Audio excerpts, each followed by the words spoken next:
For the past few years, Ricky Gervais, Stephen Merchant, and Karl Pilkington have been meeting regularly for a series of pointless conversations. This is one of them. Testing. Is that all right? Hello and welcome to the Ricky Gervais Show with me, Ricky Gervais, Stephen Merchant. Hello. And the little round-headed buffoon that is Karl Pilkington. All right.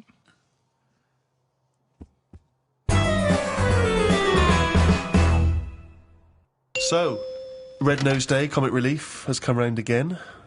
Yeah, Red Nose Day is obviously the very specific date in the calendar for the whole generic term comic relief, I think. It's normally when the telecast happens. Yeah. People know that that's the day when they can dress up, do charitable acts. But of course, Comic Relief is a charity that's working all the time for disenfranchised all over the world. Have you always been a strong champion of Comic Relief, Karl? Not really. Why was I expecting that answer? But I do loads of stuff without going on about it. My gift to the world has been you, Karl, to be quite honest. I feel that you're the world I'm now. sure there's people in Africa going, we prefer blankets. Yeah. Doing a Wills charity, innit? Is it? Sort of. I mean, No, it is. if you make a donation to a charity within the will, I suppose that's quite charitable. But Do you just mean- giving money to your relatives isn't, is it? Of course it is. Well, They it shouldn't is. have it. They're They getting something for nothing, but it's... I don't know. It's giving something away that you have no use for. Exactly. Yeah, mean, but forget that. It's someone is getting something when Yeah. they've done nothing for it, really. Well, it is. I suppose it is charity, but charity is usually infused with some sort of altruism. It's like it's not charity on your part because you're literally not around anymore. So it's no longer you giving it. It's just some Yeah, but money I could there either was. give it them or not give it them. Once I'm dead and I've turned to mush, I shouldn't be worrying about Suzanne's mum getting a table. Is that what you you're know- leaving her? Well, I called up my dad first. Why are you and said, doing a will for the show? Because of this travel thing Right, I'm yeah. doing, and it can get dangerous, you know. But why haven't you done a will up to now? Because you sort of, I don't know, I felt sort of young and free. Whereas now I'm... That's never two words I've associated with Karl. He's always seemed like a man who's in his late 50s. Yeah, and exactly, I've certainly yeah. never the idea that you're free. more- Even if we're just talking about the head alone, it's the head of a late 50-year-old. Free of hair. Yeah, totally free of fucking hair. I'm sort of getting on first name terms with my doctor. Oh, really? Chatting more. Oh, what is it this time? How's your middle finger? You Not know. too bad, Karl. All that sort of thing. So it's just made me think... Have you had that done for the will, by the way, for insurance I think and you stuff? need to, don't you, for a will? I think you do. There's nothing on the prostate paper. exam? No. No, listen, for insurance purposes, I think you need to have a testicular exam for testicular cancer. You're just leaving the high risk for testicular cancer, actually, and you're entering the high risk for prostate cancer. And you can have both at the same time. You could have both the at the same examination time, at the same time. if he's a very dexterous doctor. I wouldn't want that. Why? Too much like... It's just too much playful. going on. It's like someone juggling you. Yeah, it's like being examined by Squiddly Diddly. And so you said you called up your dad. Called him up. I said, is there anything you want if I die? Right. And presumably, you know, Suzanne, she's getting the lion's share. She is. But then the fella who was on the end of the phone talking us through it all was going, oh, you should get married. I was going, oh, shut up. He's saying, well, it make things a lot easier when it comes to this. And it's like, well, that isn't a reason to get married, is it? Well, So she can have all my stuff. I said, I've wrote on the bit of paper that she can have it. But it's something about tax. If you're not married, you have to hand over more. I think you get so much and then it's like ridiculous tax rate. yeah. But she's going, that's why we should get married, I'm going to be paying tax. I'm going, hang on a minute. She's already like thinking about money loss instead of me disappearing. Yeah. She's going, yeah, we should. I'm saying, look, you'll be getting a load of money. I said, if I die on this programme anyway, I'm insured, you'll be Yeah. getting about £1 million for that. Yeah, I said, so that's something you haven't got now. yeah, Got nowhere near that now. I said, so even if you have to pay tax on that, yeah. I don't think it'd be right to get married just in case I get killed. Have your two sets of parents met? No. That'd be good, would it? Well, I suppose it's a reason to, isn't it? At least if you're getting married, there's a reason for them to meet. At the moment, there's no reason for them to meet. They'd get on each other's nerves. My dad wouldn't get on with a man. Why? Just wouldn't. She doesn't like me, so she won't like me dad. Because he's just an exaggerated version. So, I think It doesn't need to happen. But you could just nip down the registry office, get it done and dusted, and you just phone up your folks and say, it's already happened, it's I too said late. that. I said, listen, if we had to do it, I said if it was like we've got to do it for some reason, I said I'd do that. We can have it done by 2. You can be back in work for 3. Because at the end of the day, there's no, you know, we've known each other for years. Yeah. We're not going to suddenly turn into some sort of Tom Hanks and Meg Ryan film just because we got married. Yeah. It's going to be the same, exactly the same. Yeah. Me and Jane were out with them and Suzanne the other night, right, at dinner, and honestly, he is so grumpy. He was saying about for Christmas, right? He said, you've had a flaw. You've had a flaw. Now, what did that mean?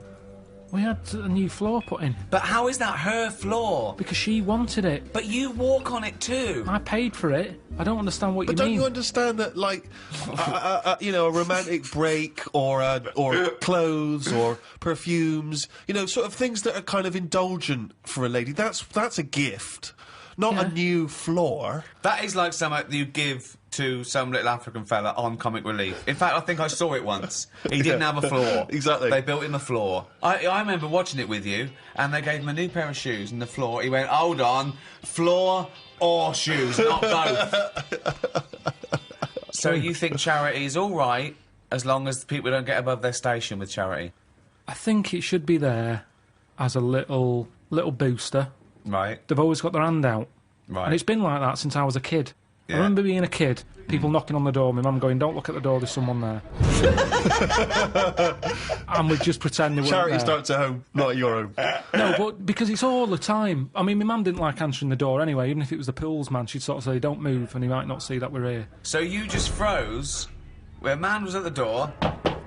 Well, you just, because the front room was near the door, so people Right. could see in. Right. So you just sort of stayed there and pretend that either you Well, so can't hear like him. some sort of predator. Like, they can't see you if you don't move. Well, even if he was peering in through the window and he could see you in there not moving. So he looked through, and there was 3 people just frozen, right, like statues, right? Just their eyes looking at him, Yeah. and well, him confused. Well, not- they're clearly dead. I'll move on. There's obviously been a gas leak. And did you say sitting or stand up, or did you sort of like throw yourself No, to we the just floor? sat on the, you know, where you were, and you just stayed still. But did he ever look in and see? I you don't know, because you didn't turn round, did you? So you would pretend you couldn't hear the door. It seemed to be the 80s, had a lot of it, because it was Yeah. all the Avon thing, wasn't it? It was perfume, Yeah. Tupperware. What? Tupperware. Tupperware. Yeah, the plastic boxes. It's dishes for fat people. Here we go. Oh, these are big. Good they are. They're for fat fuckers like you to eat out of. Just a lot of charity stuff. Just a lot. It seemed to be the time, the 80s, that they suddenly found out they can sort of scav money off people. Okay, right. Let's do the scenario. I'm at the door. I can see you're in there. You might as well come open the door. Carl. Carl. Why are you staying so still? Are you trying to avoid me? It's working. Carl, your eyes are moving. Can you come to the door, please?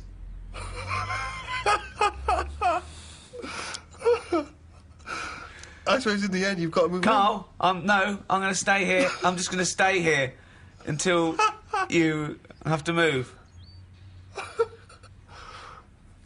Carl.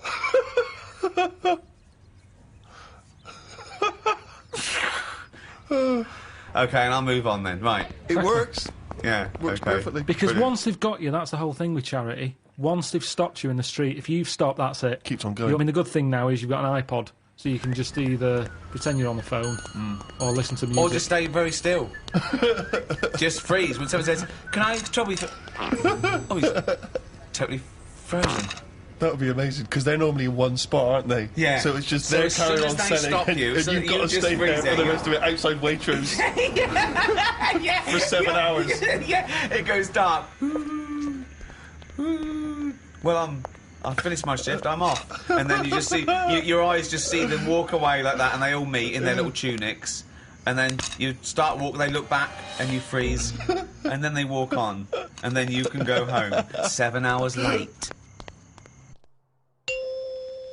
ever since I was young, I've always liked going in charity shops, particularly because, you know, you find sort of interesting old records in there. Never sort of gone in there to buy clothes and stuff, but, you know, books, whatever.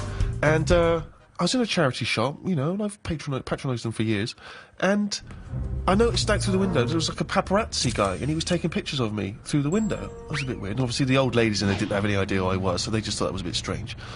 And then it was in one of the magazines, like the kind of celebrity magazines. It was, oh, here's Steve Merchant. You know, despite all the money he must have made from his various projects, he's still going in charity shops. And you just think, but sorry, how is that a bad thing? Yeah. I give a lot of stuff to charity. A lot. Most of the time, just because it's nearer than the wheelie bin is. It's just a way of getting rid of garbage most of the time with me. Stick it all in a bin bag, good stuff on the top, the stuff that you're embarrassed about, stick it in the bottom of the bag. What are you embarrassed about? Just old shoes, trainers. Some of the books you've written. Socks, underpants. Underpants! You do not give underpants to charity. Washed.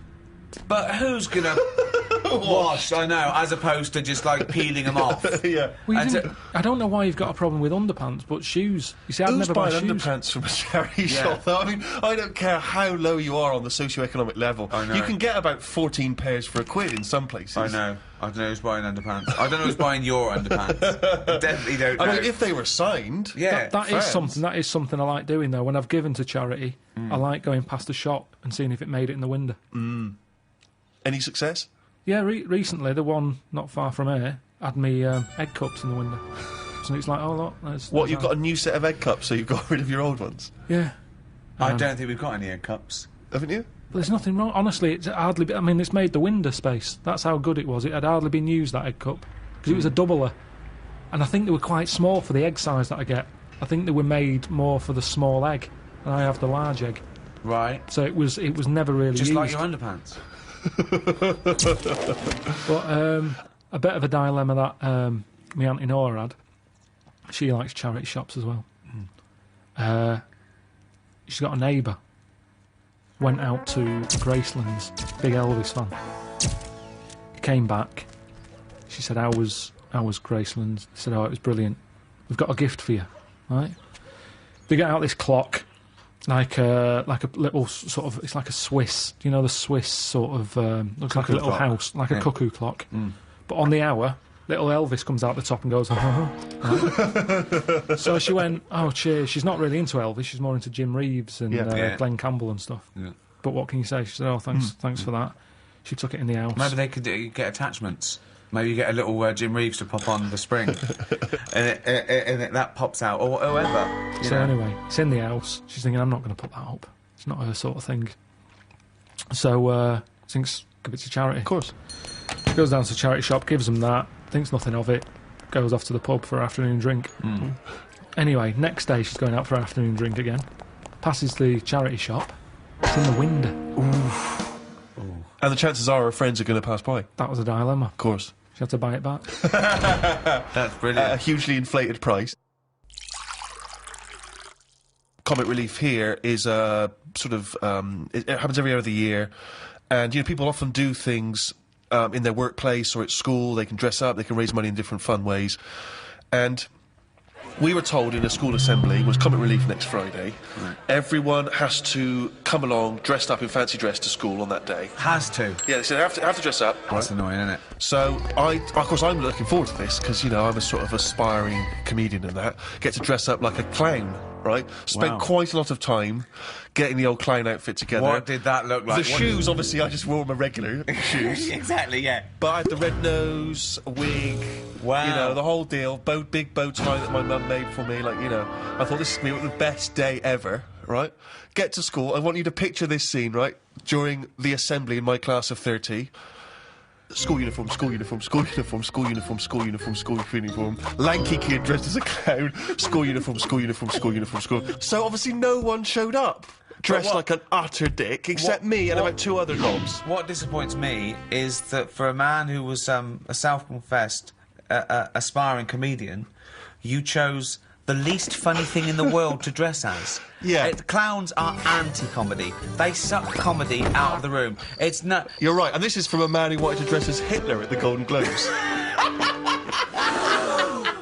No, that's funny. He knows funny costumes when he thinks... But you were saying about the guys who bother you in the street. Did I tell you that when I pretended to be foreign to try and get out of that? Did I tell you that story? Amazing. I've periodically used this method throughout my life, and not so long ago a guy stopped me with one of those charity tunics, and I sprang into my old trick. I was like, sorry, I don't... An elderly Russian woman. I don't know what voice that is. I don't know what accent it went from vaguely French to sort of Eastern European beggar. Yeah, I don't know what it was. And the guy, and I was I don't. He was, well, just let me explain to you about it. Sorry, I'm not from. And the guy, This world. Yeah. I am from planet Snorg. And the guy said, "Are you Stephen Merchant?" No. Swear to Sorry. Not when you were famous. Oh, yeah. No, you didn't. Yeah, because it hadn't occurred to me. It was like a lapse of No! concentration. God. It was a almighty. lapse of concentration because, And did your bow tie spin round and you squirted in water and ran away? That's what I'd have done. because, you know, it's one of those things where, you know, you don't always remember that you've been on the... It's not like I instantly remembered that. Amazing. So he says, are you Stephen Merchant? And then you're at this position where you've got to go, either you've got to admit what you did, or you've got to carry on the lie. And I chose the second one. So I was kind of like, I don't know who that is. What? I don't know what you're... And he was like, Oh, God. really? You look a lot like him. I was going, I've never heard... I don't...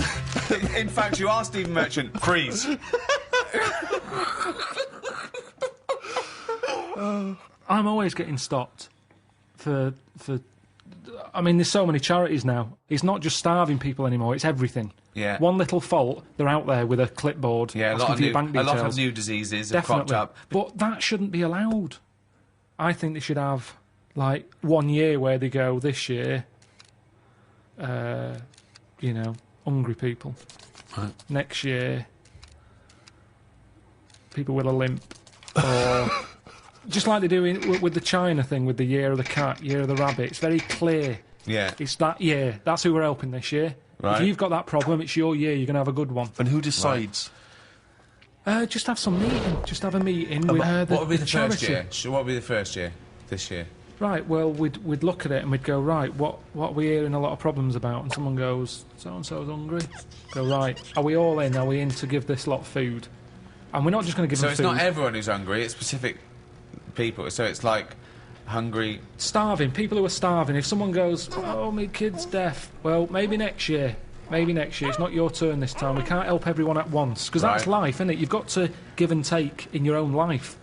There's things that I Right. want, I can't have, I do without, have something else But that's there's more so many important. causes that Right. But it that's could what I'm wait saying, 20 Steve. years before your Okay. charity I know, comes but round. what can you do then? Because we're not sorting it all out anyway, I'm paraplegic. right? Oh, I need help really bad. So does everyone else. Well, why are you giving it to the hungry now? Because Why's that- if we don't help the hungry now, Right, they can't wait. You can wait. right. Oh, God, I'm blind. Is this a different person now? Yeah, I'm blind. Right, well, you're not hungry though, are you? Well, a bit peckish. Yeah, well, Where's the fridge? I can't find the fridge. Can you help me to the fridge? Yeah. Otherwise I'll be hungry as well. I'm blind and hungry. I'm blind and hungry because I don't know where the fridge is. who's let you in?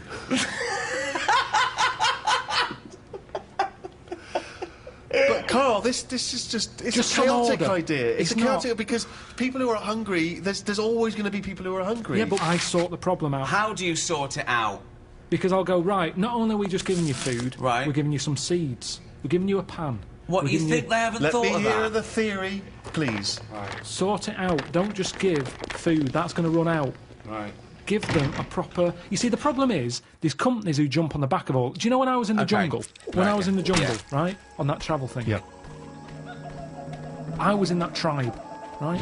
Now, some company had given that tribe a laptop because it makes them look good. They can send out a press release. Well done to so-and-so computers. Right. They supplied the tribe in, you know, out of Amazon with a computer. I saw it. They were using it as a breadboard because they don't know what it is. They've got no electric. It's useless to them. Right. And that's what charity does. Right. Companies use it to make them look good. When I was there and I really needed to go to the toilet, I was thinking, tribe, I wonder what their toilet facilities are like, right? Thinking it might be better than just doing it in a hole. Surely they've built a toilet. They're not stupid people. They kill animals. They know what they're doing. They know how to cook. Surely they've built some sort of unit. Turns out, They don't. They still do it in a hole. But some company had been there, some plumbing firm, and given them a toilet, right? The bloke who, the producer who was out there, he said, "Oh, you'll be happy. There's a toilet round the back there." I'm thinking, "Oh, brilliant." I go round there. It is a toilet, but it's not plumbed in. Sure. So it's just a vase with shit in it. It doesn't work, and this is what we need to do. We need to get out there and say, this is how it works. Educate them. Okay, so let's do this then. So I'm a starving African. Hello, Carl. Have you got any food? Got any food? Got any sandwiches? Well, I Starving. have, but if I give you my sandwich, there's someone else behind you, and they'll all come out. So what are you going to do then? What are you going to do? I'm going to help you. How? What are you going to do? I'm gonna make you think about how to make food. Oh, okay, right. Have you ever grown anything before?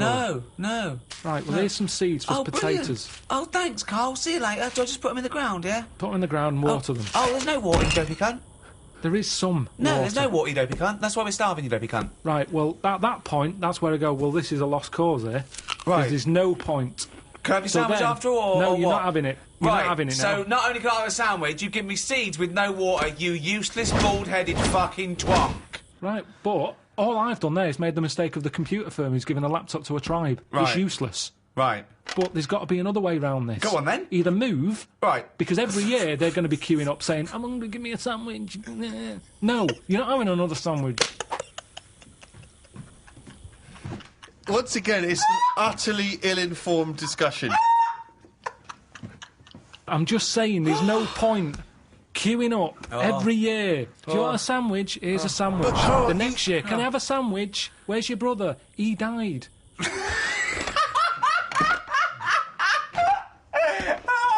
It's not sorting anything. It's buying him an extra day, an extra month or something. But It's Carl, pointless. the point is, like Ricky's just flagged up, is that some of these countries, the conditions, He died! the conditions are not there to just be able to plant potato seeds. So what are they meant to do then? Do you think we should go out every month, every year with sandwiches? Is that your answer, like some sort of buffet, an all-you-can-eat thing once a year? You see, it is bad. I don't want to come across harsh. They've got nothing. We waste stuff here. Waste annoys me just as much. Right. When I see sandwich shops chucking stuff out Yeah. in bin bags, binning it, Yeah. when there's people out there who are hungry, it's ridiculous. Yeah. But I don't understand. Right. It's a problem that isn't being solved. So your conclusion for these people, because there's no water where they are, right, is move. That is your honest. They should move. Well, what's your solution? Well, I don't know. I don't know the ins and outs. I don't even pretend to know. But I tell you, it's not just it's sticking a, what's that saying? I don't know, it's sort of sticking a plaster over a hole or something, and the Yeah. plaster comes off, it's a problem again. yeah, that's the saying. Yeah, it's the same- I think that was Mark Twain.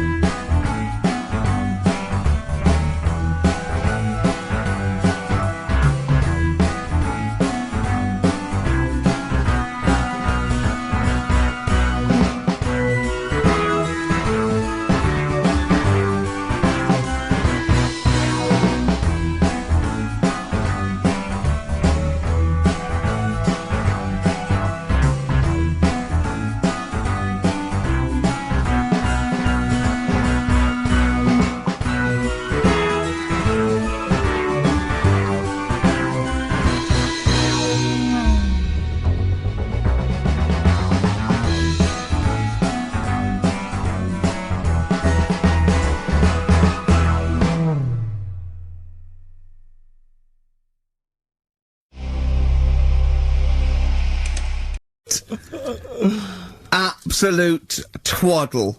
Absolute rubbish. Doing all that business. Oh, Yeah. don't talk, Right.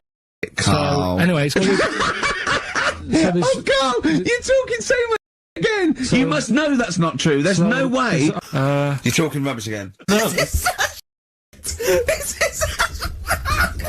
what are you talking about?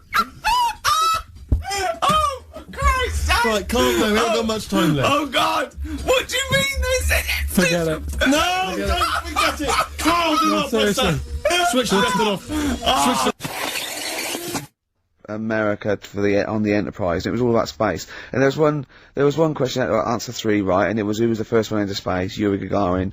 Who was doing that? And then the third question was how much bigger than the moon is the sun? Is it twice as big or 4 times as big? And this woman went 4 times as big, went correct. It's not. It's hundreds of times bigger. A lot more big, I can't believe, can someone look that up on the internet and how many times bigger is the sun than the moon? It's not 4 times. It's huge. It's like beach ball to a pea type dimensions. Which DJ was it, do you remember, on Virgin? I can't remember, but it was the one on sort of about 11 o'clock. I Wouldn't want to be about. Yeah, he's embarrassed himself, hasn't he? Well, we do quizzes, we never get anything wrong. That's true enough. During that track, I'm chilling out, I'm loving it, aren't I? Carl goes, do you know how baguettes came about? Do you know how baguettes come about? I went, go on, and Steve went, no, save it. Wait a minute though, I'm thinking, Rick, people are going to be desperate to know the answer to that. Why don't we play some ads and some music and stuff? It's like a cliffhanger. Exactly. How did baguettes come about? Whatever he says is going to be good, isn't it? Stay tuned to XFM to find out.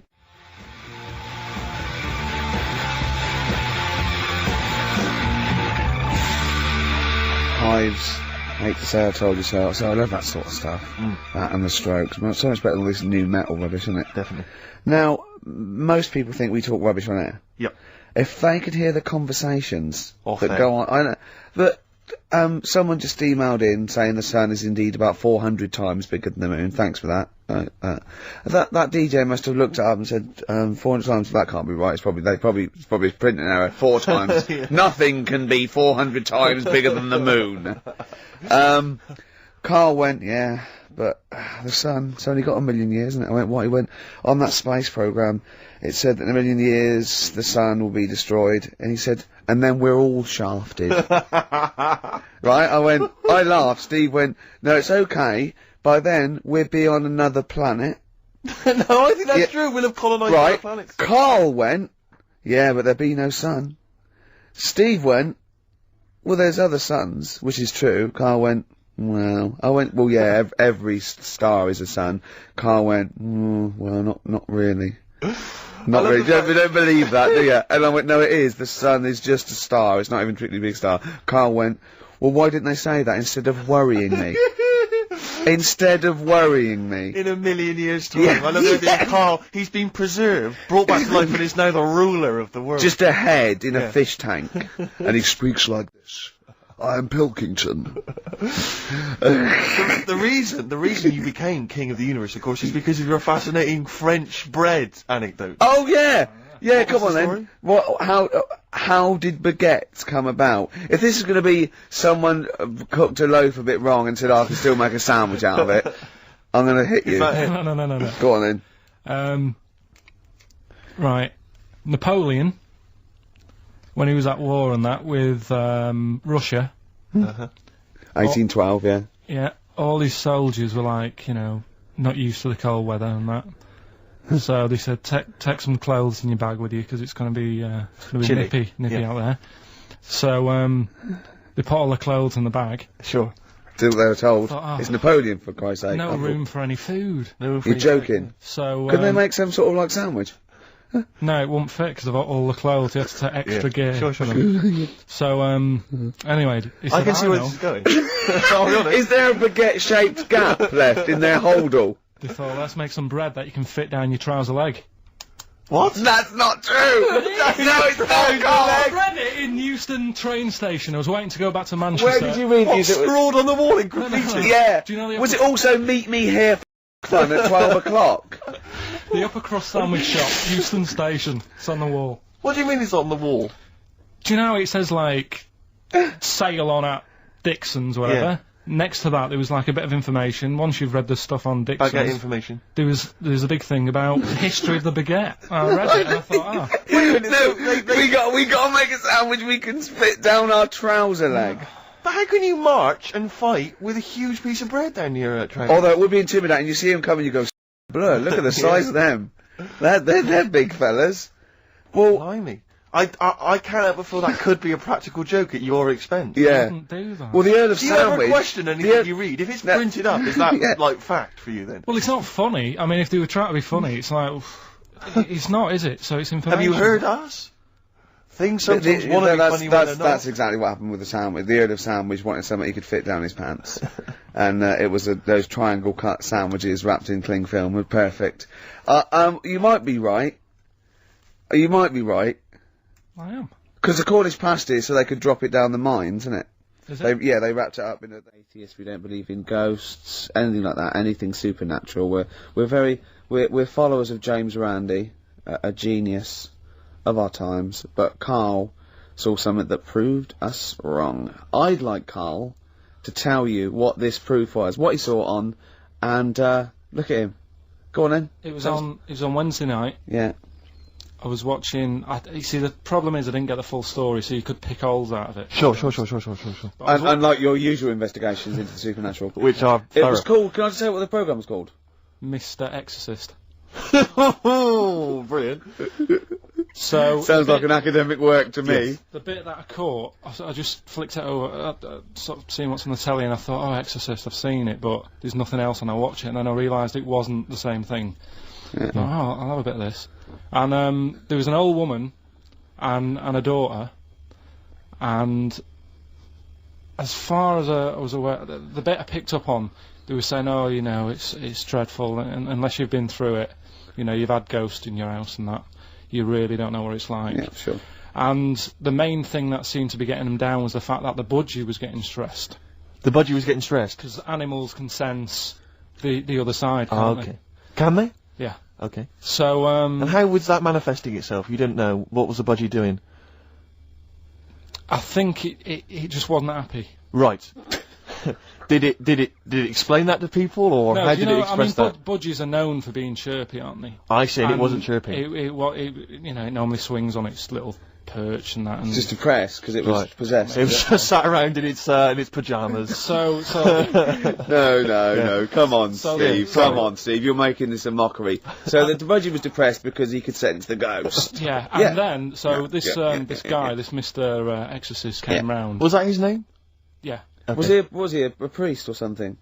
yeah, he might have been. Yeah. Yeah. Like I said, I picked up Did he on have like a black coat with a little white collar? That's usually the. He had his coat on, so you couldn't tell. No, sure. Okay. But so he came round and he sort of did his thing, Yeah. and then And was he next trying? shot- Was he trying to exorcise the budgie? No, the the ghost. house. Right. The I house, see. It yeah. wasn't that the budgie had a demon or clearing the anything. house No. out. Okay. No, this So- wasn't a possession, was it? This was a straightforward. It wasn't a poltergeist or anything. It was just a. It was a haunted house. Yeah, but Sure. that's the thing he was saying. He was saying you can have like your ghouls and that aren't that bad, that aren't going to cause you any Yeah. problems. Yeah. But obviously the budgie, they've got weak hearts and that, haven't they? and Sure. As So a- so he go on. So how, so anyway, basically he sorted it out, did whatever he did. And the next shot you see is like the budgie making a noise and swinging It's about. happy It's again. over the moon again. And the old woman was like happy because she was she getting couldn't believe it. stressed. Yeah. And that The priest didn't come in and go, well, you should feed that bird. Give it a bit of millet. It was happy. He goes, right. no, See you it's- later. No. It was a. So Because budgies are. My mum's got a budgie, and they're fairly happy all the time, aren't they? So it's got to be something fairly odd. you never see a budgie sitting down going, I feel like topping myself, to be honest. Yeah. Do you know what I mean? Though? No. Do you know no. you can have like a moody dog? You can see a dog when it's unhappy if it's walking down the street. You can have a moody canary, can't you? And what they do is they often tell the police what you've been doing. They're known for that. Mm. Yeah. So basically, So that for you is proof that the supernatural exists. A bird in a cage got a little bit annoyed, wasn't chirping as much as it normally did. Who knows why? There could have been a little draft up its, and Cloaca. exactly. That's Anyway, the medical term. Anyway, a man came in and did whatever he did. Yeah. Use your phrase. Mr. Exorcist, though, Steve. Yeah. This wasn't any bloke off the street. This was Mr. Exorcist. Yeah. Yeah. So. And for you, that's the proof that there's. just because like if it was a person, you go, oh, they're playing up for the camera. yeah, a budgie could possibly act like that, Steve. Yeah, I see what you mean. You're saying a budgie would not be trying to. It wouldn't be trying to become famous. or No, trying to get on the telly. not like Lassie. No, sure. It was sure. basically a show-off. Yeah, or So- Champion the Wonder Horse. Yeah. What do you think? I think I've changed my tune, Rick. I don't know about you. I have, and I think we should play a record. I'd love to get Mr. Exorcist in. Wouldn't that be amazing? Never dabble with things you don't understand. Sorry. Like women. See what I did there? He's turned that back on me. Yeah, I've never had this sort of. Steve was thinking, he's not that ugly. Ooh. Blimey, here we go. We were laughing at Karl. Can we focus on one person at a time, Rick, please? Let's destroy him first. Oh, God. Tell them what you said to me when that record was playing. about the Jaffa Cakes. He bought some Jaffa Cakes, which was lovely. He went across the road and he handed out the Jaffa Cakes. And then I went, oh, thanks very much. And then what did you say? I just remember learning at school. I'm not like making fun of the illness because it's not funny, but they cure cancer. Jaffa Cakes cure cancer? Not like fully. Right. They just go some way to helping. Yeah. Do you know, it'll sort of help. If you've got it, you can't say, right, get me a load of Jaffa Cakes. Right. But I think it sort of puts a bit of a stop to it if you haven't got it. Do you know what I mean? It's like having vitamin tablets. Is this medically proven? Should we get Dr. Fox down here to confirm that? I can't. I actually can't cope. You're just play a record. Play a record. Can I just, if anyone has ever survived cancer thanks to Jaffa Cakes, please call in. No, but I didn't say He that. said, and then he went, it's the orange thing in it. And then he tried to read it. He said, I wonder if it's, and he tried to read out this scientific name.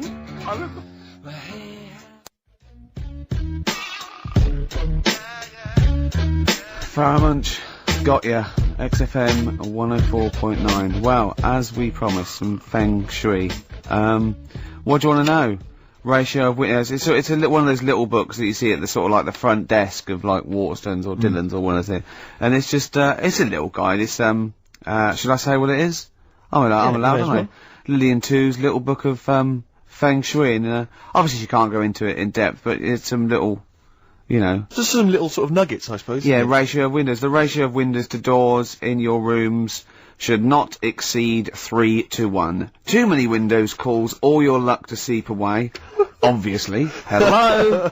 It is also better not to have windows on the wall opposite the door. Is that the case in your place, Carl? Because you may need to brick that up when you get back later. I always remember, I used to work nights. Yeah. Right. And it was when my brother just sort of got kicked out of the army. Yeah. And my mum and dad went away on holiday, so he was staying with us. He's got to write a book, this bloke. And, You have got to write a book, Carl. Go on. I came back, Yeah. and there was women everywhere. There's women in every bed in the house. I thought, where am I going to sleep? Had he set up a brothel? What? So, no, it's just a bit of a one. That's so- impressive, though. A girl in every single bed. I mean, It was mad. So, I slept on the sofa downstairs, and I didn't sleep that well. Yeah. But I slept on it before when it was facing a different way, Sure. and I had a good sleep. So for you, that's proved the worth of feng shui. Yeah, I think there's something in it. Did you honestly think there's something in it, though? Yeah, I do, yeah. Okay, well, just read a few of the others, Rick. Okay, well, it's not big. I think most people know this one. Display the three-legged frog for luck. Look for a three-legged frog. You can buy one from any Chinese supermarket, and place it in the vicinity of your front door, facing inwards as if it has just come into the house. Don't place the frog facing the door. Please. Oh, come on, people. What? Think before you place your frog. I mean, this really is. I mean, but. What's the last page? Because that will be the most important one. Do you reckon? the last one, I The wealth vase. Make a wealth vase and keep it hidden in your cupboard. It can be made of gold, crystal or glass. Can I just say something? If you've got a vase made of gold, you're probably alright for money anyway. Yeah, sure. Sure. But this is the wealth vase. How to make the wealth vase? Fill it with semi-precious stones and with soil taken from a rich man's garden. So just find the soil of a rich man. Take some soil from This is like bury a piece of steak and the wart will go. Yes. I have a tooth of frog. This is the one where with the gods. Can you find that one? Oh, where's that one? Yeah. What do you make of feng shui, Carl? I Is it think something you it's, believe in? Well, like I said, I didn't sleep well on the sofa when it So was for you, facing the that's other way. proof So positive. yeah, you've got to get it right on you. I'd like Carl to read this out. Okay. Yeah, do you mind? Read it out. Just read it out loud. Which one? Yeah, the gods are here. Right. Okay. Just read that. That's a good Invite bit. the gods Yeah. of wealth into your home. Yeah. The Chinese have several gods of wealth, Yeah. which they display in their homes to attract what? Prosperity. Prosperity. Oh yeah. Yeah. My personal favourite is T.C. Chi Yi, Yeah. who sits on a tiger. He sits on a tiger. Yeah. Okay. Wait. It's pretty difficult to find this fella. Yep. If you could use Kang Kung or the 3-star gods, oh no. Read him out. Read out the names of the star gods. FUK.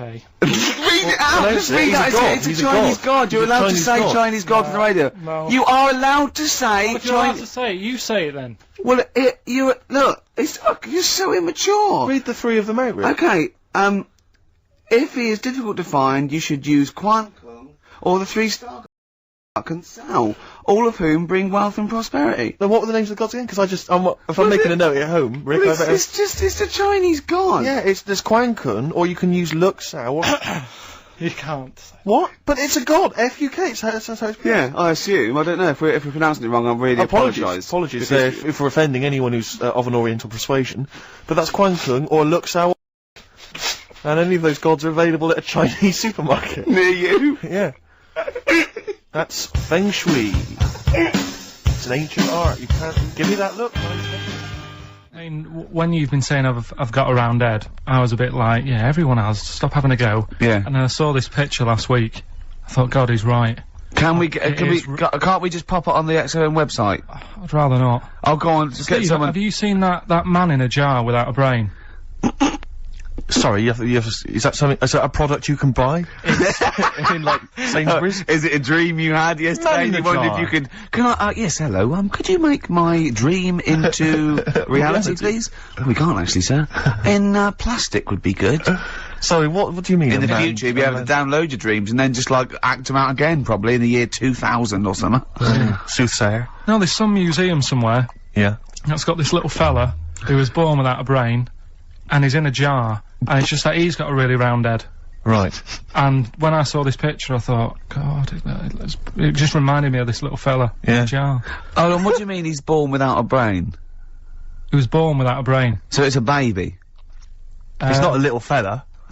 Yeah, but it's working. Do you know the difference? Do you have conversations with, like, people in prams thinking, that fella's little and he doesn't talk much? Yeah. You know babies aren't, like, little people. Well, maybe... Well, they are little people, but I mean, they're not very small adults. They're not like midgets. They don't do a job of work, is what we're saying. Yeah, you're very, no. What do you mean? I didn't read about it, I just saw the picture. And This is where you're going wrong, Carl. This is always your mistake. You see the picture, you don't read the little caption. But what do you mean? How do you think... guess at what you think the meaning But how is. did you know he didn't have a brain? He said something like the brainless man. Yeah, but people say that about you. It doesn't mean you haven't got a spinal cord. I bet somebody's seen it and knows what I mean. It's a famous picture. Right, call in 08700 800 1234. Once again, you win a prize if you can tell us what Karl is talking about. Just in general. It's an ongoing competition. We're trying to find some CDs to anyone who knows what Karl is talking about. Stereophonics, Vegas, 2 times. Well, we've had calls confirming that there was indeed, a fetus, or a stillborn child. A pickled baby. A pickled baby.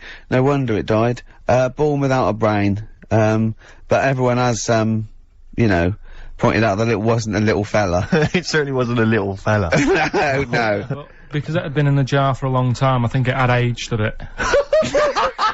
What are you basing that on? You do carry on growing, yeah. Well, your ears and your nose. Your ears and your nose. And your eyes don't grow, so, you could probably, yeah. I'll dig it out for you. Yeah. Imagine if, like, there was an experiment where they were raising a child just based on the information that we said on the radio. What kind of a person It was like would they be? download, yeah. And What kind of information would they and have? it took everything literally. Exactly. And that was, who need enemies? Good question, lads. Nobody. FM 104.9, I'm Ricky Gervais. Oh, they should print a little book of those. They're great. Oh, how you can relate any song or artist to anything else. Easy. Joyful. Easy. Well, yeah, so, me and Karl went out, for a beer, and it was great, wasn't it? Yeah, enjoy myself. We started yeah, off, good. and you met my mate, Robin, didn't you? Yeah. And, some of the stories. Do you want to tell Steve some things about Robin that you've done? Do you know him well? Yes. Well, do you know about his worm problem as a kid? Go on. Right. What I can remember is he had worms as a kid. Not sure how you get him, he never answered me, he was getting a bit touchy about it. Right. This is like the second time I met him. I think he was a bit annoyed that Ricky told me about his problem. What now, straight away, you not being there, instinctively, what do you think went on with this story about worms? My suspicion Yeah. is rather like when you told a group of people that Robin had once called milk from a cow's udder. Yeah. Yeah. Did you mention that as well? Yeah. Yeah. My suspicion is that, like the cow story, the worm story is not true. But And why? Robin- Why would he get so sort of uppity about it? Well, Because it's not true. imagine if that wasn't the first time he'd done it. Imagine if he did that every single time he was with somebody for the first time and Robin was just met them. He will tell that story to anyone. But they do say there's no smoke without fire. Oh, Robin! I also told him. That's a fable. I also told him that the way Robin cured these worms Yep. was because the doctor told his mother, right, to hold a piece of ham or cheese near Robin's anus so the worms would come out for the food, and he believed it. I'll tell you why, though. I said to Robin used to sit on spam to try and get the worms out, and he believed it. But Steve, right, do you remember that story about 3 or 4 years ago, where there was some bloke in the army, he went away to somewhere, Vietnam or whatever, he was messing about in the woods, Messing about in the woods. Shouldn't he have been fighting? whatever, Yeah. right, and he walked through some lake, and I think he'd cut his toe or something on something, and some worm of some sort crawled in the gash, Yeah. and it was in his body, and the doctor said, we've got to get this out of your body. So what they did was, they said, right, the thinnest part or something of your body that things can crawl through is on the top of your head.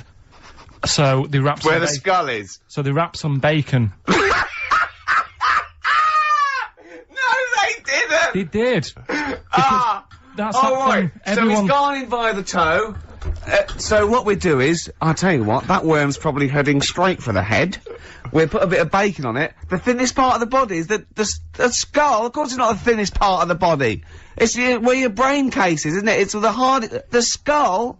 There was a reason for it, and it was like they stuck some bacon on his head. And As ever, the vital piece of information, i.e. the reason, Carl seems to have forgotten.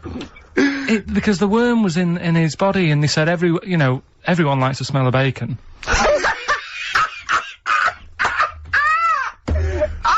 Including even a worms. worm. Even a Vietnamese lake worm. They Oh, they love Remember bacon. Remember last week when I said about the little fella with the bone with no brain, and you were proved wrong? No. Please. No. We were saying it wasn't a little fella. We were saying it was a stillborn child. It wasn't a little You're fella. changing it now. You weren't having any of it last Right, week. hang on a minute. I'm getting confused. There was a Vietnamese snake that went inside of a soldier. worm. A little, like, maggot or some sort that you have to get out of your body because it causes problems. Yes, and so in order to get it out of the He runs body, amok. they strapped bacon to his head. Yeah. That is great. This doctor. And did that work? I think so. They had a picture of him smiling. Oh, God, what, the worm or the bloke? The bloke. Oh, dear. Honestly, I hope someone knows the story. And Right. it was about 3 years ago, I reckon. Okay. And, yeah, it did work. GI bacon. So this is why when So what, the worm burrowed out of his head to get the bacon? get to the bacon. Right. That's great. So this is why when Robin was telling his story, I was a little bit disappointed if it wasn't true. Right. Because in a way, You know Robin's never been to Vietnam. No, but what do you really think that Robin, well, as Robin said at the time, Carl, why would I sit on ham, then tell Ricky Gervais? It's a very good point. because if you was a kid, you do daft things like that as a kid. Right. He know what is I the mean? telling Ricky Gervais, though. Yeah. No, I mean, you might call up, Yeah. but no, I keep myself to myself. Yeah. Then you don't get bogged down in the office politics and stuff. Yeah. Is there a lot of office politics here? I don't know. I don't get involved in it. Oh, yeah.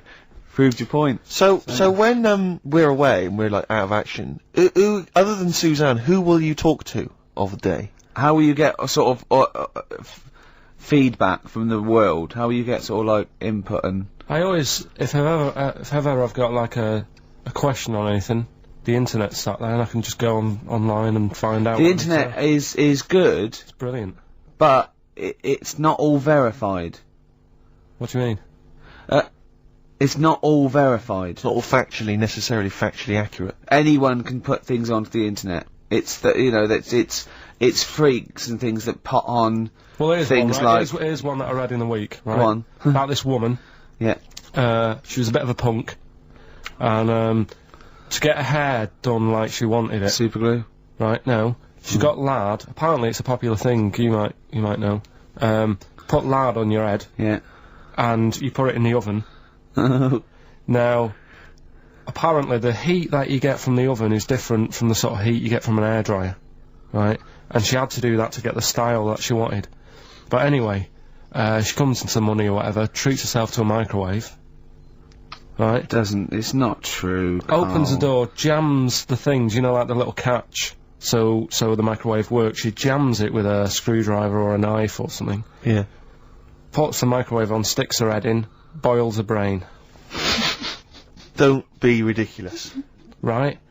Well, why is that ridiculous? Boils her brain. She boiled her brain.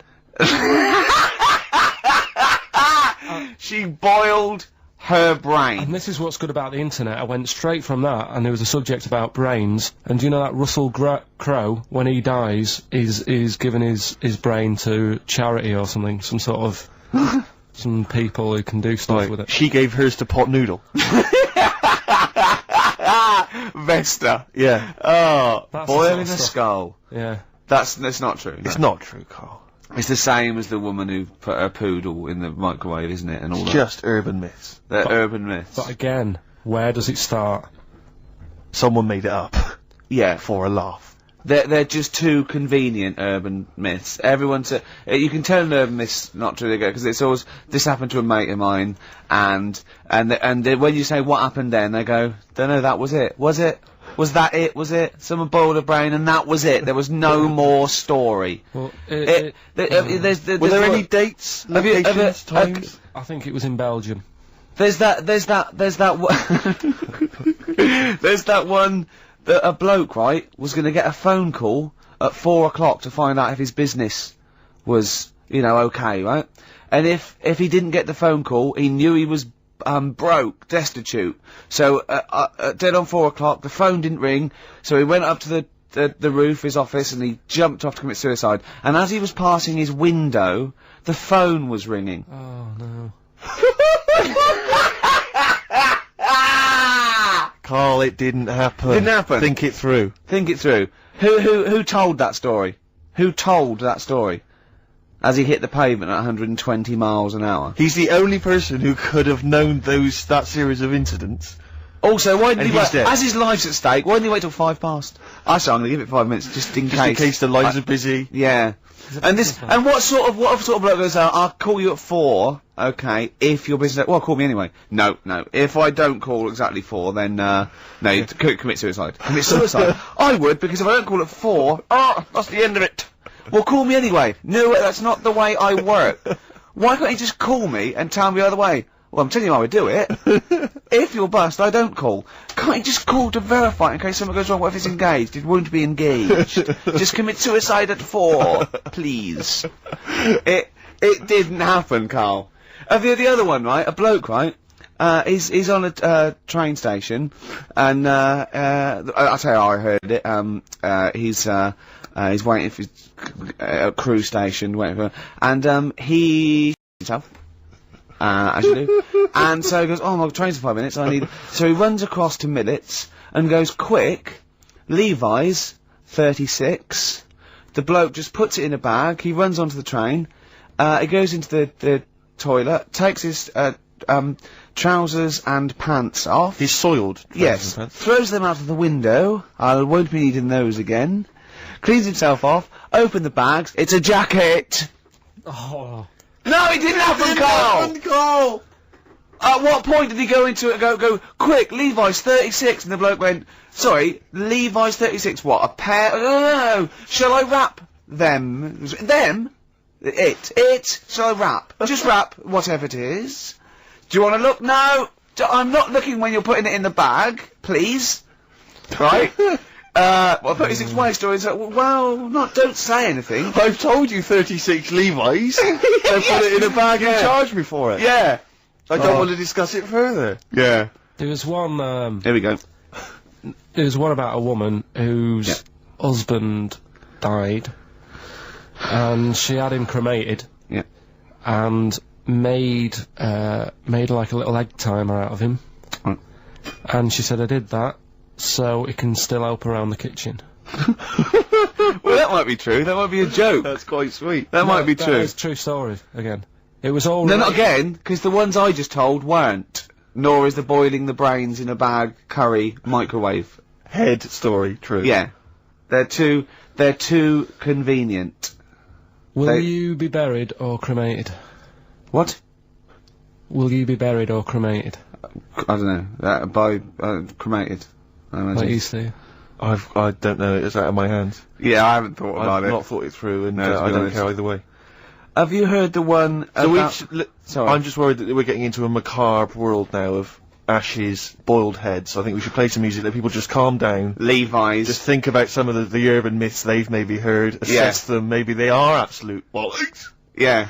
And, they can move on from it. Well, it's just that the death thing, right? Yeah. There was an argument on there about, do you know that Twilight Zone or whatever it was, Tales of the Unexpected? Oh, yeah. Where the woman got buried alive. Yeah. They were saying how, like, years ago, they'd bury people thinking they're dead, Yeah. and they've recently, like, dug coffins up, and then the people who were in the coffin weren't dead, they might have just been, like, in some sort of deep sleep or whatever. Catatonic. And they've lifted the lid off, Yeah. and there's scratch marks on the thing, Yeah. and that's pretty scary. And that Makes you think. I mean, I hope they check these days. That's all. I'd like to play a beautiful song now by Cat Stevens. On the how did you enjoy Edinburgh, by the way, anyway? Because I saw you up there briefly with you and Nick Frost, your new mates, Nick Frost and Simon Pegg. You know, he prefers them to us now. I know, apparently, I could tell that from just talking to him, really. It was just, the way he was sort of looking at them, everything, he was just smiling at Nick Frost. It's his new best chum. You love Nick Frost, don't you? Would you have preferred it, right, if I went to Edinburgh and had to sit with some people that I really didn't like? Would you have been happier for me? No, do you know, but Right, so I had a great time with Simon and Nick, and they're nice people. But he kept going to, oi, Nick, tell Ricky that story. And Nick and Simon, well, all it was, right, and their ghost stories, he loves them because they believe in ghosts. Oh. It's not just they're that. great blokes with great sense of humour, just because they believe in ghosts. You go and tell him that, he goes, how do you explain that? I was going, well, I wasn't there. What was that one you told me and it was completely wrong? About the... It was, oh yeah, right, it's years ago. Oh, yeah. Some in olden days, oh, sure. when some, ghosts roamed the earth. Once upon a time, you mean? Yeah. Some doctor or something who was into, like, the way bodies work, they got their head cut off. Who did? The doctor? Yeah, he was doing a bit of an experiment. And he cut his own head off? Yeah.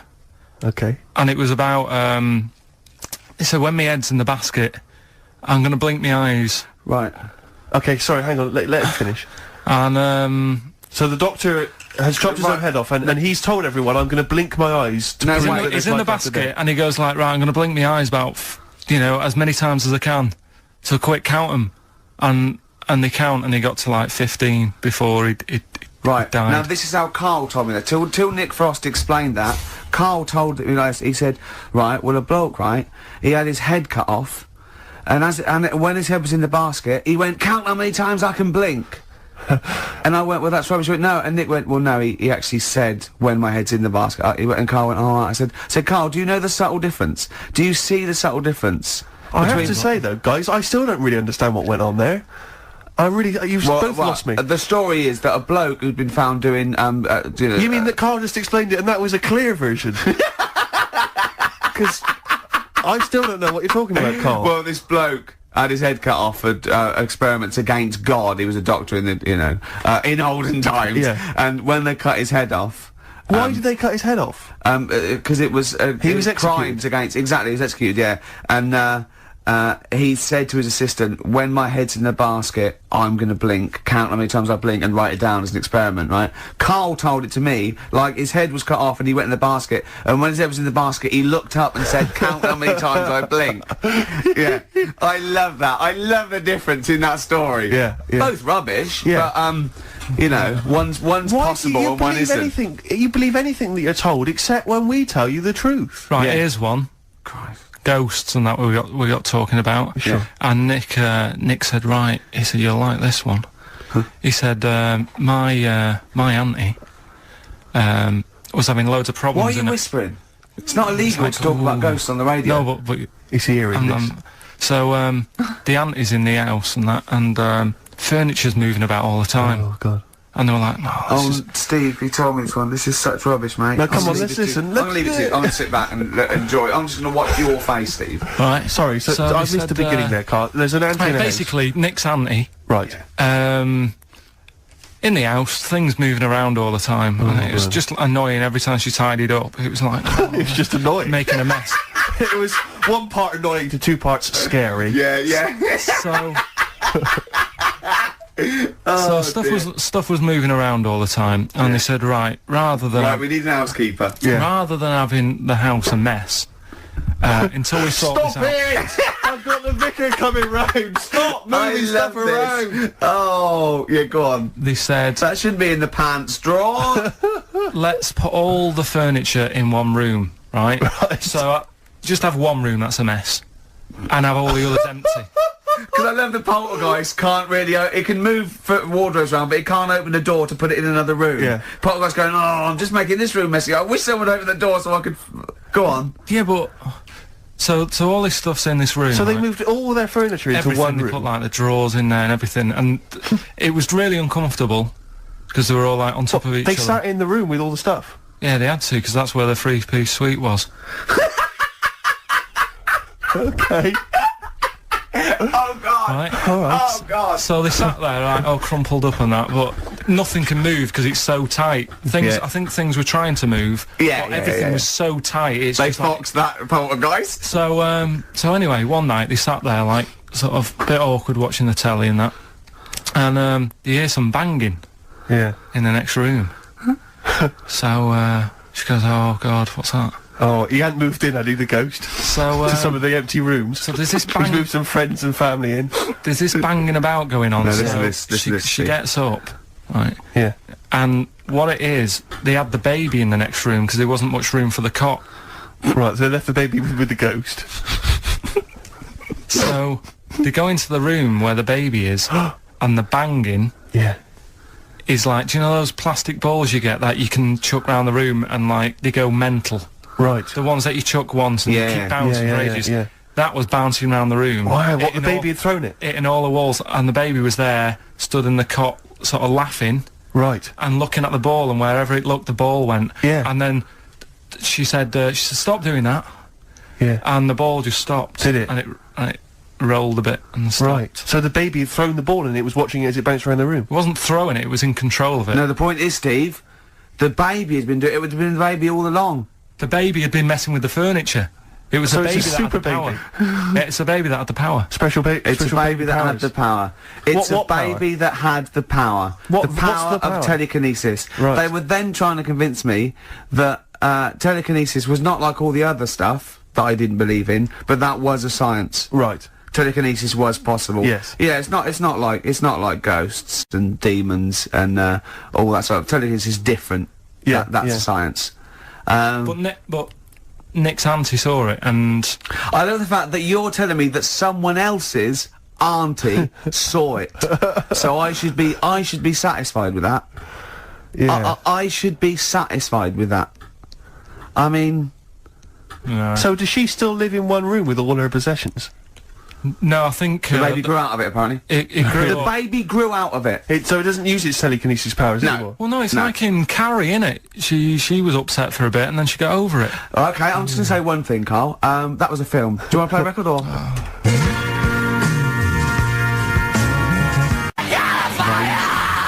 Get free. Alright, on XFM 104.9. Can I just tell you a story that Carl told me a couple of weeks ago? Is this another ghost story? Another Yeah, spooky it is, story? yeah. I called him out. I was, what are you doing? He said, I've just been reading ghost stories again. He said, you don't believe in them, but how do you explain this? Right, I went, go on. He said, well, I'll tell you as he told me it. He went, bloke, right, just sitting at home, doing, watching telly with his cat. And, the phone rings, and it's a bloke going, is that fire, in your oven okay now? 'Cause your wife called. And Carl went, well, 1, there was no fire in the oven. 2, he wasn't married. I went, right. Go on. He went, well, Then, right, there was a knock at the door, and there was two sort of people in sort of white coats, and they came and said, "Oh, we've come about that fire. Your wife called us." He went, "One, there isn't a fire in my oven, and two, I'm not even married." Right? And he said they saw the cat, and they looked at the cat. It looks a bit weird. The cat came out. Nothing. And he said, and then he went back, sat down.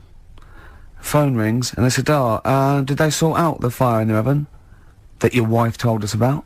Oh. He went, "One, there is no fire in my oven. Two, I haven't got a wife." And Carl went, "What do you think of that?" I went, "That's not it." He went, "Yeah." I went, That's the end of the story. What? He went, "Well, how'd you explain that?" I went, "Explain what?" I thought it was going to say, "A year later we got married, but she died in an oven fire." Right? I thought it was going to be that, and I went, That's what? people winding him up. Yeah, or someone did report a fire in the oven, and their name was Johnson, and they looked up Johnson, they got the wrong thing, it was the gas board, and they sent it round to the wrong person, right? You know, he went, yeah. I said, I explained it to him, he went, yeah. Why did they look at the cat funny? Oh, man alive, Carl. This is really weird, right? I was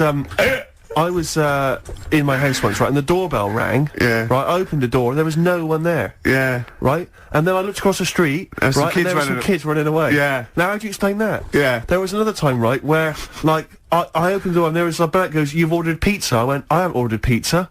And I heard my mate upstairs giggling and putting the phone down. Yeah. How'd you explain that? Carl, seriously, why did you tell me that story? What did you think it was weird about that? The fact that it was 3 different people. Is this all the information? Is that the entire story? It was 3 different people. Did you fall hassling asleep him and not read the about end? A fire that didn't happen, about a wife that didn't exist, and a cat that didn't look happy.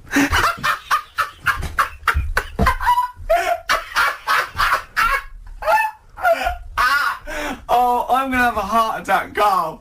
What? I mean, why did they look at the cat funny? Because cats don't like spirits, do they? What? The other blokes were ghosts? Yeah. Yeah, that's it. So these are kind of beetle about type ghosts. These are ghosts who walk the earth as the undead, just winding people up slightly. That's lovely. That is But lovely. seriously, and a cat Carl- that did not look happy. But seriously, why would ghosts wander around just like winding people up? Oh. Maybe something did happen there years ago. Some fire, some woman might have died in a house of a fire or something. Yeah. And it sort of all happened again. Bit of a- Yeah, it's certainly a mystery. Well, if you don't It is a mystery. I mean, I can't. What's this book you were reading? You were reading a book, which is interesting enough. It was the for Tea and Times. Oh, Carl. Yeah.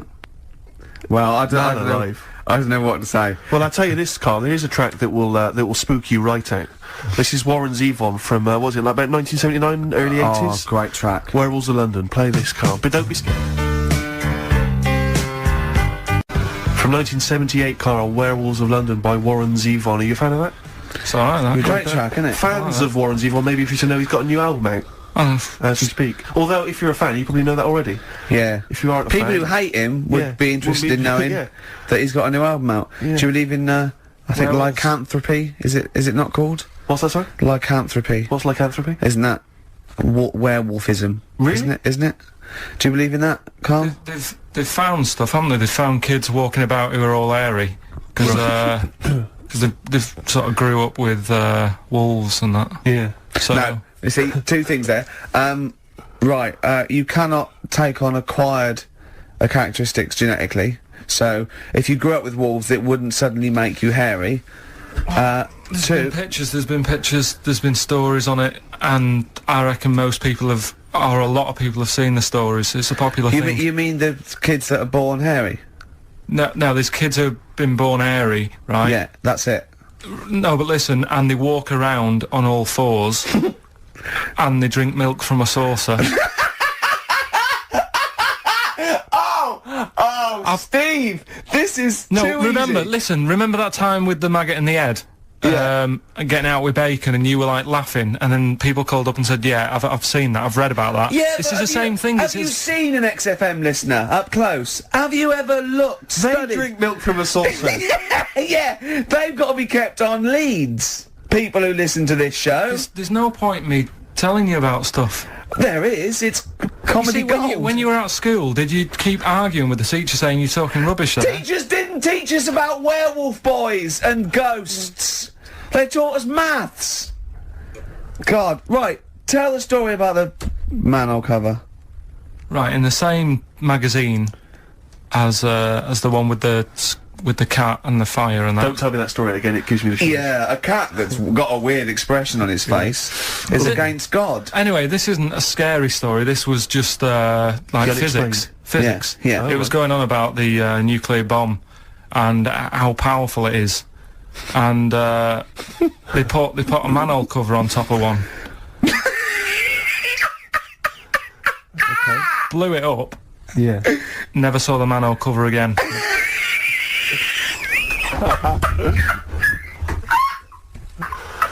Man alive, Carl.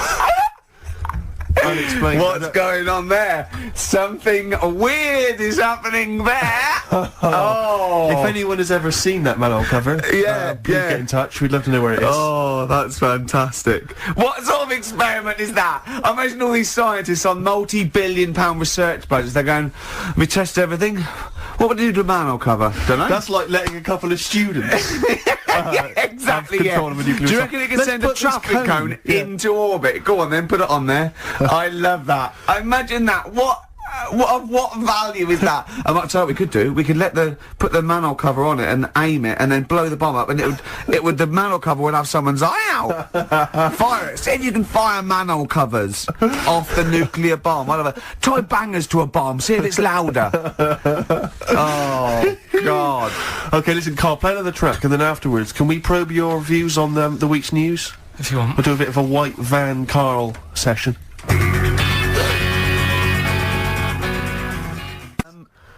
Carl, I've met Carl a couple of times in our sabbatical, and he said to me once, he said, oysters. So I said, have you ever tried oysters? I don't like them. And I went, I said, oh, it's just a thing about swallowing them whole, you know. He went, well, the reason you have to do that is just they're fatally poisonous. And if you bite into them, they kill you. And I went, well, of course they don't. He went, yeah. I went, well, of course they wouldn't. What if you chewed on its out? He said, no. I said, well, so you swallow them whole and they're not poisonous. He went, yeah, see. He said, when you swallow heroin in a Johnny, he says, that doesn't kill you, does it? That was it. Oh. And then, about a week later, he went, I was wrong about them. Yeah, I went, well, he said, yeah. And what did you say? It's if you eat them and then you have some whiskey. They turn deadly when whiskey comes into contact with them. Yeah, when they've had a drink. When they have a drink, they get a bit rowdy in your stomach. They start fighting, they can cause So what are you saying now? Are you saying you don't believe that? Am I saying what? Are you saying you don't believe Look, that? he thinks he's got us here. He thinks he's got us here. Yeah, I don't believe that if you eat an oyster, then drink some whiskey, you die. You might not die straight away, but you won't feel. Eventually, 50 years' time. If you've got to keep on drinking whiskey. Yeah, a bottle a day. 50 or 60 years later, he was dead. Yeah. Oyster and a bottle of whiskey a day. Oh, then out of nowhere, 40 years later. Where does this information come from, Carl? If some doctor called up now, yeah, and put you right, would you believe him? If it wasn't Dr. Fox, yeah. What about the airy lads growing up with the werewolves and that? They didn't grow up with werewolves. Grow up with werewolves. You've confused about three different Just a genetic mutation where they were born with very, very hirsute. There were a couple of kids, yes, they didn't grow up with wolves, and you can't with a silver bullet. I mean, you're confusing two things. There were some kids who were very, very hairy, yes. Yeah. They're in folklore. There were some kids who grew up with wolves, yes. I don't think the two are connected. Yeah. There's no such thing as werewolves, Carl. You believe me, I saw a documentary on it on the History Channel. You'd have loved it. You grew up with a magpie. You know, you don't flap around, do you, and steal people's jewellery. What was the thing you told me about snails? Have you ever had any post that looks like it's been opened? Occasionally, yeah. Right. Well, what it is, it's not your postman having a sneaky look. A sneaky look. Problem is, Right. slugs. The problem's slugs. Slugs at night, they like nipping about and that, and it gets a bit cold. And in London, like in the country, they go into the grass, don't they? Right. But in London, it's like, oh, what can we do? And they go in letterboxes. Slugs go in letterboxes. Get in letterboxes. It's nice and warm in there, dry and what have you. And These are homeless slugs, aren't they? The ones that have lost their shell. when they're in there, they only found out that they love glue. They And love glue. they've been eating the glue off the stamps. Right. And people have been getting charged for post because it hasn't had stamps on it. It's like, well, they put a stamp on it. Yeah. It's like slugs have been eating it. Sure. And they also eat the glue that's on the actual envelope shutter.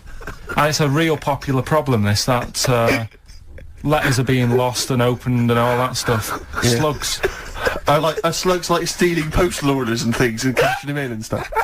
Yeah, again, you know, if there's a doctor, if there's a postman. Yeah. Well, with us two expert witnesses, a doctor and a postman. So Posty, is this a real problem? When we see a slug's trail or a snail's trail, It's glue. that's the glue they've stolen, is it?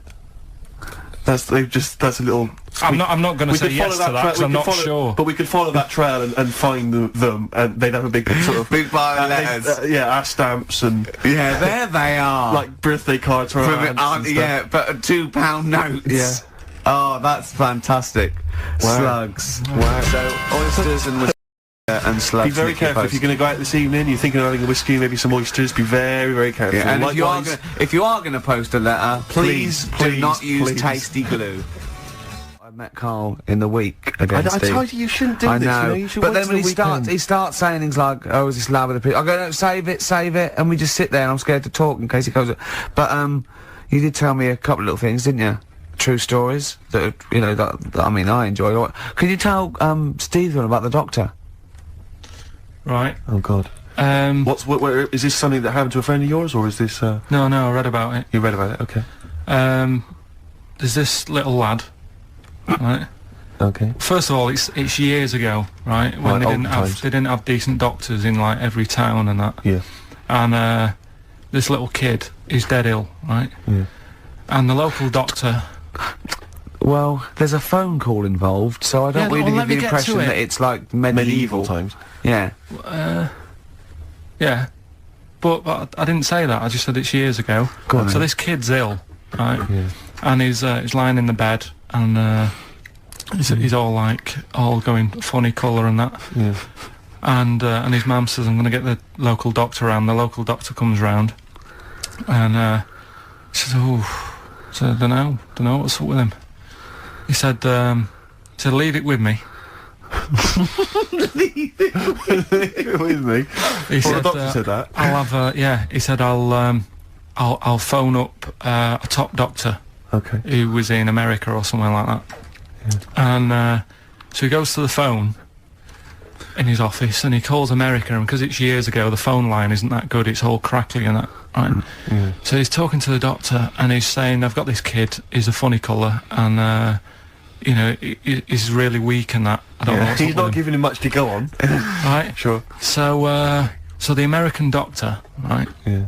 He goes, "Yeah, what you want to do?" And it's all breaking up, right? Yeah. He goes, "What you got to do? You got to it's all breaking up. You've got to give him some parrot's blood, right?" Some parrot's blood. Well, that's what he thought he said, but the line was really bad. Yeah. He meant parents' blood, but he heard that he said parrot's blood. He said, "Right, I'll do that. Leave it with me." I can see where this is going. He goes to a pet shop. Yeah. He says, "Give us like half a dozen parrots." Sure. Takes them round to the kid's house, takes the blood from the parrots, puts it into the kid. Kid's fine. The kid's fine. I've never It worked. such a load of shite in my life. I've never heard such twaddle, such just made up, enhanced, exaggerated bollocks in my a life. load of old rubbish, Carl. I mean, when he told me this. He said, the doctor said, what do I do? And the doctor on the other end said, give him some blood. And the doctor went, where do I get blood from? So hang on, wait. I just need to. I just need where to do I get blood clarify. from? From his. Give him some parents' blood. Give him some parents' blood. Give him some parents' blood. Yeah. But hang on, I just need to know where you Sorry, read this. Carl. Where was this? Where did I you read stitched this? you up. You know what he said? He said, so do you believe it? I went, tell it to Steve. He went, do you believe it? I went, tell it to Steve. Carl. But where did you read it? That was on the internet. What? About Where is it on the illnesses. internet? I'm always looking at stuff. I was looking at stuff this morning because of Yoragella last night. eating all that funny food and that, and also they all got a bit scared last night, didn't they, with a snake? I didn't see that. So is this I'm a Celebrity Get Me Out of Yeah, Here? yeah. He got all worried about a snake getting on the sort of wandering about in between the sleeping bags and stuff. Yeah. And they were all scared, and it is so Leave easy. it with me. Sorry, the doctor says, leave it with me. Yeah.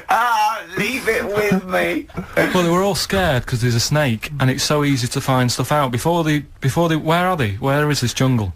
Australia, I Right. think. Before they went, give it half an hour on the internet. I found out with snakes, you don't need to worry, right? They're deaf. They haven't got any ears. Right. So as long as you're really quiet, Creep around, it'll yeah. probably leave you alone. Yep. And also, they don't have eyelids. Uh-huh. So they were suggesting if one's coming towards you, just like kick sand in its eyes. Because it can't blink, and it leaves it a bit like annoyed, and it wanders off. But they didn't do any research before they went. Yeah. And that's I think your knowledge would hold you in good stead. I don't think you need to know any more than you know. Well, we're going to come back to that because he also explained to me where a saying comes from that I want you to be part of. But Oh, and also we should mention as well, Carl, you've come up with a competition. Is this right? brilliant competition. Have you thinks dressed this up? He thinks this can go to television. Is this an idea you've come up with? Yeah. Carl, I'm so looking forward to So it. I mean, I'm looking forward to it. Continuing our exposure of myths and legends of Rockfall Tale, we expose that myth that some maybe older rockers have had it and they've got they were never any good, and the Yeah. kids today Oh, I don't wanna hear wanna that. people like Rod Stewart. Rod Stewart's a great artist. Let's He's a slightly laughable man, but a great artist. let's go back to when he was rocking. When he cut the mustard. Yeah.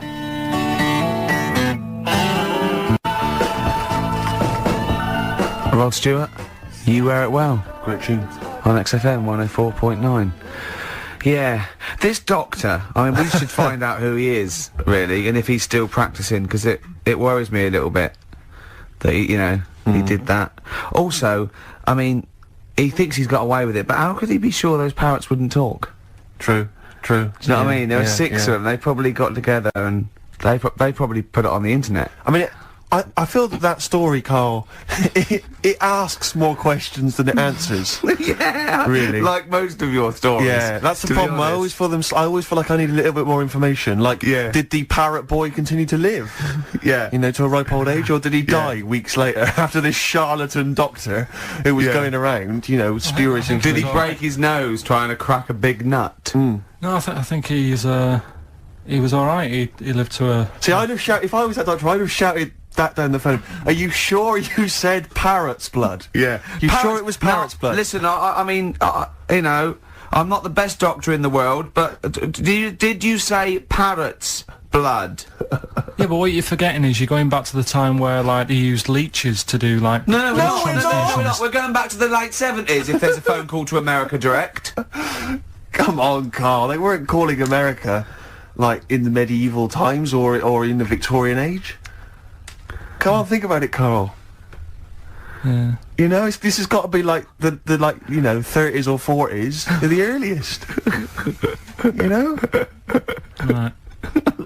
I'm intrigued to know where this. I think there's someone on the web who's just putting information on there to lead you astray. Yeah. Because you're the only person who finds this stuff. Other people are using this to write What were theses. you looking up that then? What were you looking? I always look at weird stuff. What were you looking for? But what do you type in the search engine to find What did you- parrot what- blood stories? What were you looking for? There was this woman with a weird head. Why were you looking for that? What were you Just doing? because I'd heard about it. I'd heard like someone talking about it on another station. Right. About this woman with a funny head. Right? I love the fact you're intrigued with these things. You go in the basement of Waterstones or Dillon's or somewhere, and there's these medical books that you'll love them, Yeah, mate. but this is free on the internet, isn't it? It's all there. Yeah. So what you typed in? Weird head woman or? I think it's a bit Lady with head. Yeah. weird people or something I put in. Sure. Yeah. That Did came up. you come up? 7,000 hits, Karl Pilkington.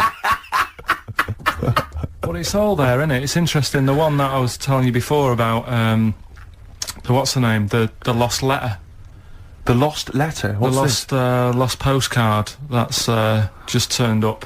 Some woman sent a postcard years and years ago to a niece or something, right? And her niece was like 3 years old back then. And just now, like I think like yesterday or the day before, it turned up. The postcard turned up 74 years late. 74 years It later. took 74 And that years. 3-year-old girl's been living in the same house that whole time. Well, yeah. Sure. There's not weird You see about what I that. mean? There's always a question you can ask to just scratch the credibility of these stories. There's always, it's like the apocryphal tale. Was this the It's a- slugs? Was this those slugs from last week? Yeah, well, that they're were holding stealing- back because they're slow. Because the postman slug is useless. His round takes him 74 years. Then he's got to go back to the beginning. He's got 74, and they can't carry the bag. That's why they go. That's why they turn to glue. That's why they turn to glue. Oh, it's pitiful. It is pitiful. So you don't believe that someone sent a postcard years ago and somehow it's been stuck in the bottom of a post bag or something and it's only just Stuck in the bottom of a post bag? Yeah. That means that there's like a 95-year-old postman who's still Yeah. wandering around. Did you have to pay like the difference on the charges? Because presumably it was it wouldn't have had Queen Elizabeth's. it was a picture on, penny would it? black. Presumably, was it? Yeah. What would be on the stamp? It would have been invalid, surely. don't know. See, these are the questions you should ask yourself. Because Go if on. it's the postman's fault, the post office can't turn who was around. only He's 3 at dead. the time himself, wasn't he? He was the. No, he is dead. Yeah, he'll Yeah. be well and truly dead now. Yeah. But the fact is that the post office made an error. Right? They lost this letter. Sure. It's only just turned up. They can't turn around and say, sorry about this, I hope it isn't urgent. It's turned up 74 years late, and by the way, you owe us 25 pence. Yeah. Yeah. They wouldn't do that, would No, they? that's true. That's true. So that's there true. you go. You're asking questions, though. You see, that's true. You see, so you're interested in that where sayings come from as well, aren't you? Because you told me one in the week. What that? I don't know if Steve's aware of that. Do you want to tell Steve this one?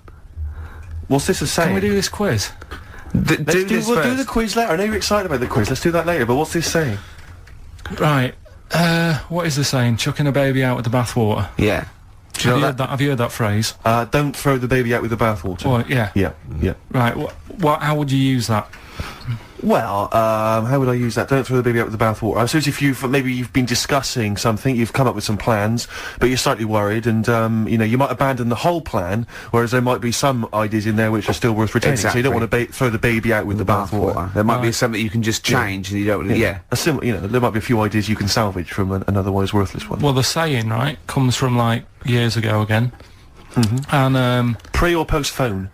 and ages and ages ago when like the bloke worked in the house, he was like the coal man, and then you had like No way. It's important. then like the mum is like she stays at home making the dinner, looking after the kids, Yep. and you've got like the little kid who's just growing up, just messing about and stuff. So what happens is, back then they didn't have like fresh flowing warm water every day. So all they could only afford to have like one full big bath of fresh water. So they'd fill up the bath, right? And then the dad would come home and he'd say, "Oh, I've had I had a tough day at work and that down the pit." And his wife would say, "It's all right, I'm putting the dinner on. You're going to have a nice warm bath." So because he gets the bath first. Because doesn't he gets the bath first, because he's the grafter. and he's right? covered in coal. He's covered in coal, so the water's like minging by the time he's finished. Yeah. Right? And then the wife says, "Oh, after all my cleaning the house and doing the cooking, I'm a bit sweaty now. She's covered in dust and Yeah. grime. She has the next one. I'll have a bath, right?" Yeah. At the end of the line, there's a little baby. Yeah. It's been playing out all day. Also got like little grubby knees and stuff. Needs to have a bath. Yeah. He goes in the bath, right? But because the water's so dirty, Sure. they go and empty the water out of the window, Can't see the baby in it. Chucking the baby out with the bathwater. That's where it comes from. I don't know what to say, Steve. Because I've heard this. I'm just. What do you think, Steve? Steve.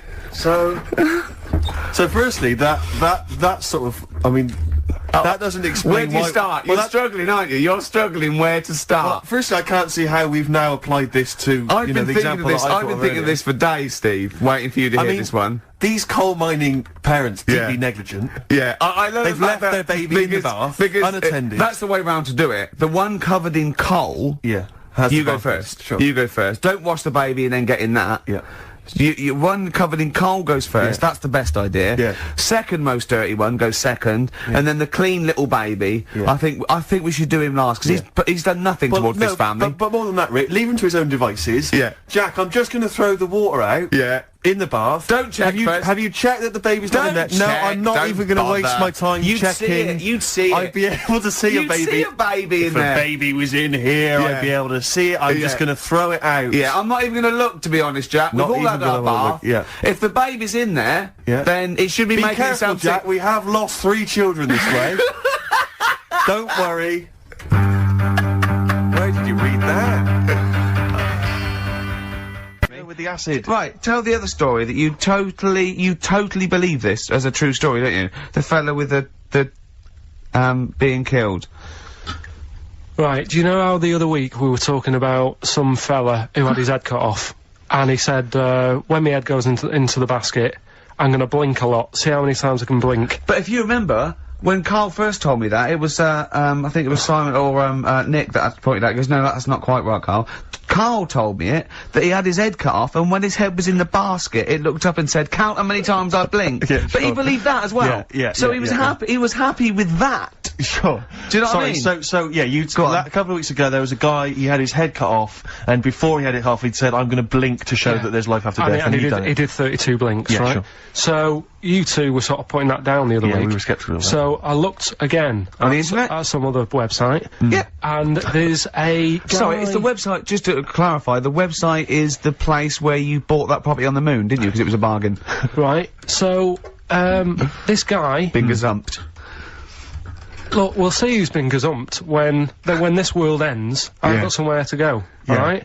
And I know you'll be calling me up, saying, oh, can I come with you? Haven't I you go, got, no, like, 'cause it 2 doesn't square exist, does it? foot? No, I've got acres. You're gonna I've have to got about- stand deadly still on the moon in your 2 square foot. I've got about There's 20 no place for acres. Suzanne, it'll just Yeah. be you. I'm off, love. It's all those people with big heads and web feet that've been buying it all these years. Well, listen, right. Go on. Anyway, Play a record, tell us a story after it. We've been chatting for far sorry, too long Carl. No, let's play a here. record. Play a tune, we'll come back with What this. do you wanna What's play? this, another ghost story?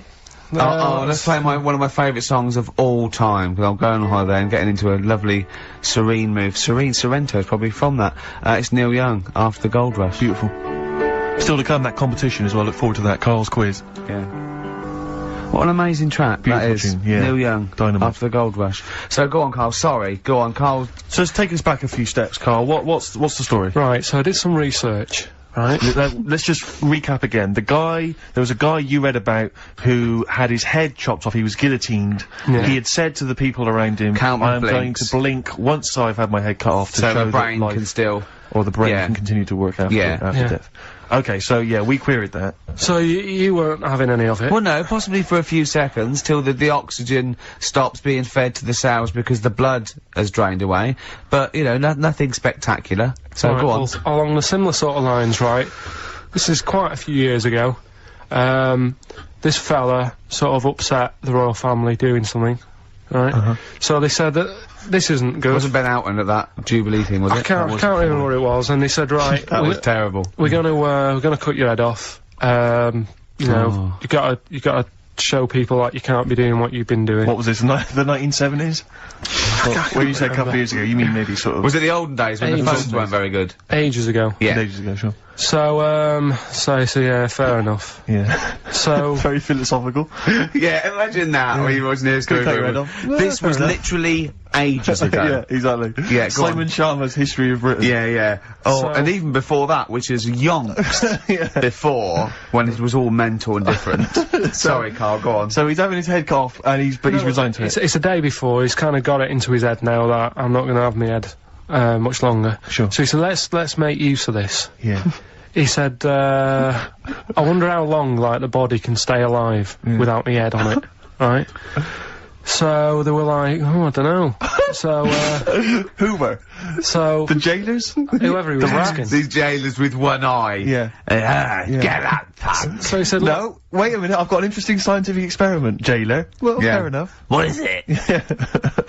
So, he said, what I want to do, right, he said, you know, surely it's my last right, you know, I'm gonna be dead tomorrow. Sure. So, let's He do a didn't test. draw it out this long, did he? Yeah, he said, let's test this out, you know, he said, do us a favour. He said, you know, it's my last day, what I want you to do is, you're gonna cut my head off, let's put a white line on the floor, Right. and see if, you know, because there's no point asking how far he can sort of walk without an head if there isn't a line, because you don't know what to count. Do you know what I mean? If it's just, if he loses his head and he's running around all over the place, you can't really count That's that. not impressive enough, yeah. So they said, let's make a white line. Sure. Yeah. Who said And- this? He did or they did? I think they started to join in with him and saying, well, let's make this a... you know. You're guessing. Go on. So, They got Norris McWhirter down. The Guinness people. Oh. Yeah. so they said, let's get this white line. Yeah. And, Dedication's all he needs. we'll do this tomorrow. And he said, alright then, I'll see you in the morning. So we go- I'll see you in the morning. Night night. Sleep tight. Bye bye. I love the fact that Carl knows exactly what was said. Oh, that's beautiful. Yeah, he doesn't know the story Yeah. or what order it is in Yeah, or when but it he knows was. exactly what or was who said. said what, but he knows the intricacies. All right then, see you in the morning. Bye, little kissy, kissy, kissy. Oh, I'm not like that. Oh, you joker. Oh, don't let the bed bugs bite. Yeah. Anyway, so he gets up. do you want a paper tomorrow? No, I'm all right. Go on. He gets up and they say, right, you know, today's the day and that. And he said, well, you know, I've got used to the idea. So here's a white line for you. Got used to the idea. Go on. So they go, right, you ready then? And he said, I go on. And they cut his head off. And the body walked 32 steps without a head. Wow. 32 steps. Incredible. And that's the lesson, really. Did it get as far as it walked along the white line, did it? Yeah, it stayed along the white line, did 32 steps, and then started to stumble a bit, and it just fell over. Yeah. But, you know, it was a test that your body can still keep alive for a little bit Yeah. when you've lost your head. Absolute twaddle. Absolute twaddle. What do you reckon you can do then without an head? How many steps? Nothing. There'd be muscular spasm, right? Yeah. It would twitch a bit. It would, yeah. You could not distinctly take 32 steps. The body well, don't... Yeah. Is the doctor still on the line? Yeah. The fella that bought 6 parrots. Yeah. And, you know, you Incredible. could look 32 steps. Right, so A you don't beheaded believe man that. doing a bit of line dancing. Right, you don't believe that, but something that you do believe that can live a week without an head. It can. Slightly different. Slightly different kettle of fish there. Why? Wow. Insect to, human is what I'm thinking. Yeah, That well, difference. there's not that much difference in Well, of some course there insects. is. Do you know that a snake has a heart and lungs and kidneys and stuff? Go on. No, well, I'm just saying. So? You're making out as if, like, they're a totally different, like, being. Species. I am making that up. I mean, call me Rick, old-fashioned. Do you know what you're talking about now? I don't want you embarrassing yourself, Rick. Yeah, I am suggesting they're totally different beings. Yeah, that is. Yeah. Now, Carl, the is very. You've got another hour. Have you got anything at all? I've got that feature educating Ricky, which is a bit of a play on words as well. Right? Do you know the film, Steve? Educating Rita. Yeah. I see what you've done. I see what you've done. Go I'm on. doing that, and I teach Ricky stuff. What do you teach me, Carl? Well, I've got a few different topics. Go on. Do you know, like how you taught me about Hitler and Che Guevara and Winston Churchill? Mm-hmm. I'm going to come in with topics every week, and this week I've got Ghosts. No, hanging bacon is one of the topics. Say that again? Hanging bacon. Hanging bacon. All the titles. Francis Bacon. No, all the titles are sort of named to sort of tease you and get you more interested in it. Hanging bacon. Well, you've certainly intrigued Go me. on. What's another title one? Hairy Chinese kid. I'm gonna go for that one. If there was a university degree Yeah, with that yeah. title, Yeah, no, I'm gonna go for hairy Chinese kid. And I the think. final one, Yeah. Alien gives man a beard. Right. Alien gives man a beard. I am gonna burst. Right, listen, Carl, you've got to tell me. Right, first, right, let's do it in reverse No, order. we're not going to do it now anyway. What do you mean? We've got to do it now. I mean, this is the first interesting thing you've said in an hour. Okay, the listeners have just been subjected to rubbish and mistakes and everything for the last 6 months. Please, we've got to do Alien Gives Man a Beard. What is that? Tell us that. Right. Sorry, this is just you telling me something, is it? This feature is you telling me something. Well, teaching you something, educating Ricky. Huh? So are we playing it now? We're already into this feature, well into this feature, are we? Yeah, I suppose we are, yeah. Should there not be a jingle or something? Yeah, can we have a Well, there's no jingle? point, because look, I come up with ideas and you dismiss them straight away, so I'm not wasting my time making stuff. Right. If you don't like well, okay, let's play Educating Ricky. Right. Brilliant. Go. Right. Right, so- Ding-a-ling-a-ling-a-ling-a-ling-a-ling. Educating Ricky. Right, what we going for then? Hanging the bacon, airy Chinese kid, Alien Gives Man a Beard. I think Alien gives man a beard. I'd We're like all to do excited that. about it. Right, there's this fellow, I think it happened in America, and he saw a bright light in the sky. And God, if you're bored. he stood there. This is a true story, is it? Yeah. He stood there, Yes, of course it isn't, Steve. and he saw this bright light, and it came closer and closer, and it was a UFO, right? Yep. And he looked at it, and it disappeared, right? And he gets back in his car, He looks in the mirror. and he looks in the mirror. Yep. He's only got a beard. He has. You sure it wasn't someone else who got in the car and he was still standing out there? No, right? What? And it turned out Yeah. he got home and said to his wife or his girlfriend, it's a bit weird. So I just got out of the car to look at a bright light, and I got back in the car and grew a beard, and she said, never mind you beard, where have you been for 3 days? And what had happened is, He passed out because he was pissed. no, the UFO had taken him for 3 days, Yeah. but he'd only thought that he'd only looked at it and it went away. Yeah. But what had happened is, yeah, he yeah. took him and Yeah. he grew a beard because he hasn't had a shave. Right, okay. I mean, was Will Smith or Tommy Lee Jones anything to do with this at all? Did you see this on a video maybe and thought it was an educational film? No, it's from a book that some kind person sent in to me. Here. Can I just ask again? Just again. I'm just throwing this right back at you. Do you think there's any other possible answer here? Right, a man is absent for 3 days from home. He's the grown a length beard. of time that it could take to grow a beard, lest we forget. What if he hadn't actually seen a bright light in the sky? What if he he'd was been lying? What if drunk? he was lying? He'd got knocked unconscious. He'd had a car crash. Just any number lying. of other No, things. just lying. Or he was just lying. Yeah, he'd been on a bender, getting pissed for 3 Yeah, days and that with was his his mates. excuse to his wife. And they went, Dennis, what are you gonna tell your wife? Well, wait a minute. Wait a minute, wait a minute. She's not going to believe I was out with you, lads. Just say you're only away for a minute. No, she know I wasn't away from it because of the beard. Oh yeah, look, it looks like you've been out for 3 days. Well, we have. That's Exactly. right. Okay, we've got to cover that then. Alien abduction. Great one. Okay, let's try that. Do you see? That's a little scenario there that could have been played out. So when you say educating Ricky, what have I learnt from this? Never listen to you again. That's all I've learnt so far. Never listen to you. Yeah, we'll add a little bit more in here, right? To Well, spice this no. up. What do you mean? Add a little bit more. We'll add a bit more to this what I'm educating you about, Go on. right? There's only a law in America that says if you touch a UFO, you're going to get done. Now, why would they make a rule?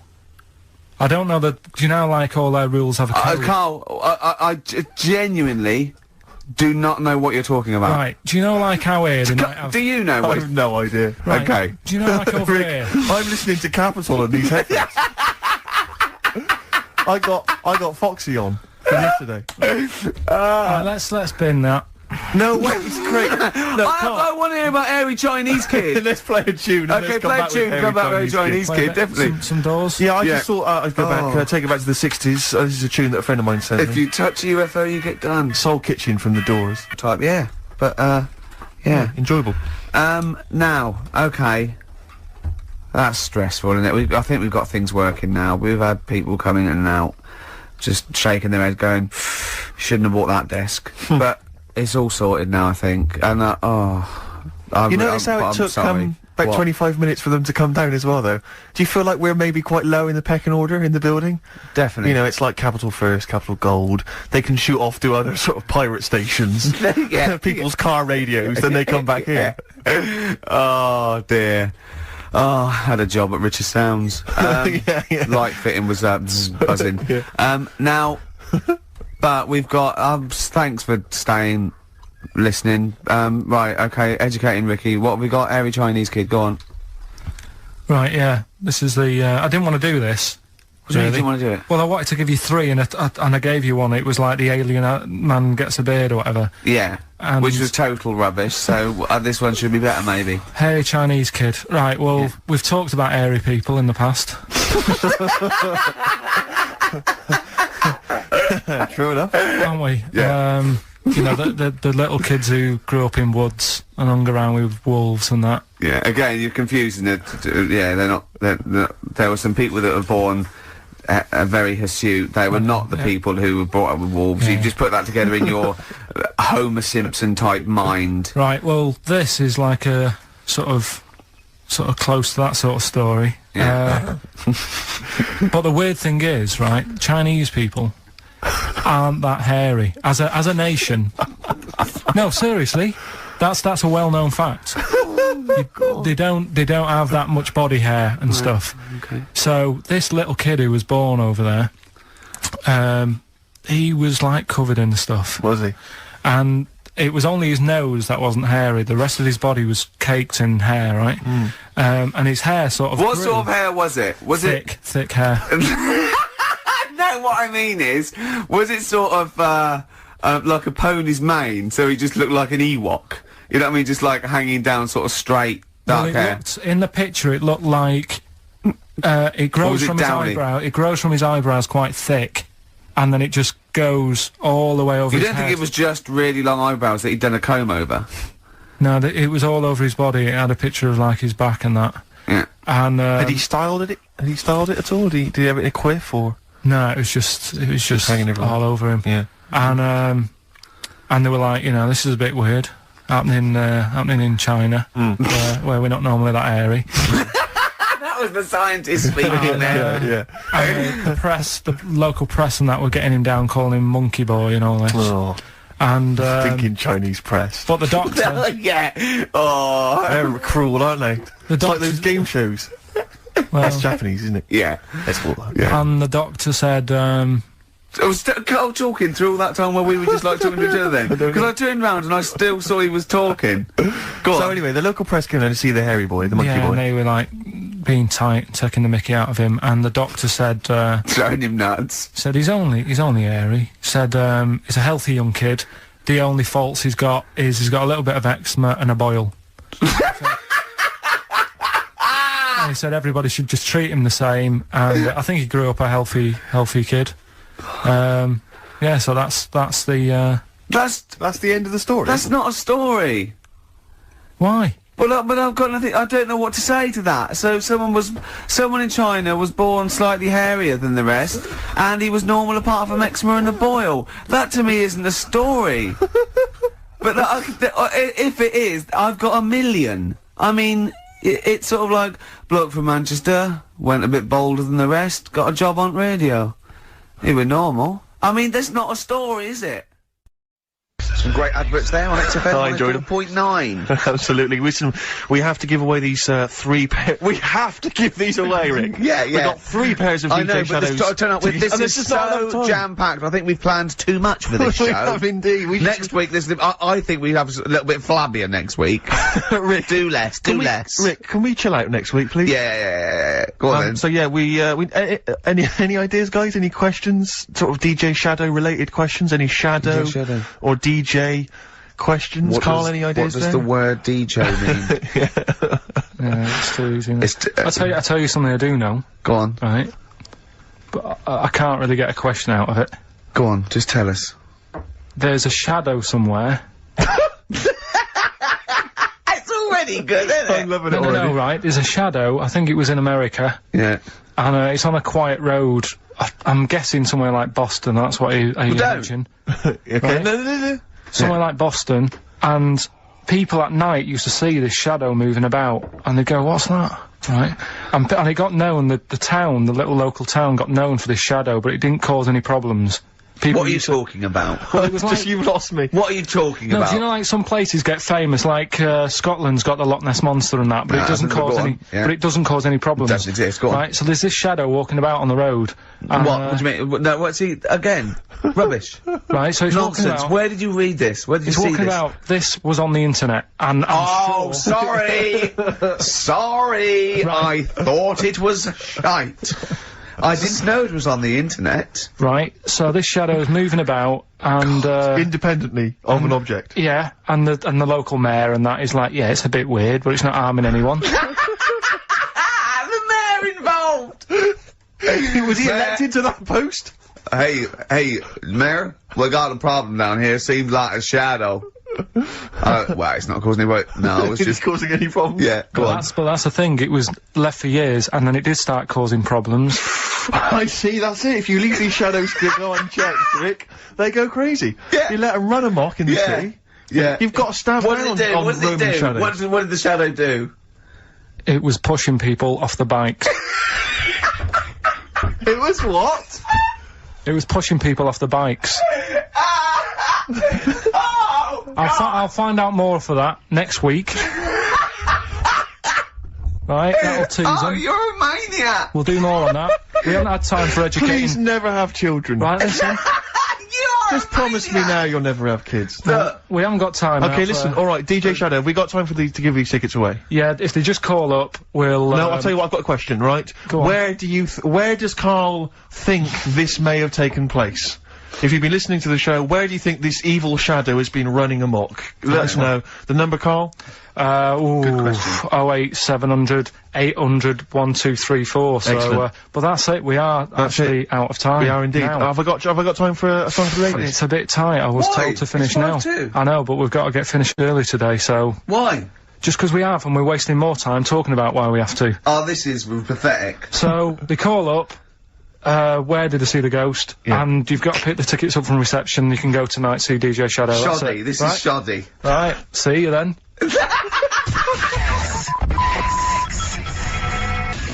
Lobe of this. Yeah, get a lobe of this, yeah. Well, that's a story about a girl who she was deaf, right, for 4 years, and it happened quite a bit back this.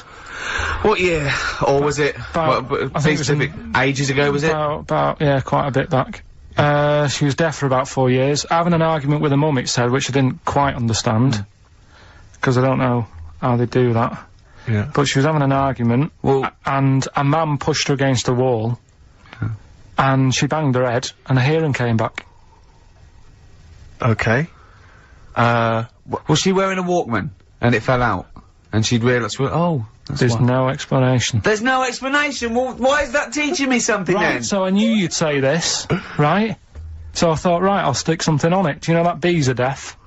No! No, you can't just, no! No. If No. you ask someone something they don't know the answer to, they don't tell you something else. Just, I'll tell you something else then. I can't answer that, I'll tell you something else. Imagine that. If you asked a teacher. Look, how do birds fly? Wow, if you're gonna do that, tallest building is, I mean, what? Well, That was the equivalent, Karl, of running away when we asked you a question. Yeah, the intellectual equivalent of going, look over there, there's a monster. Yeah. Listen, what do you mean? What she, okay, so, oh. So her There's hearing no came back. explanation. There's no explanation. Or you don't know. well, there isn't one, is there, really? It's a bit What, weird. did, But the doctors, only did thing the doctors not look into it? No, I think they just said, oh, that's good.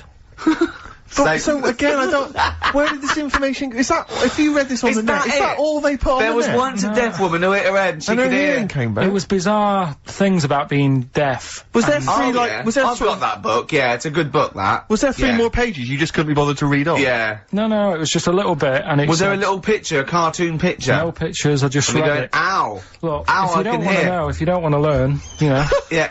Okay, it's not his fault. Let me have it's not his fault. You gotta save this. This has gotta teach me something and be an interesting story. Right, it's not his fault.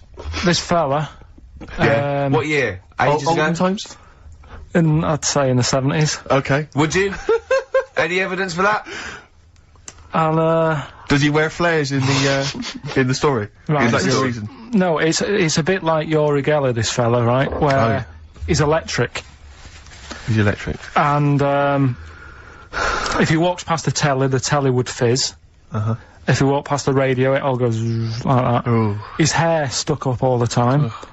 And he'd be having a bath and everything would be alright, and then the power would sort of switch on in his body, and the electric in his body made him jump out of the bath. So... What do you mean, so? What is that so? What does that so mean? You've given us nothing. You've given us nothing. You'd have to at least give us the scientific explanation. Yeah. Electric eels have 400 volts in them. Oh, is this the running away again? What was that one called? Yeah, but but It's not his volt. but there's a reason that not his fault. It's not his fault. I thought it was going to be something about keeping it in a safe. I think we should do these the other way round. I It's think you not should his tell us fault. the story and then we'll hear the pun. It's not his fault. It's not his fault. Right, let's leave it. Play a tune. Forget it. Educating Ricky. Doing it. We're not doing it. No, we are. Oh. But I'll tell you what though, talking about ghosts and that, do you know how I'm into them? Yeah. Right? How weird do you think this is, right? Well, it's not true. Before you say it, play a record. No, go on. Go on. Right, it's this woman, I don't even know if it's ghost really, it's just a bit weird. Sure. Yeah. Sure. There's this woman, Yeah. and she's not a woman, she's a kid. Sure. Okay. Sure. She's walking down like a street in her area, it's a nice day and everything's normal. She's walking down, and a woman comes up, cycling past, right? The woman on the bike looks at the kid, absolutely terrified, right? Got a really scary face on her. Yeah. The kid's thinking, why is she doing that? Yeah. Right? So anyway, she thinks nothing of it, goes, I think she was playing in the park or whatever, goes and has a nice day. About 15 years later, Oh, right, yeah. she's, I don't know, I think she was going to work, right, on a bike, She was riding her own bike. riding her own bike, cycling down the road, Oh, yeah. looks at the kid. That's the thing that happened, like, 15, 20 years ago. Right. It's her on the bike looking at her as a kid. Right. What do you think? Not another child. No. So Right. it's her, she's seen herself. What, Carl? I mean, I don't know where to start. Firstly, where's this information come from? But I mean, why do you ever? I mean, I don't know what part of that you think can be true. I'm honest. I'm speechless. I don't know what to say. What are you talking about? Bit weird though, isn't it? But it's not It true. didn't happen. Nothing happened like that. She said it did. Well, Who? she's Who? wrong. She said she saw herself. She saw herself as a kid, didn't she? Did she carry on riding And as an past? adult when she was a kid. Did she stop and talk to herself, or did she ride on by and think that's a bit weird? There's me as an 8-year-old. I won't stop. I'll be late for work. yeah. If I'm late again, the boss said he'd be in trouble. Yeah. Oh, Well, if, And where is this information? Did it happen to someone you know? No, You overheard it on the bus. no, it was in the 14 Times. Ah, right. Well, Okay. that's the answer. Good. We've Okay. got to the bottom of that. right, good, brilliant. Now, what do you make of David Blunkett accusing? That was the main bit of the story, wasn't it? Yeah. But this one, right, we all sort of talked about it, and you weren't having any of it at the time. What? This next bit of science I'm telling you about. Go on then. Right. Remember when I told you about a lad who was living at home with his mum and dad, right? Everything's, normal life, go to school, that sort of thing. Yeah. Then, I think his mum and dad had an argument, and it kicked off a bit, and he thought, I'm sick of this. It's happening all the time now, they kept having arguments, so the kid ran off into the woods, Oh, Yep. right? God. Now, he left, he went and ran in the woods, and he ended up living with some monkeys, Right. right? And he thought, this isn't a bad life, there's no arguments going on. Sure. He was getting on with them. And the He weird loved thing bananas. is, this is where the science bit comes in. Oh, Sure. He grew a load of hair on his body. That's not true. It's not true. It is true. It's an acquired characteristic. I bet someone will back me up on this. But no, you can't. You can't grow hair like that. You might get a little bit more down here. They might the erectile tissue might, they won't fall out as much. That would, but you don't actually grow a big mane if you're cold and you're a human. Well, he did. He did. This lad did. I know it sounds a bit strange and that, but he was living with the monkeys, and because it was cold, his body reacted to it. Listen. He was no hairier than he would have been if he was walking around naked on a cold day, with or without living with monkeys. The fact that he was living with monkeys makes no difference. No, I know, but I'm trying to get, picture it in your head what it's like. Although Mickey Dolenz was always pretty hairy. Right? So, he was living with them, and, he went into town or something one day. Oh, yeah. To get some food, and the people there were like, hang on a minute. That isn't a monkey. Well, he went in naked? No, he was there covered in hair. Yeah, but naked, but covered in hair, so it was decent. It was... Yeah, but that was a weird thing. They thought it was a monkey in the shop. And then so presumably he had a big, long beard as well, because he couldn't shave, could he? No, he just covered. He looked like a monkey. And they were happy to serve the monkey, were they? There's the monkey, he's buying a newspaper and some milk. How did he walk, Carl? Did he walk upright or whistling along? The picture that I saw on the internet, he was on all fours, but I don't know if that's when he was running away after they'd sort of, realised he was a kid. But this was a picture. So he was a kid as well? He wasn't even like an adult with the beard? No, he was a kid. Brilliant. And the beard kicked in a little bit earlier. So the people caught him. You're an idiot. The people caught him, shaved him, right, got it all off, didn't grow back again. Right. You're an idiot.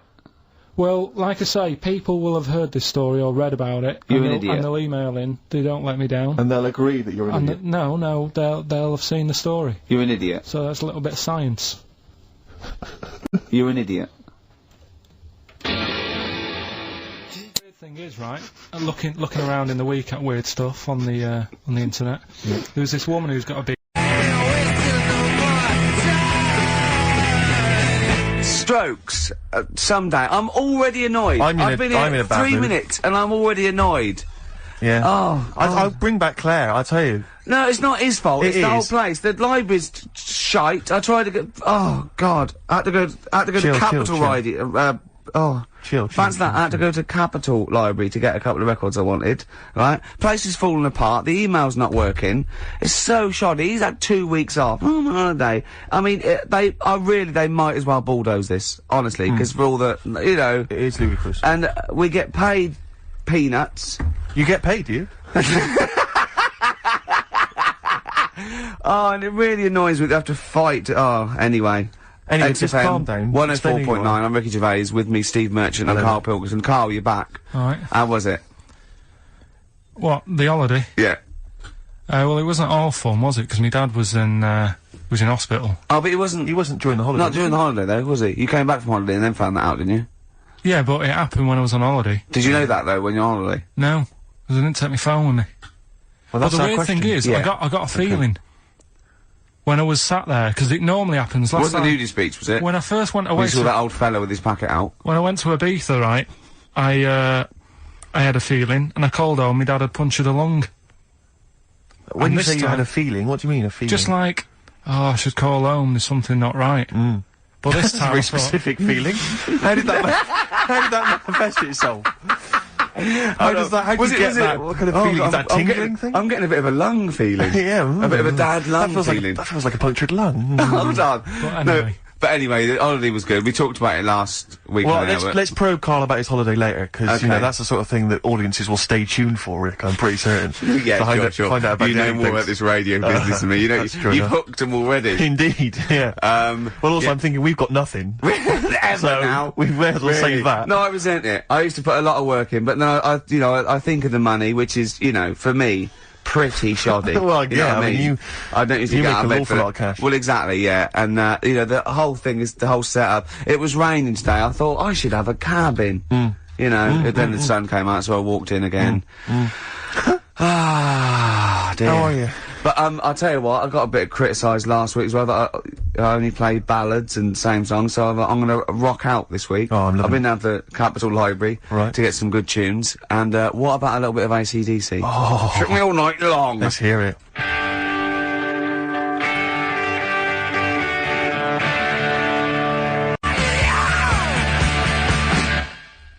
Well, that's cheered me up. In a better mood now? Yeah. Good. That's great. Should we rock out today? Yeah, well, yeah. Bit of Led Zeppelin, maybe Stones. Brilliant, yeah, some other classics and everything. Yeah. When are we going to talk about Carl? Have we run out of stuff Yeah, already? already. Okay, let's go. Okay, now, yeah. So where did you go, Carl? What was the story? It was my birthday, right?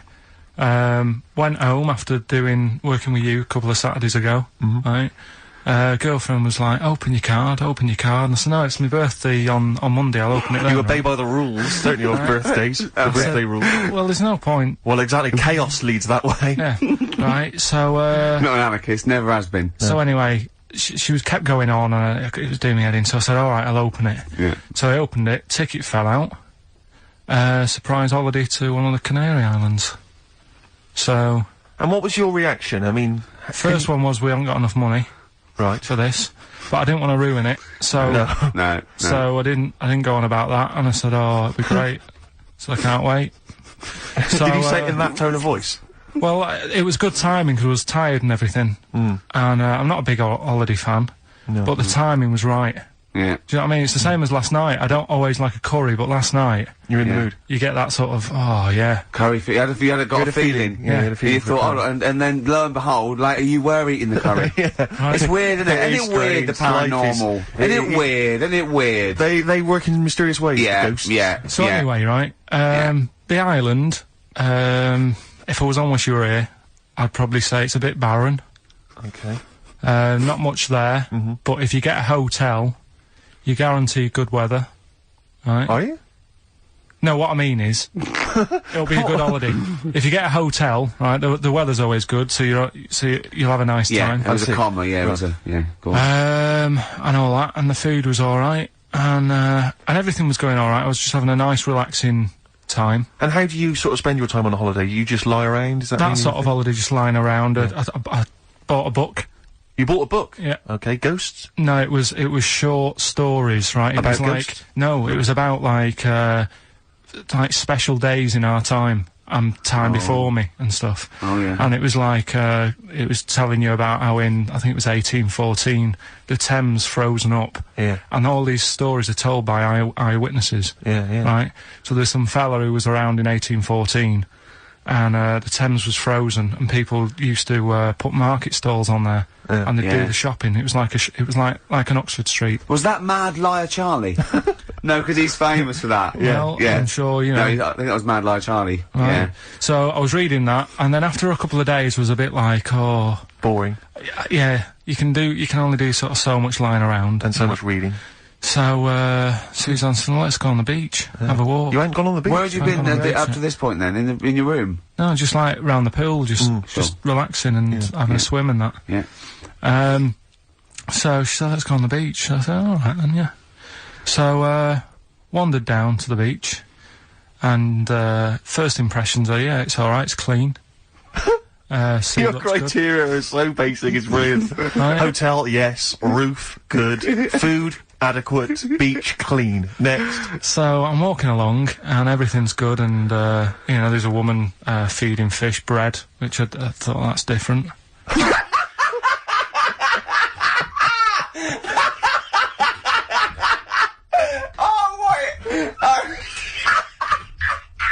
I love that. He likes originality. He loves a bit of originality. He was feeding fish bread? This woman was there, like, up to her knees in water. Yeah. And she was stood Was there. that the sea? Chucking, yeah. Oh, right, good. Chucking this bread, and I thought, what's she doing? And I stood there and watched for a minute, and there was little fish coming up, having the bread. I thought, oh. So we carried on walking, and everything's going well, and then this fella comes towards me. Everything's going well. Yeah, that's I original. haven't fallen over. Clean feeding bread. 2 points for originality. well, Yeah, good, yeah. Fella comes walking towards me. Oi, oi. He's only got no pants on. Oh. So I said, Suzanne, what's going on? Why did he turn to her? Like she knows more So than she him. said, oh, yeah, it's, she said, yeah, it's a nudity. Is this going to be a long story? Could you pour that coffee? Can you give me that coffee over? Sorry, this is really bad. Yeah, because he's poured... Thank you. Just amuse yourselves while we sort the coffee. Thank you very much. Steve, do you want I'll have a yours? cup of coffee, Carl. Thanks. Yeah, cheers. Cold. Right, good. Okay. So, Great. Thank you.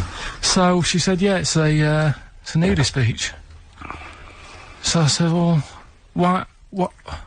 I said, we're all it's all mixed up. Normally on a nudist beach, it's a nudist beach, and you don't go wandering on there when you get your clothes on and that. So it annoyed me a bit, because there wasn't any signs. So this fella's getting closer. Well, the knob out was a sign. Yeah. Right, so he's getting closer, and he walked past me. It was an old fella, and he walked past and he had a hat on and a little pipe, and a big rucksack on his back.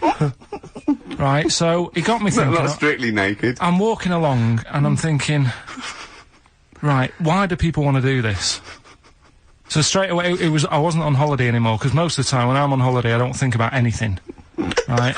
Your mind's a blank. I just switch off. Right? But all of a sudden, this has got in my head now, and I turn round to look at him, and... Check out his arse. And this bag, right, I swear, That's his ball sack. it was massive, right? What? You had a massive bag? The bag.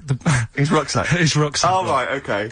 'Cause when he said there was an old couple coming towards me, I said, what was lower, the bloke's bollocks or the woman's tits? And he said, well, that was another point, she might as well have worn knickers. Because he said, so you can see it, that's what he said to me. So you saw the bag? So it annoyed me, yeah, because the whole idea, innit, this is what I think, I mean, I might be wrong, right? Might be wrong. Chances are You never have been, you never have been before. Being nudist, right? What's it all about? I'll tell you, on that point, Carl, let's play a tune, let's come back and we'll discuss... What are we going to play? We'll discuss that very issue. We've got some ideas, we did chat about this last week, Carl, in your absence. Alright. Well, we'll play the choral. Okay. It's a good one, this. Yeah.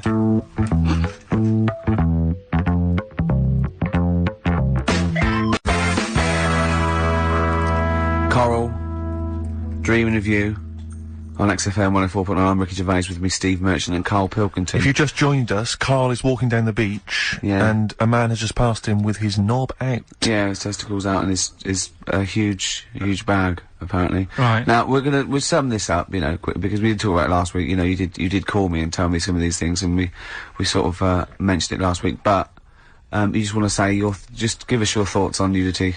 Well, what I don't understand is, right, nudity, I thought it was all about, you know, sort of being free. Yeah. Natural, letting the breeze, you know, blow around you and that. That's all I can think is of like the bonus of doing it. But you can get that by just having a pair of shorts on, right? Because I'm not one for getting my kit off. It's just something a bit weird about it, isn't it? Normally, if I go for a walk on the beach, I'll put a shirt on. Sure. But leave it unbuttoned. Yeah. Oh, right, yeah, but- tease the ladies, sure. Do you know what I mean? Yeah. But it just feels a bit weird. So it's best to cover your back anyway, because the sun... Yeah. Yeah, and all good that. advice, yeah. But when I saw him, and I thought, well, right, is he doing it to sort of be free and be comfy and all that? And then I thought, but he's carrying a big bag, right? I've got a pair of shorts on, and I'm not looking at him thinking, I bet he's really comfy.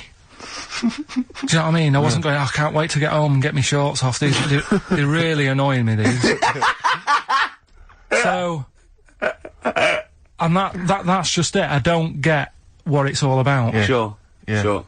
Well, okay. Well, my advice to you is don't go to nudist beaches again. Well, I didn't go again. Do you play volleyball? Nope. Well, there's nothing in it for you, to be honest, Carl. Do you ever walk around the house nude?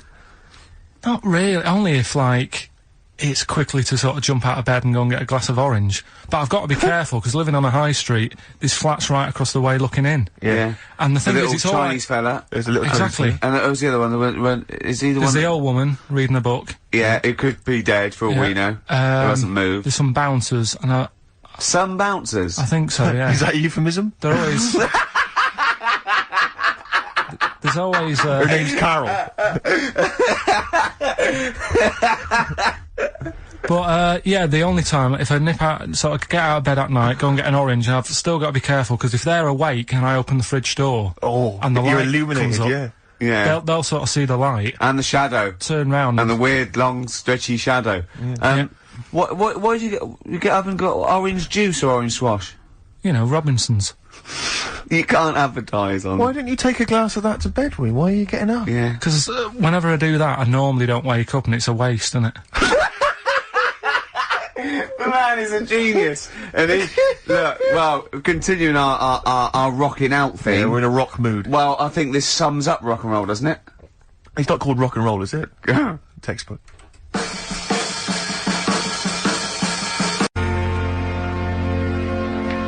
Coldplay, The Scientist. Do you think that's about you, Carl? What happened there with all that rubbish pressing the wrong thing going out and that? Don't want to go. You've sorted it now. Doesn't matter. Right. You've come back, you're not focused, Carl. That's what concerns me. Your mind's on other things. I'm alright now, though. You We're all ready to go. Yeah. You sure? Yeah. Okay. This is, I just... I'll tell you can't what, believe it. right, I'll tell you how focused I am. What? Got some new ideas for you. Go on. Well, then. they've all been blinders in the past. Go on. Did you do any competitions when I was away? Did we? I think we did, didn't we? Didn't we give away a DVD? Did we? Yeah, we did, Yeah, go on. Yeah, Right, go on. Anyway. Well, I've thought of some, This isn't like radio, is it, as we know it? This is just people talking. If the mic's on, it's luck. Yeah. If anyone's listening, I've no idea what they think of this show. It's not a show.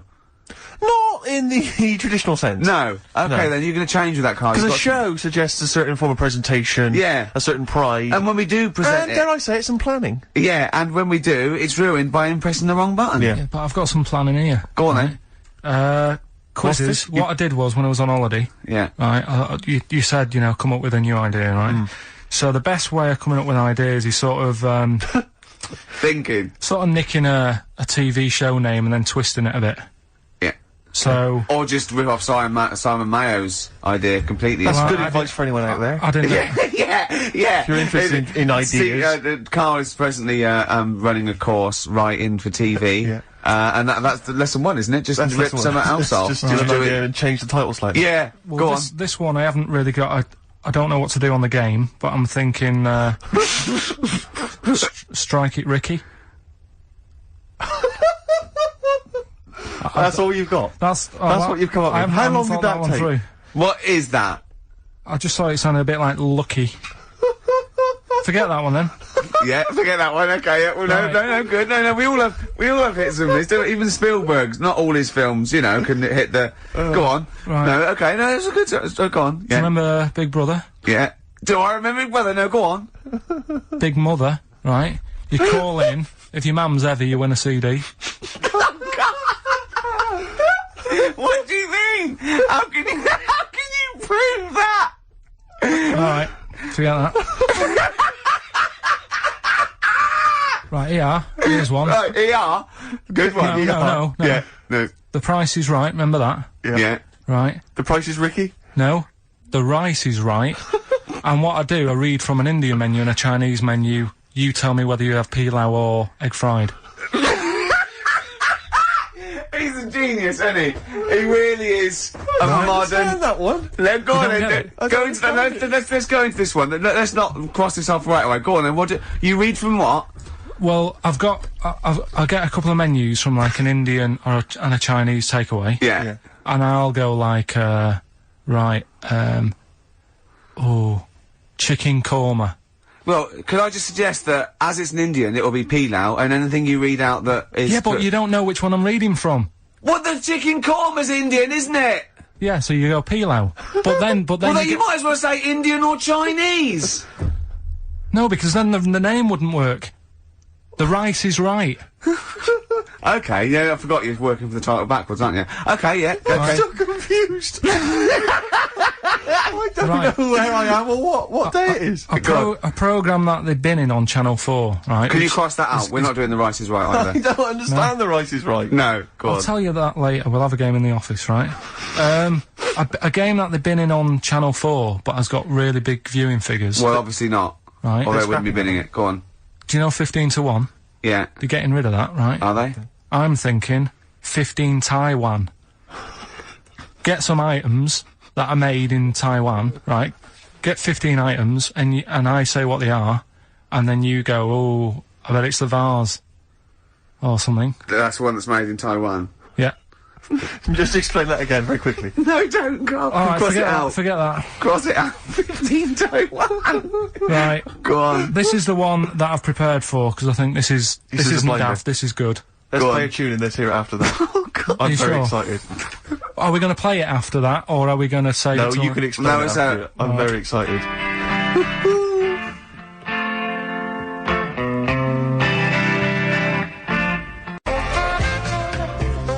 Could you hear that again, isn't it, Steve? Oh, fantastic. Waiting on a Friend by the Rolling Stones. Yeah? Go on then, Carl. On XFM 104.9, Ricky Gervais, Steve Merchant, Karl Pilkington. Go on. Right, this one. Remember Blockbusters? Uh-huh. Right, this one is good, and we'll do this one. Rockbusters. And remember how Bob Holness used to give you a letter? Yeah. And, it'd give you a question, and the answer to that question is that letter. Yes. Right, well, it works like that. So if I said to you, we'll test it out on you, Steve, right? Right, welcome to the show and that. Hello. Let's play, right? And I say, right, your first one is W. Mm-hmm. And the cryptic clue, because it's done like crosswords. Okay. So not quite like Blockbusters. Well, this young man prepared for his death. And it's a W, so the answer... And it's not always going to be like our sort of music, it can be any sort of music that's out there. So the W is the name of... Of the answer. I understand that, but is the answer always the band name, or is it... Yeah. It's always the band name, is it, or the artist? Yeah. And so would the W be the surname, or would you have both the initials if it was someone's name? Would Elvis Presley be EP? Don't get annoyed, no. Carl. These are these are valid questions that I knew would be asked. I know this. You tested it on me, so you've got to tell them. Well, This is To the know point. the rules. If it was Elvis, I'd probably do E. No. Give him the answer. Give him the Right, answer. did you hear the clue? No, give me the clue again then. So the letter is It W. is a cryptic clue, and It's the clue's W. fine. Listen, but, and the go on. clue is, this young man prepared for his death. This young man prepared for his death. Yeah. This young man prepared for his death. And it's a W. And it's his first name. That's what he needs Well, to see, know. that's the, yeah. Yeah, but I don't... Well, shouldn't we have the initials? Wouldn't that make it easier? I mean, Yeah, wouldn't- but they didn't do that on Blockbusters, it just had one Yeah, letter. they did. No, they did, They they did did. if it was, if... The gold one they often had us for 3 or 4 Did they? letters. Yeah. Well, it was normally just one word. It wouldn't have been a name or something. Alright then. W... Y. W-Y. Will Young. Excellent. I Right, didn't so understand it. What was this the young clue? Will man, prepared for this young man. So he's sort of mixed, sort of cryptic. Yeah. But I mean, you know, that's a he's good good effort. enough That's for- better than yeah. usual. No, it's That is better than It's not usual. bad, is it? So do you want to play? Let's play Rockbusters. Yeah, Rockbusters. How many of these have you got? No, because No, wait. Let's just clarify a couple of rules here, Carl. Let's just make sure we thought everything through, because I'm pretty certain when they get these things on TV, they at least have a go at them in the office first, before they put them straight on there. I'm sure that's how it works. I'm sure Bob Holness just didn't turn up the first day, and he goes, "Don't worry, we'll wing it, it'll be fine. Bring the students in, let's have a go." I'm sure they did a bit of preparation, so let's just check we've got everything, every base covered. Yeah, I've Firstly, how many questions have they got I'll to tell get you right? what. Let's do this off air then. Should we play a great tune? Well, yeah. Well, people need to call in, don't they? Because we're doing it, aren't we? Yeah. It'll be alright. And there's good stuff. I've got CDs, right? I've got, some compilation stuff and a couple of videos and that, so that's what they're playing for. Call up now, 08700 800 1234. Get them on the air, play the game. Brilliant. Yeah? Yeah. Is that what we're doing?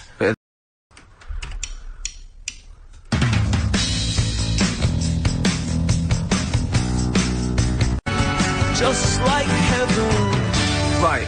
Oh, That's from that Cure Greatest Hits I'm gonna have a compilation. heart attack. I You really get am. an extra He's- bonus CD on certain copies, and that's an acoustic version of Just Like Heaven. Fantastic. He hasn't thought it through. I know, we've just Right, spent we've- 3.5 minutes trying to figure out the rules of Yeah, this game. right, we've got it now. I'm sorry for people who are calling. The lines are going mental. Right, so hold on, everybody. What we're going to do is we're going to do an ad break. We're just going to figure out how to play the game. No, we're going during to get the 2 ads. people on there and we're going to play it. So, XFM and that.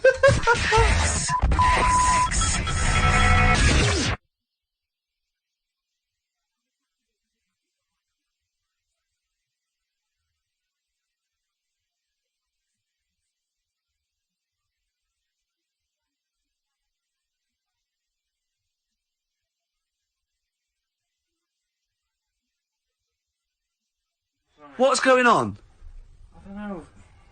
The adverts aren't working today, and I'll have to get an engineer in as well. so Right, that's don't messing- play the adverts. I don't want to play them anyway. Don't play them. It's not our fault if it doesn't work. It's... Why? Do you realise if we were, like, live, we'd be heckled off the stage?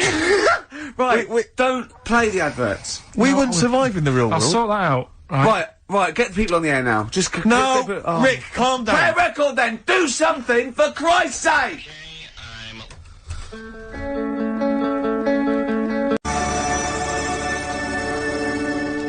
Brilliant, Pulp. Good news and bad news. Bad news is we have got enough callers to play Carl's game. The good news is we don't have to play any more adverts in this show. So, if it doesn't work, sod it. Right, who have you got on the line, Carl? Sam. Now, let's just remind ourselves, what's the game? It's Rockbusters. Okay, now calm down, Carl. I know you're a bit stressed, you've got a lot to do, but don't worry, you've just had a holiday. Throw this desk out. Let's throw it out and start again. Rick, don't get stressed. Go on then. People wouldn't think it was us if this show wasn't, you know, half-baked and ill-formed and generally shoddy. That's what they've grown to love. Okay, alright. Sam? Hello? Is it sounding alright today? It is, just about. Right, cheers. Sounded worse. Right then. Yeah.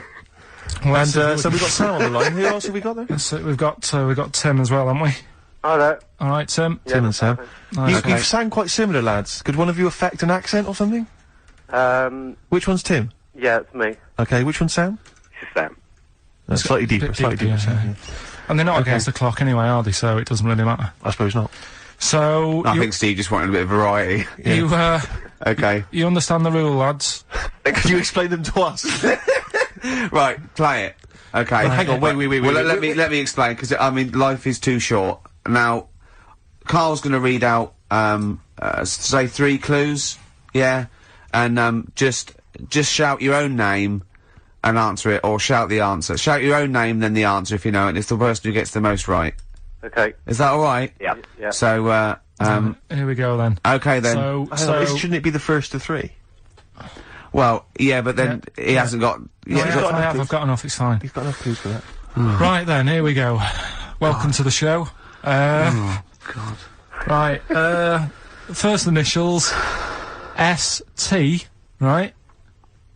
Is that right?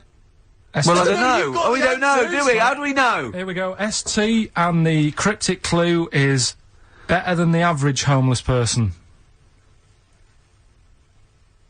Okay? Sorry, I think... Is that a band? Yeah. Is it an old band? Yeah. I think that's one word. Alright then, S. S, it's an old 70s band.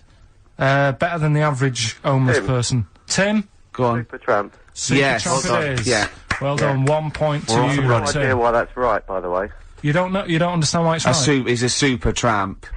Oh, right. Better than the okay. average Oh, homeless cryptic, person. Yeah. Yeah. Cryptic. Yeah. Okay, second one. Come on, Sam, you've got a... That's actually quite good for Carl. Trust me, Tim. I mean, take that as a good clue. Because, yeah, okay. We won't do this again. Right, 1-0 Right, to here Tim. we go. Right. F. The letter is F. That's the next one we're moving on to. And the cryptic clue is, the little girl is hungry. What shall we do? Is that S or F? I've got it. F. F. Ready? Sam. Peter. Yes, 1-1. Feed her. He's pulled out of the Feed her. Yeah. Feed her. Okay. Yeah. So that's 1 each. So this is the decider, isn't it? Wait a minute, ITV are on the phone. Well, you said first to 3, so no, it's not, is it? That's what I said. Just do the 3 clues and who gets the most. Okay, well, we can do that now. So, here we go. I love this. This is rubbish. Go on. So, here's the last one. The initials are AK, right? And the cryptic clue is exploding pet. Shout out your name if you know it. Last orders at the bar, please. Last orders at the bar. Exploding pet. AK. You're tuned to XFM 104.9, Karl Pilkington's quiz, Rockbusters. The format is still available. The highest bidder, please give us a call, or you can email ricky.gervais@xfm.co.uk. Is it a band or a singer? I'll give you a bit more of a clue. It's a pop band. Okay? We wouldn't play... Sam. Tommy Kitten. Yes! Excellent. Oh, Hey. this is amazing radio. So who was that won? That was Sam who won. So it's 2-1 to Sam, so he wins What does he win, Carl? He wins some CDs and some videos. No, he's got obviously now, Sam, if you're ready, take the spot, you're gonna do the gold run. Away you go, Carl. I haven't got any more. You're a fool. Right, stay on the line, we're giving both some presents. Play a record for, Rick, I'm gonna shoot off. Not come!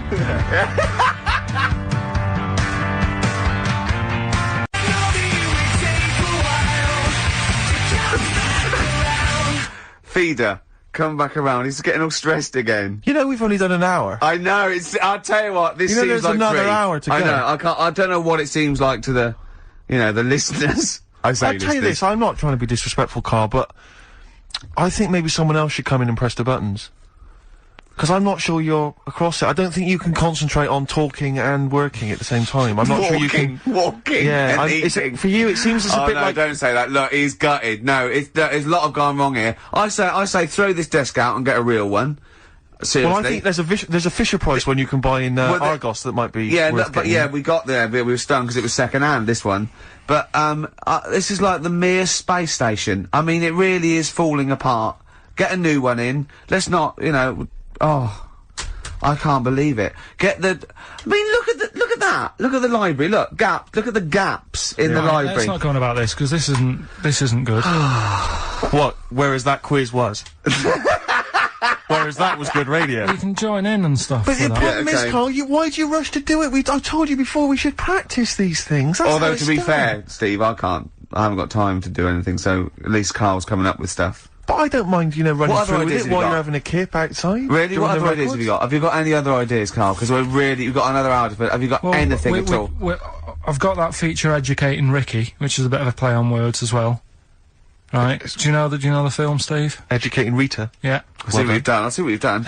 Go on. I'm doing that, and I teach Ricky stuff. What do you teach me, Carl? Well, I've got a few different topics. Go on. Do you know, like how you taught me about Hitler and Che Guevara and Winston Churchill? Mm-hmm. I'm going to come in with topics every week, and this week I've got Ghosts? No, hanging bacon is one of the topics. Say that again. Hanging bacon. Hanging bacon. All the titles. Francis Bacon. No, all the titles are sort of named to sort of tease you and get you more interested in it. Hanging bacon. Well, you've certainly intrigued Go me. on, what's another title one? Hairy Chinese kid. I'm gonna go for that one. If there was a university degree with that title... Yeah, no, I'm gonna go for Hairy Chinese Kid, And I the think. final one, Yeah. Alien gives man a beard. Right. Alien gives man a beard. I am gonna burst. Right, listen, Carl, you've got to tell me. Right, first, right, let's do it in reverse No, order. we're not going to do it now anyway. What do you mean? We've got to do it now. I mean, this is the first interesting thing you've said in an hour. Okay, the listeners have just been subjected to rubbish and mistakes and everything for the last 6 months. Please, we've got to do Alien gives man a beard. What is that? Tell us that. Right. Sorry, this is just you telling me something, is it? This feature is you telling me something. I'm teaching you something. Educating Ricky. So are we playing it now? We're already into this feature. Well into this feature, are we? Yeah, I suppose we are, yeah. Should there not be a jingle or something? Yeah, can we have a Well, there's jingle? no point, because look, I come up with ideas and you dismiss them straight away, so I'm not wasting my time making stuff. Right. If you don't like well, okay, it. let's play Educating Ricky. Right. Brilliant. Go. Right. Right, so- Ding-a-ling-a-ling-a-ling-a-ling. Educating Ricky. Right, what we going for then? Hanging the bacon, Airy Chinese kid, Alien gives man a beard. I think Alien gives man a beard. I'd we're like all to do excited that. about. Right, there's this fella, I think it happened in America, and he saw a bright light in the sky. And, God, if you're bored. and he stood there. This is a true story, is it? Yeah. He stood there, Yes, of course it isn't, Steve. and he saw this bright light, and it came closer and closer, and it was a UFO, right? Yep. And he looked at it, and it disappeared, right? And he gets back in his car, He looks in the mirror. and he looks in the mirror. Yep. He's only got a beard. He hasn't. You sure it wasn't someone else who got in the car? And he was still standing out there? No, right? What? And it turned out, Yeah. he got home and said to his wife or his girlfriend, it's a bit weird. So I just got out of the car to look at a bright light, And I got back in the car and I grew a beard, and she said, "Never mind your beard, where have you been for 3 days?" And what had happened is... He passed out because he was pissed. No. The UFO had taken him for 3 days. Yeah. But he'd only thought that he'd only looked at it and it went away. Yeah. But what had happened is, yeah. he took him and he grew a beard because he hasn't had a shave. Right, okay. I mean, was Will Smith or Tommy Lee Jones anything to do with this at all? Did you see this on a video maybe and thought it was an educational film? No, it's from a book that some kind person sent in to me. Here. Can I just ask again, just again, I'm just throwing this right back at you. Do you think there's any other possible answer here? Right? A man is absent for 3 days from home. He's the grown a length beard. of time that it could take to grow a beard, lest we forget. What if he hadn't actually seen a bright light in the sky? What if he was he'd been lying? What if drunk? he was lying? He'd got knocked unconscious. He'd had a car crash. Just any number lying. of other No, things. just lying. Or he was just lying. Yeah, he'd been on a bender, getting pissed for 3 days and that with was his his mates. excuse to his wife. And they went, Dennis, what are you gonna tell your wife? Well, wait a minute. Wait a minute. She's not gonna believe I was out with you, lads. Just say you're only away for a minute. No, she'd know I wasn't away from it because of the beard. Oh yeah, look, it looks like you've been out for 3 days. Well, we have, that's... Exactly. Right, okay, we've got to cover that then. Alien abduction. Great one. Okay, let's try that. Do you see? That's a little scenario there that could have been played out. So, when you say educating Ricky, what have I learnt from this? Never listen to you again. That's all I've learnt so far. Never listen to you. Yeah, we'll add a little bit more in here, right? To Well, spice this no, up. what do you mean add a little bit more? We'll add a bit more to this what I'm educating you about, Go on. right? There's only a law in America that says if you touch a UFO, you're gonna get done. Now, why would they make a rule? I don't know that. Do you know, like, all their rules have a code? Carl, I genuinely do not know what you're talking about. Right. Do you know, like, how here they might have... Do you know I what? have no idea. Right, Okay. Do you know, like, over Rick, here... I'm listening to Capital on these headphones. I got Foxy on from yesterday. Right, let's bin that. No, wait, it's great. No, I want to hear about Airy Chinese Kid. let's play a tune. and Okay, let's come play a back with tune, Hairy come back with Airy Chinese Chinese Kid. Play a Kid, bit- definitely. Some doors. Yeah, I Yeah. just thought I'd go back, take it back to the 60s. This is a tune that a friend of mine sent If me. you touch a UFO, you get done. Soul Kitchen from The Doors. David Bowie, Slow Burn, yeah. Quite a Eno trilogy Yeah, feel not bad about at it. all, yeah. Lodger Is it and a sort of neutral? low type, yeah. But, yeah. Enjoyable. Now, okay.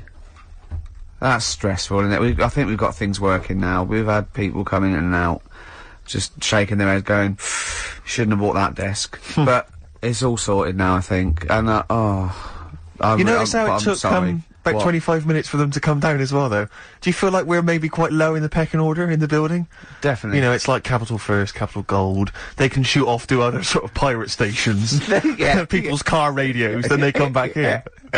Oh dear. Oh, I had a job at Richard Sounds. Yeah. Light fitting was buzzing. Now, but we've got. Thanks for staying, listening. Right, okay. Educating Ricky. What have we got? Airy Chinese Kid. Go on.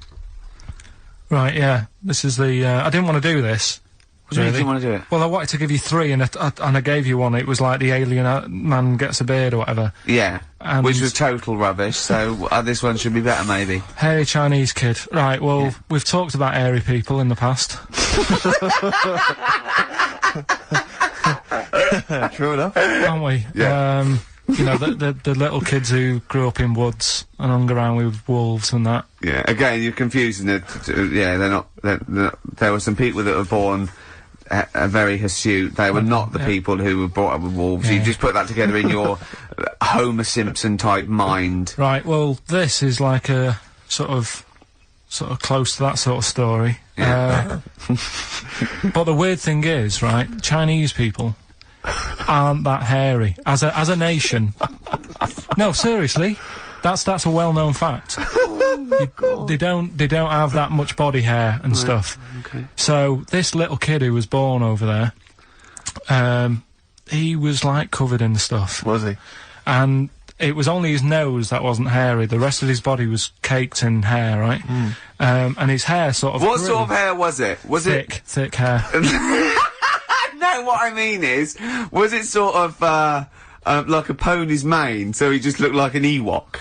You know what I mean? Just like hanging down sort of straight, dark hair. In the picture, it looked like, it grows from his eyebrow. It grows from his eyebrows quite thick, and then it just goes all the way over his head. You don't think it was just really long eyebrows that he'd done a comb over?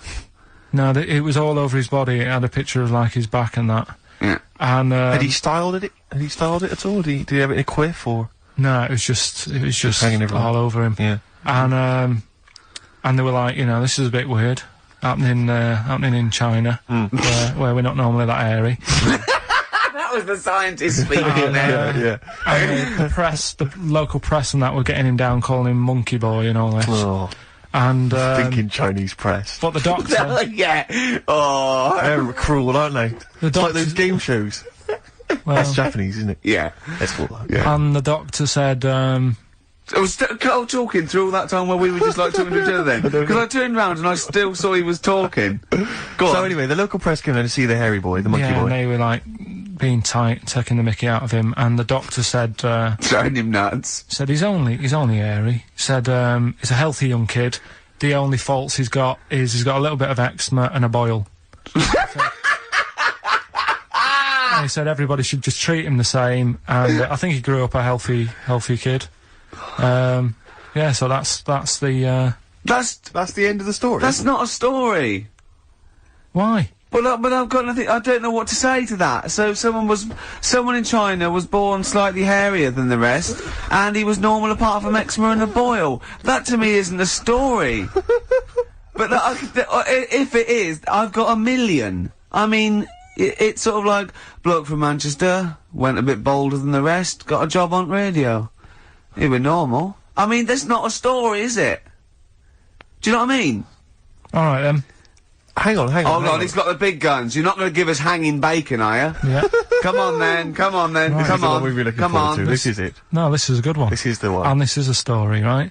Do you know the saying, chewing the fat? Good one, it's one of my favourites. Yeah? Yeah. Do you know what it means? Talking. Right. Well, do you know where it came from? No. Right, what they used to do years ago, when people didn't have much money. Is this the same as throwing the baby out of the bathwater? No, it's not the, well, it's not the same saying, but it's... No, but I mean, is it as wrong as that was? Well, let me tell you, and we'll Go see. on. Okay. Like, people go out to work, and with the money, they'd buy food. Oh yeah, go on. This is a good system. What? Go on. What do you mean? People go out to work and with the system. And if you were quite well off, you might treat your family to some bacon, right? But do you know, like in these days, if people earn a lot of money, they might buy a nice suit or a car. Yeah. So what are you saying? You're saying wait. Let me get this straight. You're saying that you go out to work and get money to buy things to live, and if you get sort of enough money to live and you've got some left over, you might treat yourself on like a suit or a car or something. Is that what you're... Yeah. Oh, but back then, if you earned money, they'd say, This is olden times. yeah, Okay. let's get some bacon in, right? And what they'd do, they'd hang it in the kitchen Or to show it off. to show it off to all the neighbours and friends. Because if you had hanging bacon, it was like, he's doing all right for himself. Yeah. Some lovely bacon. So they had loads of bacon hanging up, and people would come round, right? And whilst they stood in the kitchen talking about whatever they're talking about, in olden times. they'd say, do you got a bit of rind? And they'd rip a little bit of rind off, and whilst they're having a chit-chat, Chewing the they'd fat. chew on the rind. Well, I think that's probably true. And I it's haven't like- heard that, but that one to me sounds true. Do you see the difference between that one and a man was abducted and grew a beard? Can you see the difference in Yeah, but why I different- accept that story? Different stories for different things. Different stories for different things. So, see, that's a nice story. If it's true, I don't know if it's true. I mean, but it seems totally possible, viable, quite interesting. I won't be quoting that myself until I've verified it. But that's, you know, I won't be telling anyone the bloke got in the car and he had a full-faced beard. Why has his car been towed away? Because it was a quiet road. Was it? wasn't in the way. So, Are you filling in the blanks again? That wasn't in the book, was it, that you read? See, that's the thing. Sometimes I think you make up bits of the story as though they were fact. That doesn't seem right. well, that's all you can do, innit? So, So that's educating Ricky. Will we Brilliant. do that next week? That is brilliant. No, I think Carl. that was good. I did. I mean, I enjoyed that. I learnt something from that. I mean, I want to get. I mean, this is all from one book, is it? Yeah. That's an interesting book. With the, I don't want to dwell on it, but with the hairy Chinese kid, what did they say about that? What was the, was it once there was born a kid who was slightly more hairy than everyone else, but it's all right. He only had a boil. Oh, how did they word it? How did this capture your imagination? There was a Well, picture. it was a picture that grabbed me first of all, Sure. and it was like, God, what's up with him? And that's when I read it. Did you see the boil and the eczema, or just the hair? No, you see, because his face is like, just under his eyes is sort of nice and smooth, and his nose is sticking out, and that's not hairy. But the rest of him, it looked like he had a sort of a balaclava on or something. And then I read on, and it's like, this is a hairy kid in China. Yeah. Yeah. So.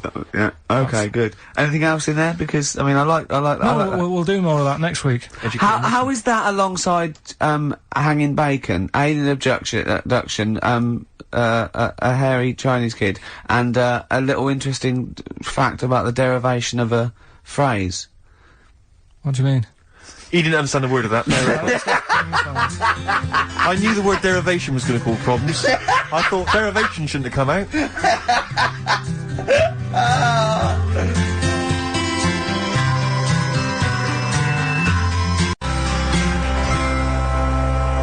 I wasn't disputing. He's all smug because he just had a phone call.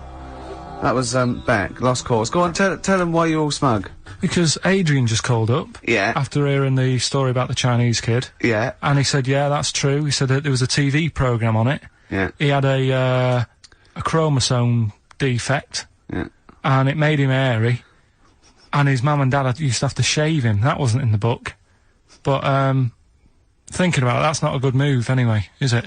Because they say that for women, if you get a few hairs on your top lip, don't shave it because it'll grow back thicker and faster.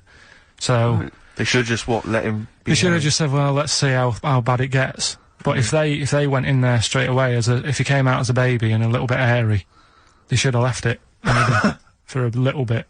But Adrian called up and said, yeah, he was hairy, he was Yeah, but alright. we weren't disputing there was a Chinese kid born slightly hairier than the rest. We were disputing the fact that you didn't actually tell us a story. You just told us a And sort what of we are selection of facts. disputing is that man was abducted by aliens for 3 days and grew a beard. Yeah. That's definitely not true. No, We don't know about chewing the fat, but it sounds quite viable. Yeah. You see, the difference is between me and Steve and you is that what we believe isn't random. Do you know what I mean? It's not random. The things that... We don't believe stuff just because it's interesting. It's not every other thing we believe and every other thing we don't. We Well, I sort of think like... Carl believes stuff if it's interesting. Yeah, I know. Yeah. If he thinks, oh, intriguing. And he said to me on the, before you got a minute, he said, that Ollie's record, he ain't ever he's my brother, what's that about then? And I went, oh, I don't know, I heard, it was about someone who had a disabled brother, and, he was lifting him in and out of a car or something, and someone said, oh, do you want a hand? And he went, no, he's not heavy, he's my brother. I.e., this isn't a burden for me. Yes, yes, Right? yes. Carl, what did you say? I'd say... No, I'll tell you what he said. He went, that's ridiculous, he was still heavy. And he said, and don't turn down help. Which... We were talking about that because a new feature we're starting about this time every week. Oh, yeah. We start about this time every week? Yeah. Yeah. We'll do... that song's got a good story. Okay. Yeah, love it, snappy. Go on, go on. There's loads of songs out there, isn't there, with songs that you couldn't fade out. When you hear them on the radio and that, you don't want anyone to talk over the start or the end. Yeah. Because but it's remember we did this one before with, Georgie by, Rod Stewart? Yeah. And I was a bit worried that it might have been a true story, because we were, joking about it. And, he went, oh, Georgie? He went, I think it is a true story. I went, why? He went, I listened to it again, and Rod Stewart at the beginning says, this is one of my best friends. So... It's brilliant, isn't it? It's genius. So there's loads of songs out there, and what I want to do, we want to get the audience involved in this, so if you've got, like, a favourite song that's got a really good If you've got an story- audience. Well, yeah, go on. and they email in ricky.gervais@xfm.co.uk, and they say what the song is now. What would examples be then? Examples, ones that jump to mind straight away for me. Elvis, In the Ghetto. Yeah, good one. Brilliant. Andrew Gold, Lonely Boy. Absolutely. Don't know that one. Eminem, Stan. Right. Yeah, yeah. Good one. You couldn't fade it out, could you? Because you go, well, what happened? Yeah. Yeah, no, absolutely. And that's what I'm saying. Not just any sort of pop song that keeps repeating itself.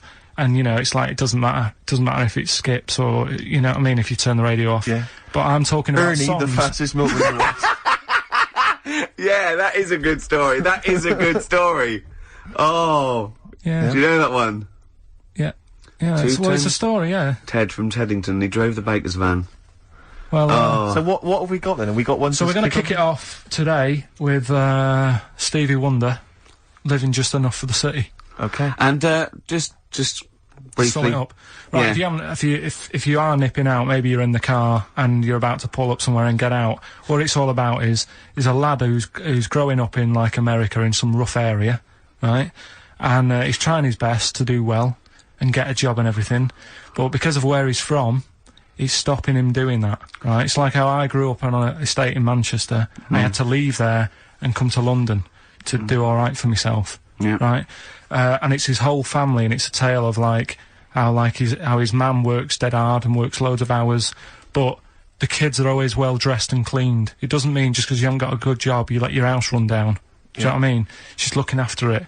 The sister, you know, she hasn't got new clothes, but they're always clean, and her knees are clean, I think it says in one point. Excellent. Clean knees, always so, important. So will we give it a listen? Let everyone Brilliant, hear it's it? a Well, I great don't track. think Stevie can do it justice.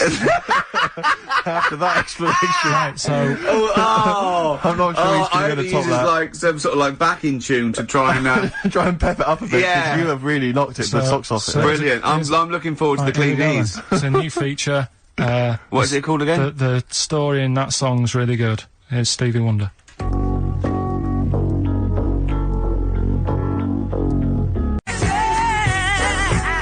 Go on then, Carl. Back announce that. It's your choice, that. Right, songs with good stories that you can't fade out. Yeah. Although you can heavily edit them for Yeah, them. I noticed you didn't play the full version, which has No, it's obviously radio. got the complete story in. You've just played a I haven't heard the other. That's single all I version. know. Well, in the album version, He gets goes abducted. to jail. He gets abducted as well, and he comes back with a big beard. Yeah, and he's No. covered in hair. No, No. he gets arrested and goes to jail.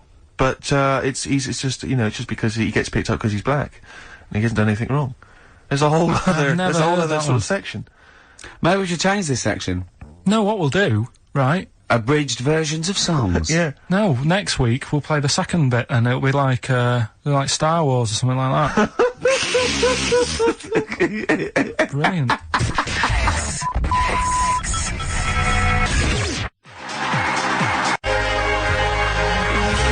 Doves. Caught by the River on XFM 104.9. Well, it's been a good show, hasn't it? There's been sort of like quite a rock and roll 70s feel to it. Mainly the equipment. But we got through it. Carl's been telling us some great insights into his mind, really. We've had a few laughs, a few tears. Bit stressful. What were you telling me in the week about when you went to visit your dad in hospital? Oh, we're talking about yeah, me when I got back off holiday, my dad was in hospital. I shot back to see him, see how he's getting on, and hospitals are depressing places, aren't they? Yeah. Really, like, God, you know, you know, even if you're not that ill, it makes you feel worse. Yeah. Because it's really, like, drags you down. There's people walking around moaning, and, you know... You, mainly. Yeah. Nurses. And, my dad was political. like... Yeah. Is High five. Satire. Do you know what I mean? I wouldn't like to be the Because end they of don't get Jess. paid enough and all that, and they do, Oh. like... No, well, that's... Tony what I mean. Blair, are you listening? I don't want to look like I'm moaning about the people working, because they all work really hard. Yeah, of course they do, yeah. But it's just God bless they are depressing places. High five. Nice one, Go nice on. one. Yeah. Right, so I'm sat there, my dad's getting fed up, and Is that because you're visiting? just he's quite an active bloke, and Yeah. all of a sudden he's Doesn't got like to stay being- in bed, and yeah. you know, it's like sit down, stop moving about, and all this. So so he's sat there, and there's an old woman in the bed next door, right, and she's in a bad way anyway. Yeah. Right. She must have been, I'd say she looked about 98 or something like that. Okay, good. Right. Now, I don't know what was wrong with her, but she was always constantly moaning, and you could see that the nurses were trying their best to keep her happy, and she wasn't having any of it. And, you know, she was moaning because her hands had gone blue. Well, that is a worry, to be honest. Well, it's not, because she's 98. Is that what happens? But why doesn't the doctor, if I was a doctor, and I'm not one, but... No, Carl, don't be modest. Are you a doctor? Yes or no? But if I was think he's let it slip. Carl, are you a doctor? No, listen. Look me in the eye. Right. Yeah. So this woman had blue hands. Had she seen a spacecraft? Right. So... Go on. She had blue hands. Now, she's 98. If I was a doctor, I'd be No, thinking, she's not 98. You said earlier on she looked about 98. So you're making that up. It's just shifted from 98. speculation to fact. Absolute fact now. Yeah. Yeah. Right, she's 98. It is fact now. There's a 100-year-old woman. Go on, yeah. If I was a doctor, I'd be thinking... You're not, are you? You honestly, you how did I con them? How did I get away with this? I'd be thinking... Right. She's 98. She hasn't got long left. Why not just let her be at home and be happy in her own space? Yeah. You know, and let her have a nice life, whatever's left. Because she may hurt herself. She may have falls. Some people have to go in there for their own protection. She might not have immediate More family. than that, she may not have been dragged in against her will. No, she may no. have come to hospital because she was worried about her blue hands. Yeah. Yeah, but when I was talking to Ricky, he said, "Oh, what it would have been is probably a bit of." Did you say it's rheumatism or something? No, I said a blueness can be through lack of circulation. Right. So just. And say, I'm right, definitely not a doctor. You've got blue hands, bad circulation. We're going to send you home. We'll give you a Rubik's cube. Play around with that with your hands. Get the blood. Rubik's cube. Get the blood pumping. Yeah. And don't worry. I don't say, oh, it's really bad. Just think she's 98. Let her have a nice rest of the life. Yeah. But instead, she was there, and the annoying thing was, and they do this with a lot of people in hospital, they pump you with drugs, try to sort it out. They don't, you know, there's probably a bit of guesswork going on. Maybe. A little bit. Not as much as you, but go on. Right? And because of that, they sort of break wind a lot. So I'm sat there with my dad talking. Drugs do that, Steve. I'm sure if there's a doctor listening or a nurse, they will clarify that if they pump you with all sorts of stuff, it wants to come out. Right. So you're sat there having a serious chat. It's a quiet hospital. The woman next door with the blue hands suddenly starts seeping gas, right? I start laughing.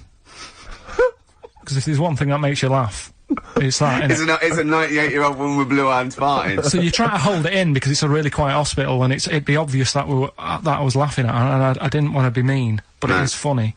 And then it got me talking about my auntie, because my auntie Nora, she same thing, pumped her with loads of drugs. She used to have a cabinet next to the bed is like Boots. She's got loads of stuff, right, for all sorts of stuff.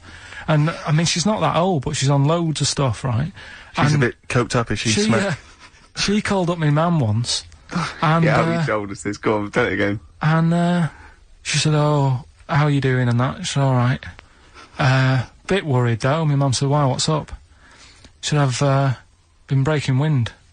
So she goes, "Well, you know." She says, "No, but this one is going on and on and on." And she was like, she was like, what do you say? What's like passing wind, farting for 5 minutes. one thing, not like, you know, trumping and then nothing. Yeah. Continuous Drone of a fart. Yeah. I don't think she had. How big was she? She must have been the size of a barn. No, she's not that big. She's, you know, she's good for her age. No, Quite but I slim mean, and quite slim. No, It's but just- fighting for 5 minutes. Where's all the gas? Was she circular breathing? Was she sucking with her mouth? It was just, I don't know that much about it. But she called up my mum. About 2.5 minutes in. Could you hear it in the background? 2.5 minutes in! 2.5 minutes in, she called my mum up, and it went on for a further 2.5 minutes. Oh. And she just stayed on the phone, did she? Where Going, can you hear that? Well, Yeah. Did she hold the phone next to her arse? Listen to that. She was off the I'm ground. trying to work a tune down. she was actually hovering. She was 4 Yeah. foot off the ground Yeah. when they found her, the ambulance Yeah. men. The cat's dead. Don't light a match! Don't light that cigarette! Yeah, it's like that advert. The kids come home from school, switch on the light. Yeah. There they see Granny Yeah. hovering, turn the light on. Be careful if you have an elderly woman at home. Yeah. Drugs make you fart. So that's what I'm saying, you know, just let these people... What are you saying? No, wait a minute, what are you saying? I'm saying let people enjoy the life they've got left. No, you're not. You're saying don't put them in hospital, leave them at home to die. No, I'm not. Give them a Rubik's Cube and let them die. I'll tell That's what you're saying. Yeah, I'll tell you something now, right? Steve, Right. I'll tell you something. I didn't want to do it because it'd bring the show down. But she did die. Who, the blue-handed lady? Yeah. How do you know? Because I said to my dad, how's the, woman next door? Next He said, party. oh, she went last night. They've got an old fella in there now. God. So, there you go. So, wouldn't it have been better to leave her at home, where her friends and family can call and speak to her, even nip that round if they want, you know, with a cat, I imagine.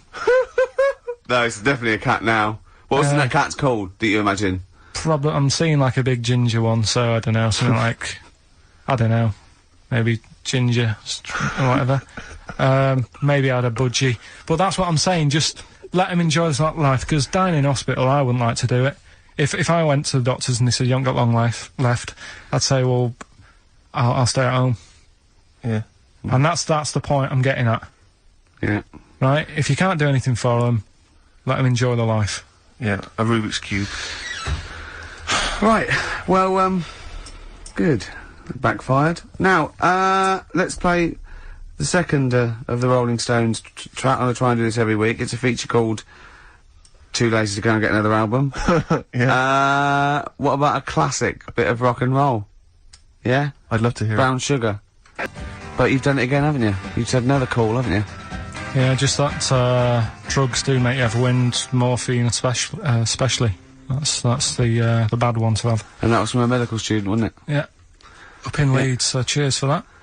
Haven't had any calls about the alien abduction, funnily enough. it. No clarification on that so No, far. no. Keep you posted, though. Yeah. If When anything those calls happens, come we in. will let you know. Yeah.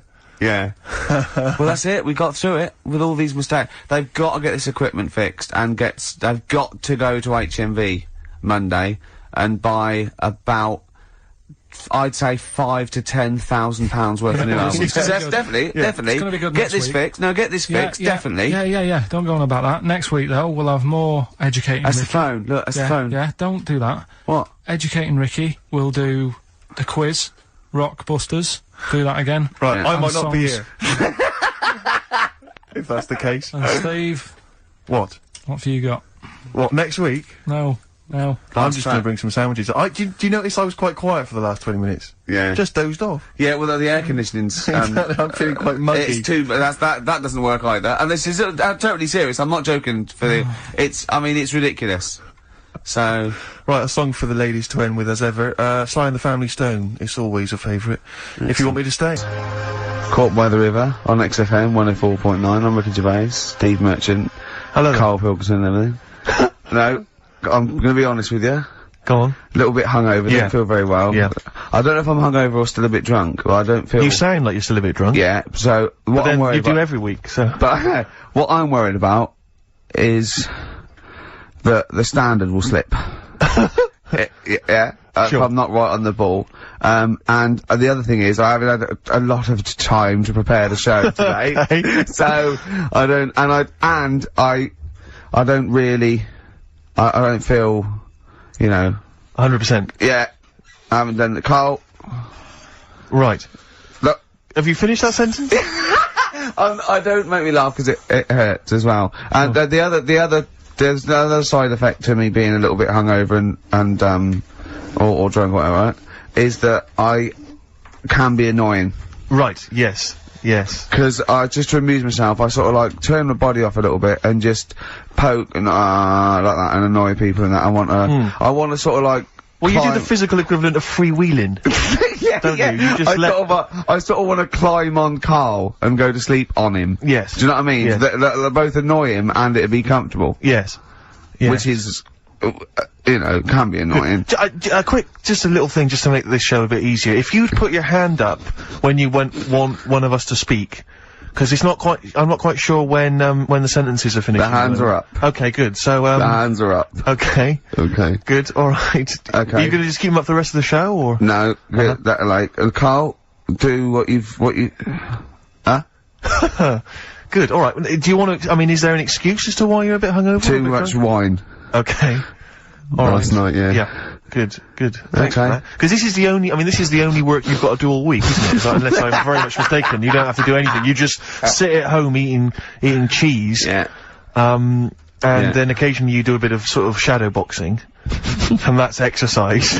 And then you sit and watch TV. Yeah. Is that roughly what you did this week? Yeah. Uh-huh.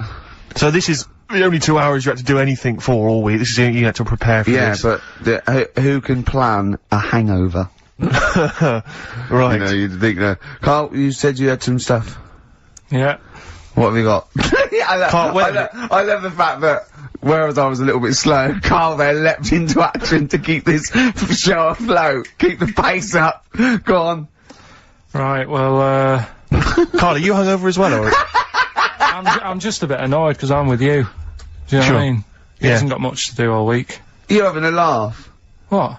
What angers me is I kind of hope that maybe I could have quite a long career in radio, and I sort of feel like I don't know, the word sinking ship.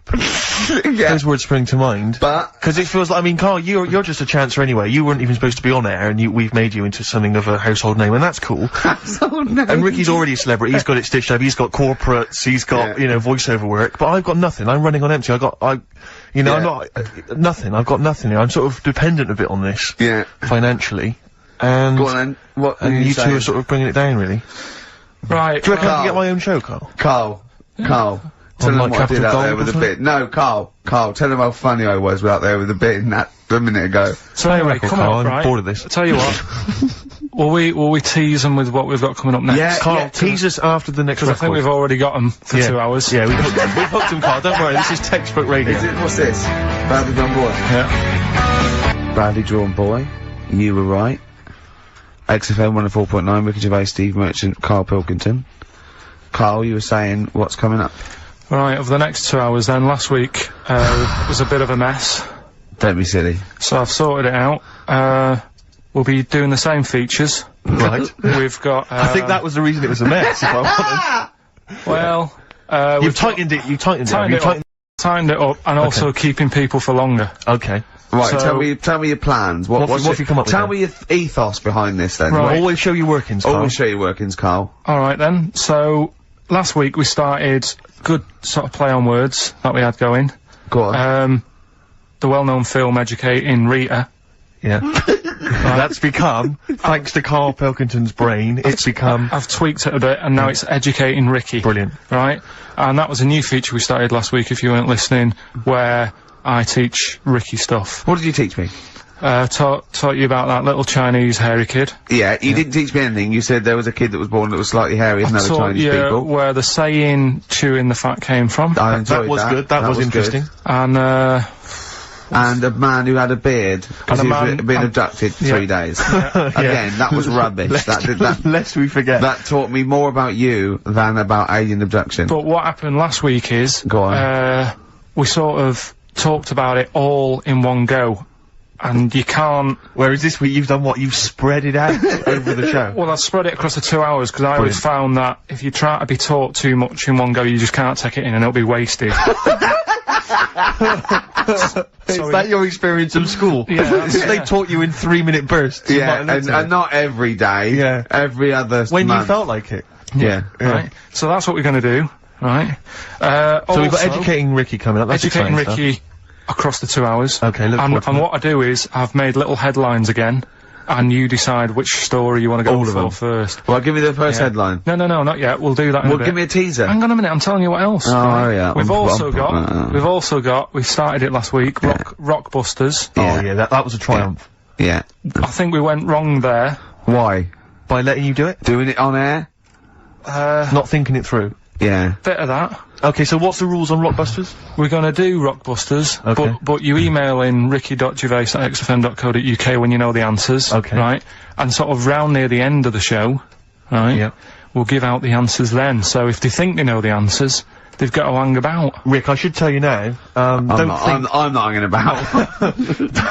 don't think that the listeners are going to go away empty-handed, because there's some cracking prizes. I was worried about that. I can tell you where, and don't worry, because Karl has sorted out some top quality prizes. Good. First up, this is stuff that people can win, and be excited about this. First up, it's a DVD of The Office. I don't know how he got hold of it. I don't know how he got hold of it, because they are like gold dust. Yeah. There's this is the second gift. Now bear in mind, this is I don't know where he's rummaged that from. This is an XFM compilation album. Oh, he's managed to sort that out somehow. Excellent. I don't know how he sorted that out. Here's another compilation album which has got some sort of indie type hits of these. But this is Have you got a film to give away? Well, I'm glad you've asked. What 'cause film though? Because I know you're a big fan of DVDs. It's one of the big hot releases that everyone's keen to get their hands on.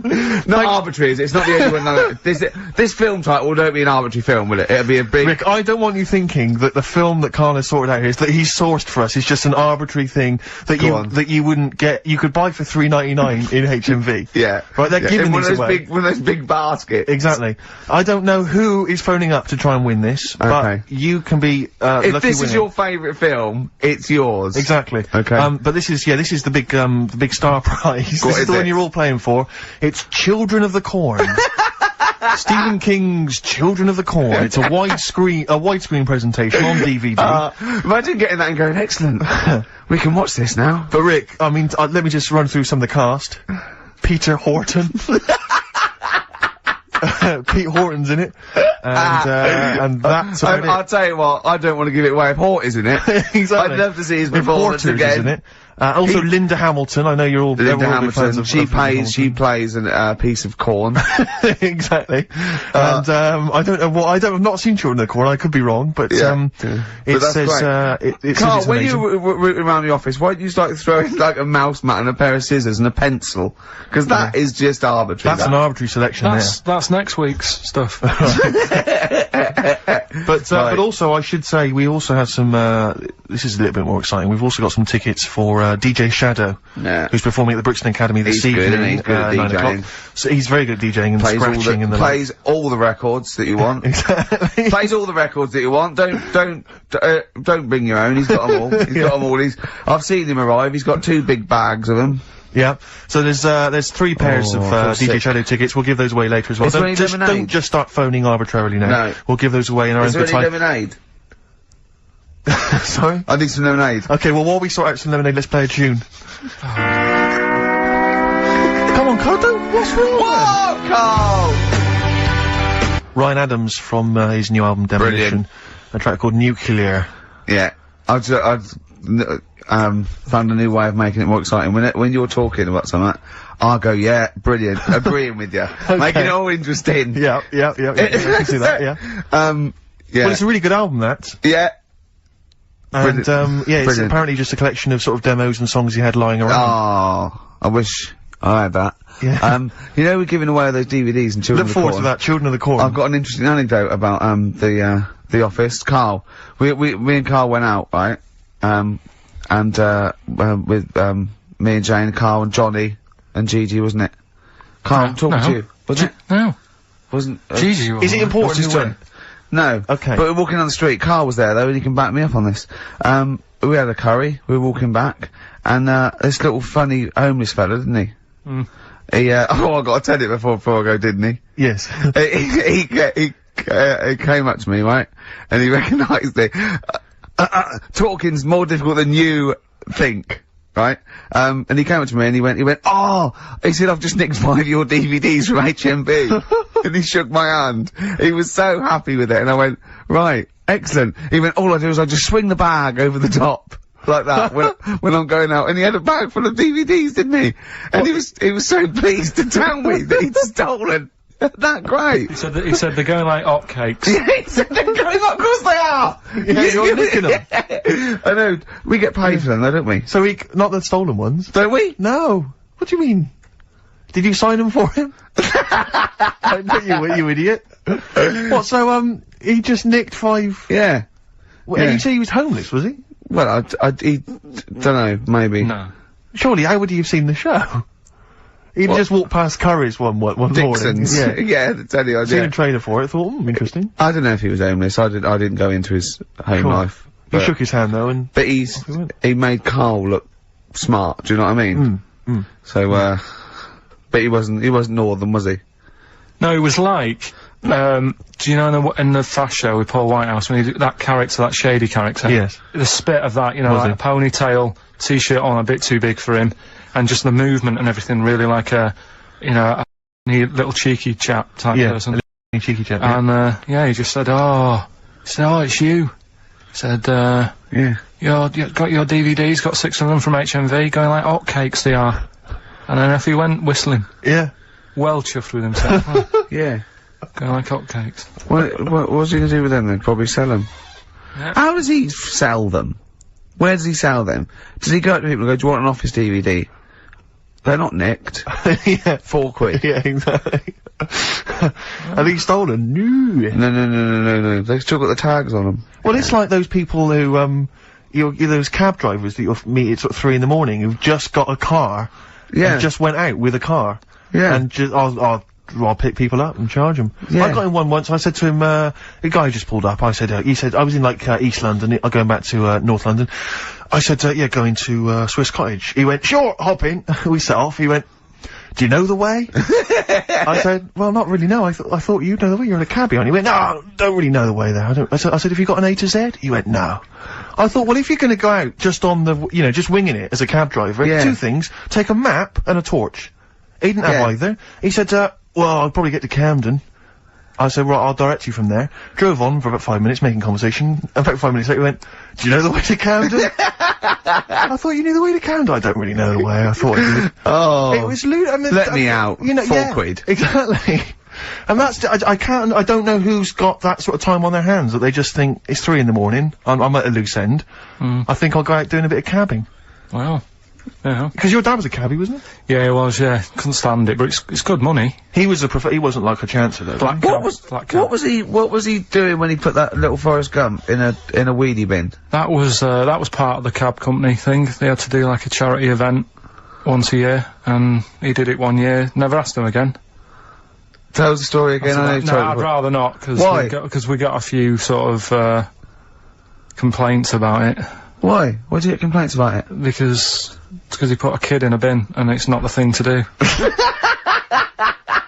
So, But we could use it as a sort of sobering lesson for people. Yeah, tell it like a, you shouldn't do it. no, yeah, but that's how I did it last time, but people still didn't like it. All the stuff I tell you, we don't take the mickey out of people on purpose. No. It's real life, innit? And that goes on in life. Yeah, My dad was saying that in hospital, though. Do you know I was in hospital? Yeah. You know, he did some jokes about old people and that, and he said at the end of the day, if something makes you laugh, it's funny. And if it makes you laugh, you can't help laughing, can you? Do you know what I mean? So, what you meant to do? And laughing's good for you, Yeah. so... But being laughed at isn't as good for you, is it? No, but there's probably more people laughing at one person, so if you balance it out, there's only one person who's upset and there's a bunch of people laughing. So, it's... That's genius! Give me an example of that. Give me an example. Well, for instance, Karl Pilkington as he talks and the people listening. Yeah. No, give me a little example of like, so, I can't, because again, that's what I'm saying. I can't tell you the story, Yeah. because there might be someone out there who... this person might even be listening and think, I forgot about that and you brought it all back to me then. Yeah. So, I prefer to leave it, but I think people know... Why did he put him in the bin in the first place? Because he was getting out of hand. What was he doing though? You see, I can't explain without... You can! Don't be silly! I prefer to leave it, honestly. What was he doing? Was he annoying him? He was annoying my dad and the other people in the cab. Right. And he thought, how can I deal with this before it gets too out of hand? Yeah. He pulled over and put the lad in a wheelie bin. I'm gonna burst! So we'll leave that.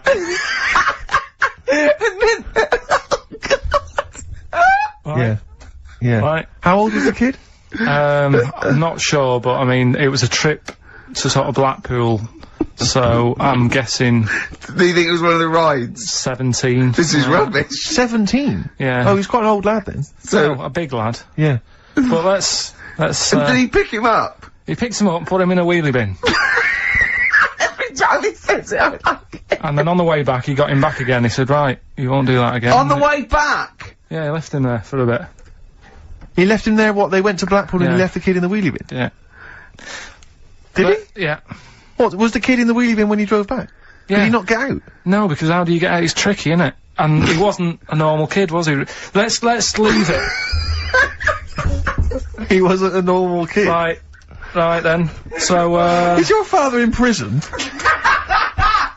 Oh, I think he should be. can we put a song on? Yeah, go on then. Feeder, come back around.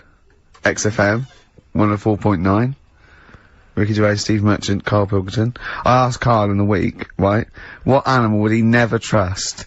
Even if he got to know it and it was a pet and everything, what animal would he never trust? What was it? Was this, a wasp? Yeah. Why wouldn't you trust a wasp, Carl? I just think that, They're shifty? all other animals, if you get them at an early age, you can sort of make them like you. You can train them. A wasp. Nothing. Never. Is there anything do you think there's anything you could do that would kind of, win the favour and win the trust of a wasp? What would you have to do you think? What if you had it from a little grub? Yeah. And you fed it, you had its favourite marmalade? It doesn't affect it though, does it? A bee dies, doesn't it, if it does it, so it's not gonna, like, use it willy-nilly. That's easy for you to say. But a wasp, I Do you, wouldn't- you think they sting arbitrarily? They just sting for the fun of it? They're like sort of like delinquent insects? I think so, because last night, right, I mean, this is part of educating Ricky in a way, but something I learned last night was that tarantulas only bite you if you annoy it. Right. They don't, do you know how people say, oh, if you're in a sleeping bag living in a jungle, a spider will get in there and it'll bite you? Yeah. Apparently not, you've got to really annoy it. The thing that it really hates is having its leg sort of twisted. It hates having his leg twisted. Right. Yeah, but that's more for... Is that what they said in a documentary? No, actually said, did the voice almost certainly not, Steve. Almost certainly Were you watching not. a documentary? No, I was reading it. Oh, you were reading it. And, it was this guy... Was it scrawled on the wall in like a public toilet? No, I'll tell you. I'll tell you more about that later. Oh, It's right, part I'm of looking the, thing. Educating. So if you Part don't of trust the evil wasp, what animal do you trust? What's your favourite? Well, I animal? also, I said to him, right, supposing your mind, right, your mind got put into any animal, right, and you've got to get from where you are now, right, to Glasgow, right, as an animal, right, but the authorities will be looking out for it. Okay. And it's shooting you, right, and, what you went through loads, didn't you? I was thinking about it it must have took me about an hour. So your mind has been put into an animal. And then, yeah, so it's you and this animal thinking yeah. you've got to get to somewhere. But the authorities know you're in the animal? Yeah, maybe your body is in Glasgow or something, and you've got to get this animal to get to you so it can transfer its mind back into your body. But the government knows that I'm... Oh, we've all had that conversation. So the government's going, Karl can't have his own brain back. I only have it with Karl, don't I, these conversations? Go on, yeah. So you're on the way. So think about it, you think about it just for a second, so let's recap. Your body's in Scotland. Right. He's the only one that takes my question seriously. Your brain is in London. Uh-huh. Right? And there's like loads of security and stuff looking out in the sky for animals or looking on the field, seeing what's looking a bit suspicious. Trying to get to your body. And they're to shooting put the them. brain, and they're shooting everything and killing all the animals. What thing would you pick to get your brain to Scotland that wouldn't get caught? And I reckon I've got the answer. A wasp? No, because think about it, a lot of people get irritated. If it sort of wanted to get a lift in a car going down the motorway, if someone's driving was there's a hitchhiking, wasp yeah. in the car, it's a nightmare. Yeah, sure. Cause a right accident. Yeah. So think of something that people wouldn't, And the clock's ticking as well. You're taking this really very seriously, Yeah, aren't you, Carl? you've only got a couple of... You've given this a lot of thought, haven't you? You have. Yeah. So, something with speed. Yeah, it's Something got... that can travel quite speedily. Well, Well, that's... Yeah. Well, and something but- that's also inconspicuous. Yeah. Yeah. Yeah. Is that the sort of thing that's what you're going to Yeah. And is it a creature that's native to this country? Yeah. Right. Yeah, it is. I've got no idea, Carl. What are you thinking? Tell him. A flea. A flea? Think Tell him about why. it. Think about it. Right, this flea, it's got my brain. It's dead small, the flea. Thanks for clearing that up. Yeah. And so it goes, right, I've got to get to Scotland. So it jumps on someone who's going to Euston Station. Right. They don't know it's there. No.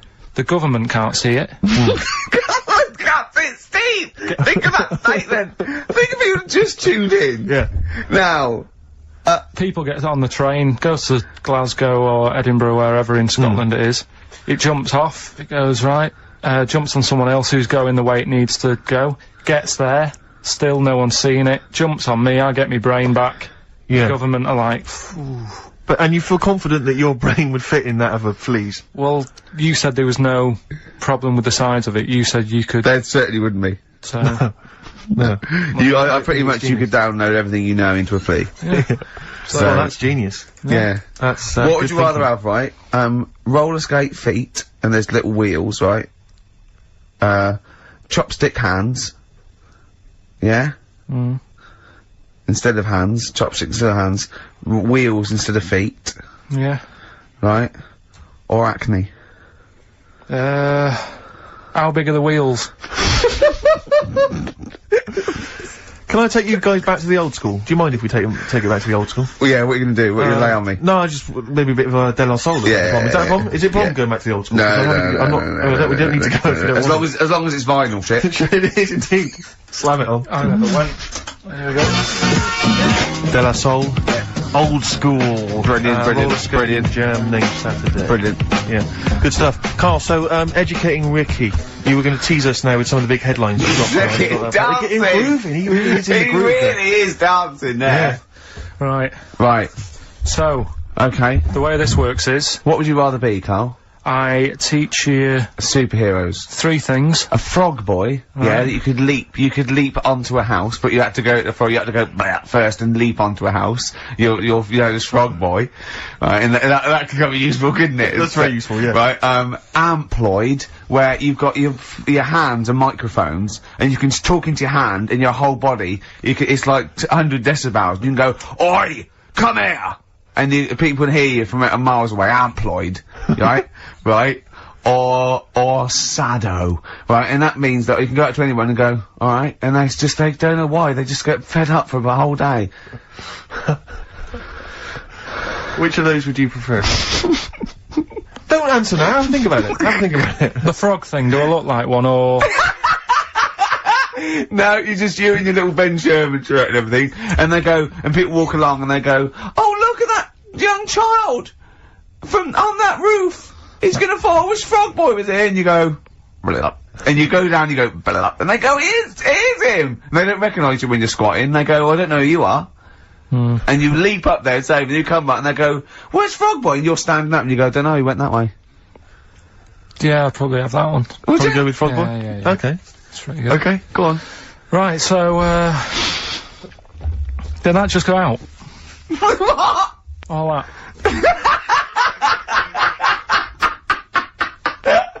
Go on, I've got a bad. Hey, look, Rick, Carl's really planned this show. He's really worked out. He Yeah. came in early, he was writing things down. And there's me planning just it, coming up with rubbish and like you're that. just talking rubbish. So, Carl, I know you've been Right. thinking this through. What have you got? So, Educating Ricky, we did it last week. It's where I teach you some stuff, but rather than just teach you something, I tease you, so you want to know more, so you want to take in information, right? So, If only people had taught you like that, Carl. so, And also, it's the name of a film, sort of. Yeah. Nearly. Coming up soon, Henry VIII and his, well, how many wives? Come back tomorrow, Carl, to find out. right, the little headlines I've got to sort of tease you with the story. Yeah, this is gonna hurt me and I'm not very well. Go on.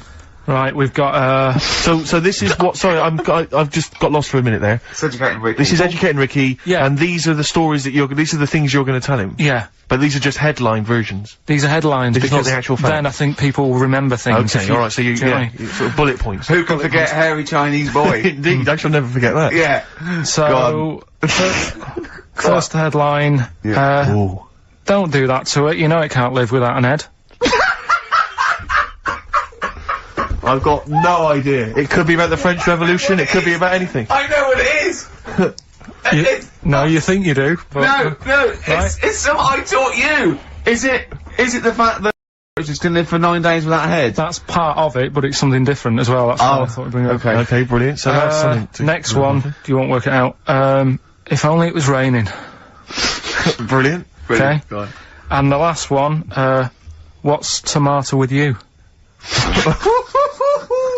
What's tomato with you?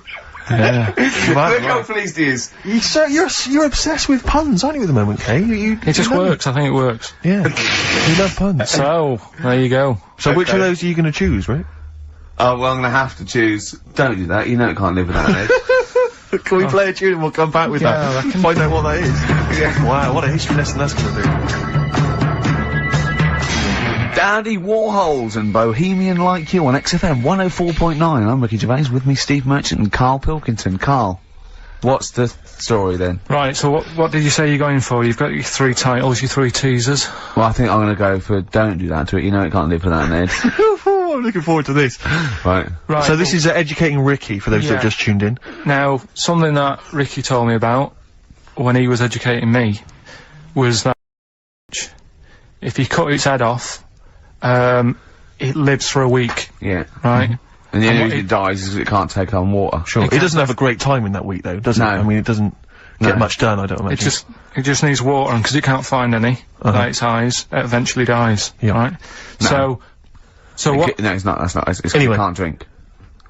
Anyway. So have you heard that one about worms? Okay. I have. Go on. If you cut a worm in half, Yeah. a lot of people have said in the past that it'll turn into 2 worms. Right. But that isn't actually true. Okay. Who said that? No, it used to be like, you know, Kids at school they said it on, kids at school and stuff. Yeah. So that, you know, a lot of people think that. Don't pick him up on stuff, Steve. It's bad enough. Sure. So, but what they can do, if you get a worm, right, and you find out which end its head's at. Right. If you you've got its head there at the left-hand side, right, and if you sort of cut it in half, Right. but not in half, so there's more of its neck than the tail, if you know what I mean. Yeah. Yeah. The bit that you've cut off will sort of die, and the rest of the worm will get better. So in a way, you can cut it in half, and it'll survive, but only one half will survive. Okay. Yeah? What have you learned there? I wish you hadn't chosen that one, Rick, to be honest. I know, because it's not, it's nothing, is it? Yeah. You know that No, joke, no, you know that joke, how do you tell a worm's head from its eye? You put it in a bowl of flour and wait till it farts. Yes. Right? I told my mate that, right, and he went, what if it coughs? Yeah? Yeah? Yeah. Yeah? So, there is a bit of truth in that myth of cutting one in half. Where did you get this information? I don't understand where you get this information That was from the Fortean Times. It was like the myth about worms. Yeah. That was the big article that week. Did it take you as long to read that article as it took you to tell us just then? I like the fact that it starts off debunking a myth that we hadn't heard of anyway. Exactly. You know the big thing about cutting a worm in half and making 2 worms? No. Yeah. What's the other one? What's I the mean, other it's not headline? the thing to do either, by the way. Don't go doing it. No. It's not very nice. But, It's cruel. but it can get by And if it's you do. pointless. Yeah. There's no scientific worth Yeah. in that. Well, there you go. Okay then. So the others now, you see was the what I others? do. What No, was I the tell you others? the other titles. You're not having them yet. That's the whole idea of this. People will be driving or about to go out doing the shopping. They'll think about that now. What was the other 2? Well, the other 2. They won't think about that. They've forgotten No, that. they will. They will. No, they've forgotten that already. If only it was raining, and what's tomato with you? Right, That- you've I'm got to looking tell forward us- to that one. No, you've got to tell me tomorrow with you. Look what's happening. You see, you already want more education, and this is what listeners will be doing. I tell you, I wish you were a teacher. I so wish you were a teacher. Do you know what I mean? Kids would be saying, "I know it's 3:30, but I don't want to go home. I want more." Yeah. And that's what I'm doing with you. I'm teaching you. Why are taking you in teaching information. me things about not to cut worms in half and what's tomato with you? Please tell me what's tomato with you, Karl. In a bit. No. In a bit. Rick, What? I tell you, he's thought the show through. He's Yeah. teasing the audience. You're excited. They're listening. Yeah, maybe. Yeah. So listen, I think we should all, because we got your competition to squeeze and we got all these great goodies. Let's not This is forget. amazing. Hello, Children of the Corn. I do feel gotta slightly give that guilty away that, before that now this is Karl Pilkington show. I don't think we should have our names involved. No. It's not fair, is it? And I think we should give Karl the money. I don't want my name to this. It's a Ricky Gervais show. Yeah? Right, the quiz. Yeah. Will we get that out of the way, because they've only got an hour to start. Don't you worry emailing. about that, Carl. I've already got this one. I'm thinking on your terms now. Let's play a tune. We'll come back What with we with the big competition information. All right? Money Mark. We got a classic from Money Mark from his album Push the Button. Play that, Carl. And afterwards, are we excited? You got the competition. Look at his face. He's so excited now. He's thought this through. He's loving it. Rockbusters.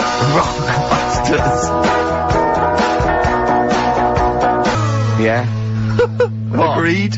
Yeah. Yeah. Yeah. Should we do that? Yeah. Brilliant. Go on. You're rejuvenated, are you? Yeah, He's let's go feeling for it okay. now. Let's- Second hour. Yeah. Yeah. Hangover finished with? Yeah. It's yeah. all done? Done. Good. Done. I had some water. Excellent. That'll often sort it out. Yeah. Well done. Flea is the best way. He just had an argument with a punter. Someone on. called up and said, I don't think a flea's very good. How would the flea know? Tell him what he said. He said, how would the flea know what train to get on? He went, he get to Euston and look at the timetable. Yeah. Yeah, and he went, we're not going to agree on this. He got annoyed at him, because the bloke said he'd be better to be a wasp. Yeah. A wasp would not survive, would it, on, you know, a Virgin train or something? So... Why wouldn't it? It just wouldn't, because people really don't like wasps, so somebody would end up clouting it and killing it, and that Yeah. brain would never get to his body, so... Yeah. Right, yeah, it is quiz time. Whee! This is the moment we've all been looking forward to. Oh. Go on, do you want to tease them with the prizes? No. Not really, because they might not bother phoning in. Or, it's not a phone, or is it? It's an email. Alright. Okay, well, a quick reminder then, we got to the office. I don't want people to think that we'll just keep plugging the office DVD. We've got nothing else to give away. No one gives anything away. No, And those that's were just why. hanging around in Carl's little room. Did you get a guy from HMV just to did you get a guy just to nick these from HMV and carry them the back? beard and the ponytail. Was that the Yeah. story? So we got the Office DVD, obviously. We got the remix, XFM's remix album, volume 2. That's sort of remixes of various tunes. Quite a good little compilation album here. One of those kind of the best Coldplay, Travis, Oasis, blah blah blah blah blah albums in the world Excellent. ever. And Let's play some of them, 'cause yeah, there's nothing in the library. exactly. Have a look on there. See 4 what you fancy. Alanis Morissette, 9 Catatonia. I just counted, isn't that? But the big one, the big star prize that you're all playing for is, of course, the DVD widescreen version of Children of the Corn, Stephen King's horror film. Lest we forget, it's got Peter Horton as the star. so look forward to that. We're going to give Shadow away separately, are we? We're going to do that separately. Yeah.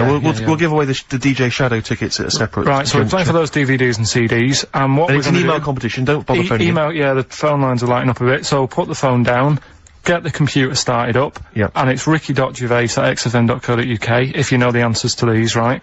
And the way it works, we did it last week, but if you didn't hear it, I'll give you some initials and like a bit of a cryptic clue. So, and you work out who the band is or the artist, right? It's always a band or an artist. It's not any TV programs and that. So, say like last week we had S, didn't we? And it was better than the average homeless person, and that was Supertramp, right? So it's not always XFM music; it can be anything. And there's 3 of them. They've got to get all 3, have they? You've got to get all 3 and email in. How long this intro so far has taken. Yeah, but here we go then. Right. First initials, LR. LR. LR. Okay. Right. Yeah. And the cryptic clue is, You should have thought it through. You should have thought it out before you came in. Yeah, cryptic clue. You've got it. Yeah. I'll take that book to the toilet with me. I'll take that book to the toilet with me. Yeah. Yeah. LR. LR. I'll take that book to the toilet with me. And don't shout out if you know the answer, 'cause... No. No idea, Carl. I've no idea. Right, okay, so there's 1. Right, the second one, FL. FL. This one's actually been emailed in as a suggestion. Okay. That person who's done that, don't email in, 'cause you're disqualified from the comp. So... I'd love him to be a teacher. So- it'd be great, wouldn't it? Just to see him one day. Can't we do that? Can't we get you a placement somewhere for you to teach history to sort of like, 14-year-olds? I think science, Rick. Science would be good, yeah. Right. I'll tell you what. Go on. You got a lot of, just quickly, for me, Carl, explain, say, what can we get him to explain that everyone learns, a kid, science? Photosynthesis? Right. So, FL, right? FL are the letters, and the cryptic clue, blow the candles out before you eat the cake. Blow the candles out before you eat the cake. Yeah. Blow the candles out before you eat the cake. The letters there, FL. Alright, Right. we've got LR, we've got FL. Yeah. And finally, the third one, NS. Hold on, how many have they got to get? 3. Don't worry, there's no more after this, Rick. Right? NS. How can I wash up in something shaped like that? Right? That's one of mine. So very quickly recap, just in case we missed any. LR is the first one. LR. I'll take that book to the toilet with me. Cryptic clue. We had FL. Blow the candles out before you eat the cake. And the final one, NS. How can I wash up in something shaped like that? If you think you know the bands, you just email in ricky.gervais@xfm.co.uk. You win the DVDs, the CDs, and that's it. He's great, isn't he? I could sit here and watch him all day do this. Wow. So ricky.gervais@xfm.co.uk. And we'll give the answers out just before, we finish, because Okay. then we'll keep them hooked. Alright. Carl, just briefly, this is module 4A, natural history. Yeah. Just briefly explain evolution. So, natural selection, origin of the species, Darwin. Like, just briefly describe. That's the monkey thing. It is, isn't it? Oh, well done. Yeah, go on. Tune, Carl. What do you fancy playing? Rick, I know you're always keen to rejuvenate the reputations of certain artists when you think maybe they've been kind of unfairly treated in the history of rock and roll. Yeah. I'll tell you a band I've always thought has been treated badly. Yeah. The Lemonheads. Go on. You with me? Yeah. Yeah. Lemonheads, if I could talk, I'd tell you. Yeah. He wrote some good little tunes, Evan Dando, no, before he went a good. bit potty. What would you rather have, right? Carl, would you rather have a lemon for a head, a radio for a head, what other band is there with something head? Radiohead. Oh, you've done that. Yeah. Or a talking head. Right. Third one. No, but you don't know what, no, because you've got you, and then you've got someone else's head on top, and it doesn't shut up. It's my head. It's my talking head coming out of your head. Yeah, so a radio head, just a radio head, and you can tune in, right? You know you said, Carl, that wasps were one of the most irritating things on the planet. Can I offer another suggestion? Yeah. You with me on that? I am No, today. go on then. Okay. Educating Ricky, we got 2 left, don't we? I'm looking We've forward still to got these. 2 more. We've still got, If Only It Was Raining, and, What's Tomato With You? I'll tell you what, I wish the listeners could see how happy he was when we started getting emails coming in. Oh yeah, people, they're flooding in, actually. Yeah, and he's so happy, he started dancing along going, well, that proves it's a good competition, he's dead! Look at that, look at that! Look at that, mate. What? There's Look loads at of people that. emailing there. Yeah. And I'll tell you what it is, Carl. It's not the competition. It's this, Children of the Corn! Widescreen DVD! Next week, some staples and pencils! I'll tell you A what, piece of carpet! tell you what, right? What? Now we've got them, and they're staying, something we've still got to do Yeah. is, He is running the show now, he's doing well, isn't he? Because I've done nothing. I've done nothing towards this. I'm coming up my hangover a little bit, if you're worried. remember, So, go on. remember last week we Yeah. started a new feature Yeah. called, That Song's Got a Good Story in It. And, Brilliant, I love your catchy titles, they're excellent! right, and the idea was it was a story in Yeah. a song, which meant that if it was played on the radio, you couldn't just, like, fade it out, because you've got to have the full story. Yeah. Right, well, last week we started the feature with Stevie Wonder, Living for the City, Yeah. right? But you played the version where it fades out. Yeah, I didn't know there was more to it, so Steve told me what album it was on. Yeah. I've gone and got it. We've got the second half to that story Yeah. this week.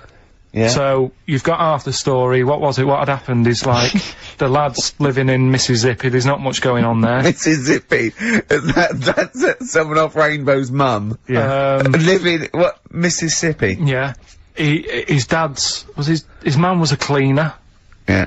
Trying to get by. They didn't have a great life, but they still looked after the kids and stuff. There's more to it than that. Have you got it ready? There's more to it than that! I should hope so! We'll probably do it at about 3:30. So look forward to that, the second half of Stevie Wonder's Living for the City, a week later. I love a show that's carefully planned. So listen, this isn't a show. This isn't a show.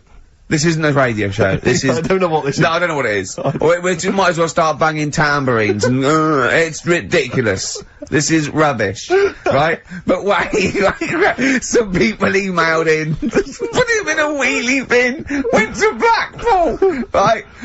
Some people emailed in the stories, songs with stories in it. One of them was Babushka, and he went, "What's that?" And I went to ask Katie, what is it? I said, oh, it's about a woman who dresses up as another woman and seduces her husband. He went, it wouldn't work. Just dismissed it like that. Why do you think it would work? Because you'd know. I mean, say like, right, Suzanne, right, who I go out with, right? She can see me from, say, if I'm coming down the high street. Yeah. She knows it's me by the way I walk. Right. So, just the fact that this woman went and put a wig on, there is no... You haven't even heard the song! I know, but you're saying that she put a disguise on and he's like, oh, I fancy her, and he takes her out, and he doesn't know it's his missus. It's just... You're not buying it. I mean, I'm controlling this Whereas future. the flea with your brain going to Glasgow, perfect sense. Yeah. Babushka, rubbish. Carl, can we have the tomato story after the next tune? Yeah. Bit of Coldplay? Yeah, love it. Yeah. Coldplay. The Scientist on XFM 104.9. Right. Competition, isn't it? No, it's Educating Ricky Part 2. Oh, is it? Yep. I wasn't even listening. He's doing all the work, I wasn't even listening. Oh, and he's spilled some water on that. Right, what's this one again then? Right, What's the teaser headline? Teaser headline is, What's Tomato with You? Brilliant. Yeah? Go on in. How excited were you when you came up with that? You couldn't wait to come in and tell us, could you? I think it's a good one because you won't forget it now, will you? Okay. I mean, like the worm one. What's so special about the worm? You know, a lot of people think that if you cut a worm in half, two worms will grow, but no. What happens is if you cut the head end slightly nearer the tail than the head, the tail will die, but the worm with the head will be okay. So, it's exploded a myth, and taught me something. Right, so, the second one, part 2 of Educating Ricky. What's Tomato with You? Yeah. What this one's about is, ages ago, It's scientific. There's never a date. There's never a country, a location. Okay, settle down, children. This is A-level history. Right. Once upon a time. Yeah. When a mental place with swords was a king, forget his name, but he was a loony. And it was literally ages ago. Yeah. So, good luck in the exam. Yeah. right, so like, you know, alright, many years ago. Oh, yeah, cleared that up. Go on. They thought tomatoes were poisonous. Right? Okay. Because what Hold on, are they going to be proved wrong at the end of the story? Well, Because I don't want to give away the ending, but is it something to do with are they poisonous tomatoes? no. Oh, you haven't laughed. I don't believe it. But, Go on. They could have been eating tomatoes all this time. Oh, Steve, what's tomato with you anyway? Okay, so hang on a minute. What's Let's just tomato with recap quickly. Many years ago, Yeah. when people thought tomatoes were poisonous. Yeah. Go on, yeah. well, they didn't know they were poisonous then, because they were still eating them. But what was happening Well, they're not. was- But they're not poisonous. but hang on a minute. Alright, and it's not, I'm just gonna listen. I'm not even gonna talk. Okay, I'm not going to tackle So, anymore. if you remember, years ago, they didn't have, like, pottery plates. they had lead plates, right? What are you talking? Just let him talk. Sorry, what year is this? Let him talk. Come on. Plates made out of lead, and Right. what they'd end up doing, they'd say, right, do you want a tomato? And they'd go, yeah, alright. And they'd put the tomato on the lead plate and cut it, and because of the acid in the tomato, right, it would sort of make the lead runny, and the lead would go into the tomato, and they'd say, oh, it's lovely this, and they'd be eating it. They'd get food poisoning, lead poisoning, what have you, and they'd be really ill. So they thought tomatoes were poisonous, so they didn't eat them for many years. And when then you say someone said, they, do you this mean didn't the happen. people of Narnia? Yeah, this did nothing. Where was Carl. this happening? Sort of in Britain and that. You put him on the spot there. Oh, I hope there's no uppity pupils at this school when they go, what do you mean, sir? Oh, if you're gonna... Oh, I'm fed up with you. Do you understand? No. So the No, you've got... No, right, okay, first of all, Carl, where'd you get this information from? Where did I 14 get times that? as well? Do you know? You can't remember. I don't know where I got that from. I don't know where I got it from. But why don't you think that makes sense? But, what? Someone once got lead poisoning from a tomato? Not just one, loads, and then all of a sudden... No. Why is this educating me? Because I'm telling you that tomatoes, you I eat them... can't take anything away from this. Yeah, I don't know what to take away from this. What have I learned? What have I learned? Don't mix lead with tomatoes. Why is this educational in any shape or form? What are you telling me? A long time ago in the land of Glunk, right, where the ninnies did slib, right, they thought tomatoes were poisonous because they ate plates of lead. What are you talking about? Yeah, but we all know tomatoes aren't poisonous. Is that what we're taking from the story? Is that the moral of the story? Don't believe these people that I'd never heard of before. What are you talking about, Carl? I think it's a bit weird. It's a bit weird, yeah. These the same people that were spreading those malicious worm rumours. My hangover's coming back. I've got to get some water. Play a record that was rubbish. I'm eating. Hey? I'm eating. So am I. Carl, you have to carry on. Right, yeah. We're all eating. Crisps. Food crisps. So last week, yeah, you were playing your feature, that song I shouldn't switch off because I'm enjoying the story. Yeah. And we played Living for the City, only you played the single mix, which doesn't have the entire second act, if you will. Yeah. So, Carl, you've not heard it before. I've You're never excited. heard it before. You're excited to hear the second act because, as far as you're aware, there was a young guy. He's living with his family. They're fairly impoverished in Mississippi, but you know they're happy. They're getting on all right. But you're not even aware that he's moving to the big city. No, it just fades out. Well, that's the city in question. I mean, I've liked this song for, must be, 3 or 4 years, and I've always listened to the single version. I had no idea that I didn't know the full story. So, yeah. It's not, I mean, and I know your attention to detail, you like to know the full story, like, where everything was. Well, the whole idea of the feature is to say, you've got to listen to the song. Where was the lead plate thing? Where was the lead plate thing? That was like a few years back. Where was it? Where was in it? Britain and Scotland. Yeah. It was a problem all over the world. They had to deal with it. You're making it up now. Is it something you saw in Lord of the Rings? Yeah. Right. So anyway. Yeah. So the Lion and the Witch, yeah? Go on. Go on. So far then, what did we learn in this story from We Stevie learned so Wonder? far from Stevie that there's a young lad, as I say, he's got a family, he's fairly happy, except they're very poor, and they struggle to get by, but they're happy and they're doing it. Anyway, he's moving to the big city. Carl, this is the bit you didn't realise. Just play the track. Okay, here we go. So this is halfway through. This is now, halfway yeah? through the tune now. This is, you've not heard this before, have you? Let's go. Sorry, we accidentally played an episode of Kojak. By mistake. We were gonna play a song. Carl, what did you make of that then? Yeah, what's happening there then? Eh? He was living with his family, he was fairly impoverished, He went he's on a moved bus. to Was the that new... a bus he was on, was it? Right, so what's your take on it, Carl? After hearing that, what I've worked out by it, the first part that we heard last week, everything's alright, but it's not that great living in Mississippi, right? So he goes, I'm gonna go to New York. There's plenty of work there. Yeah. They'll sort of accept me as, and everything. So he goes there, and, the weird thing is, he's hardly, been in New York for a second. He gets on a bus, all of a sudden some copper's arresting him. He's like, what's going on? And then he's got 10 years. I mean, what you can't hear, because the levels are quite bad. I mean, I work with sound.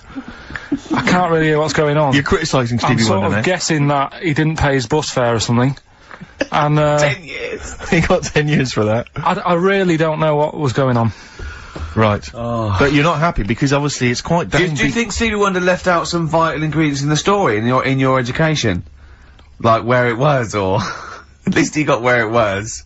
You can tell what year it is. It's, right in the mid-70s there, that funky New York 70s sound. Alright. Yeah. You're pretty disappointed, aren't you? You're pretty worried, because... So what went on? Yeah.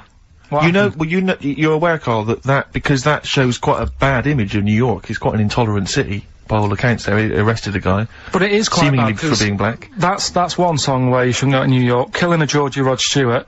That lad, he was doing alright in Scotland and said, I'm gonna go to the big city. He got done in. Yeah. Seems to me it's that you don't go there if you've got, like, problems, don't think New York's the answer. Right. Oh, hold on, yeah. So what you're saying, that if you're a bit fed up with your life, but you live with your mum and she's, like, really nice and you got friends, and life's not that bad, Yeah. don't go and be murdered, or what? What are you saying? Don't go and be murdered. Well, don't go and... leave What, home. go on. Leave home, but don't go to New York. Right. There's other places. Where would you go? Sheffield? Well, don't know, but But So- you're a little mank lad, weren't you? You're in your garden. We had your train set. Your brother blew up. There was a horse next door, and you thought, oh, I want to go to London. So, do you know what I mean? You're like that. yeah, but first of all- You're in many ways like the fella Yeah, in well, that song, and like Georgie. no, because In many ways, you are a bit like Georgie, aren't you? I had a car, so No, are you a little bit like Georgie in many no, ways? I didn't get on a bus. I had a car, so I wasn't gonna have the problem he had for a start. Right. But I mean, I suppose there's loads of things you can look at that story and take out of it. That's what I like about the feature, right? What? So That's what you like about the feature? the feature that we're doing. Oh, right. That song's got a good story. If you had in a it. time machine, where would you go? What year would you go? Would you go Probably the 60s. Okay, would you go forward at all? What's No. your favourite year in the future? No, I don't know. If someone could tell your future to you, I if someone wouldn't do could, it, wouldn't do it. you wouldn't want to know. No. You wouldn't, you straight away, you knew it. Straight away, there was no Yeah. hesitation. Yeah. You've thought about this, haven't you? Yeah. You've thought Okay. to yourself, if someone can reveal my future, Carl, you're not gonna know. you've got to do one of these things, right? It's not, like Quantum Leap, like a fella in Quantum Leap, what's his name? I forget his name, but yeah. Yeah, and you've got a little fella with Hal, and he's telling you that, right? Would you rather go back, and you go into someone's body, would you rather go back, you could go back to be, a donkey that's carrying Mary to Bethlehem. You could, be a Saigon prostitute in 1975. All those GIs queuing up. Think about it. Or, you could be, Moby Dick. Which of those would you be, Carl? Think about it. Probably Moby Dick's the best option, isn't it? Okay. So that's- What work have we got? Play a tune, Carl. After this, we need to educate Ricky for the final time. Final time educating Ricky. We still got to give away these tickets to DJ Shadow, and we've got to give the answers to your magnificent We've only got a competition. quarter now. It's not enough time in this show. It's packed. Race for the prize from the Flaming Lips. Competition answer time, is it, Carl? Yeah, we did this like about an hour ago. Rockbusters. Rockbusters. With Karl Pilkington. Yeah, I gave you some initials. The initials sort of made up a band. We had LR, we had NS, we had FL. Well, give us the clues. Give us the clues and the answers. What's it, what? Right, so LR, the clue was, I'll take that book to the toilet with me. What's the the answer? answer? Lou Reed. Lou Reed. Good. That's very good. That's Okay. very good, Carl. Well done. Alright, okay, next one. FL, blow the candles out before you eat the cake. Yeah? We just played them. Flaming Lips. There we are. Okay, and the final one was NS. How can I wash up in something shaped like this? Yeah. That was NSYNC. Yeah? N-Sync. NSYNC, it'd be a bit... N-Sync. If you had a sink, you wash up in a sink, Yeah. shaped like an N, you'd be like, oh, have I got everything out? So- Has anyone got that? Wow. Right, Well, so... no, there are right answers, I have to say, Carl. You've done very well. It was an enormous response. I'm just going to click on one of these emails randomly. I'm not even going to look. Who we got here? We've got Kath Turner is the winner. Kath Turner gets those great DVDs and CDs, including watching Children of the Corn tonight. Children of the Corn. She was going out, but I imagine she's gonna phone a few friends and say, I can't come out, I'm ill. Exactly. They go, you're not watching Children of the Corn. I go, no. No. And we've learnt as well that there are about 5 other sequels to Children of the Corn, so maybe we'll give those away in consecutive Brilliant. weeks. What else have we got to do? Have we got anything else to do? Quick, Carl, what would you rather be, a tree frog or a tree crab? Quick. What would you rather be? Straight away. Tree frog or a tree crab? Tree frog. Why? Don't know what one is. You just said pick one quick. A tree frog or a tree crab? What would you rather be, a tree frog, yeah? Yeah. Okay, what would you rather be, a tick or a leech? They both suck blood, there's not a lot in it, go on. Leech. Why? Because I heard they've got, I was reading about them yesterday, they've got 300 teeth, and what they do is, if they get on you, right, and you didn't get it off with a match or anything, it would stay there, and it eat 5 times the amount of blood to make it 5 times bigger than the size of itself. Oh, you're a scientist! And then it'll just go, oh, I've had enough, and it falls off. Okay. Naturally. What would you rather be, a puppy or a kitten? Kitten. Why? Just look better. Okay. Yeah. Some great adverts there on XFM. I enjoyed 104.9. Absolutely.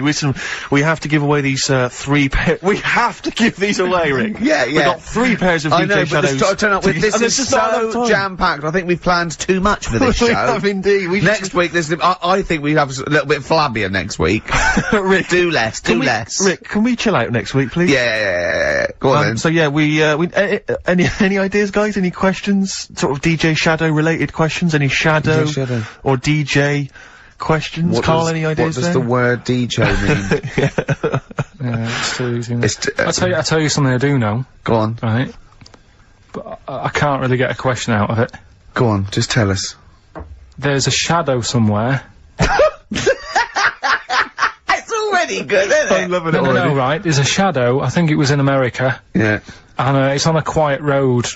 I'm guessing somewhere like Boston, that's what I imagine. Okay. Right. No. Somewhere like Boston, and people at night used to see this shadow moving about, and they go, what's that? Right? And it got known, the town, the little local town got known for this shadow, but it didn't cause any problems. People What are you used to- talking about? Well, it was Just like, you've lost me. What are you talking no, about? do you know like some places get famous, like Scotland's got the Loch Ness Monster and that, but Nah, it doesn't that's a cause good one, any. yeah. But it doesn't cause any problems. Doesn't exist, go on. Right, so there's this shadow walking about on the road. And, What do you mean? No, what's he again? Rubbish. Right, so it's walking Nonsense. about. Where did you read this? Where did you It's see walking this? about. This was on the internet, and Oh, I'm sure. sorry!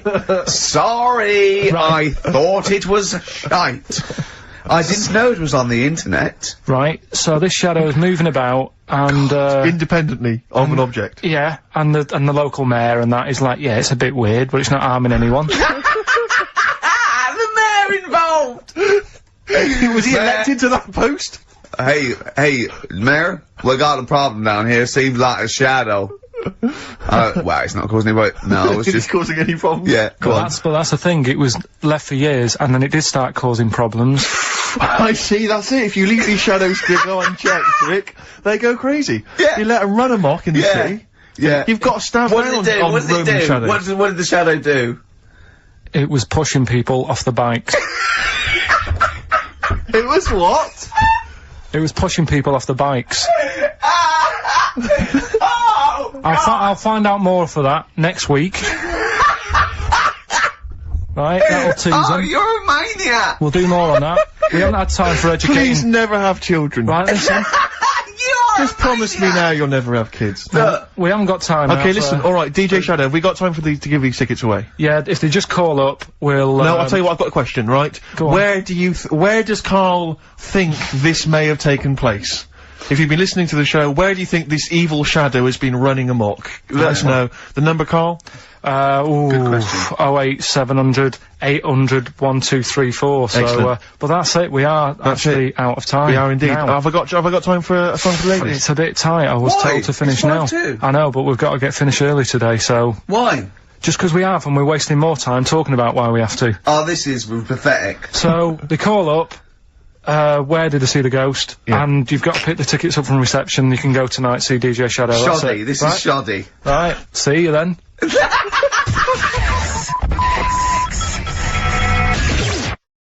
They haven't given their name actually, but it's an interesting fact. I'm hoping it's true. America's first nudist organisation apparently was founded in 1929 by 3 men.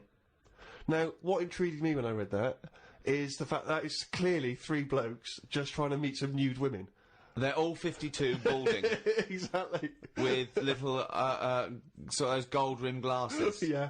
Yeah. And they're just wandering around, and it's all quite saggy down there, and they're just knocking on doors saying, we're just set up an organisation, it's perfectly above board, completely Yeah. legitimate, it's a nudist organisation.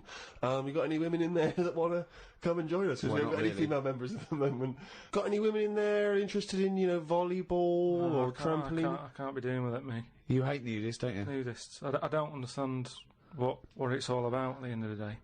And here's something, right? Do you know, like, when you're a bloke nudist, right?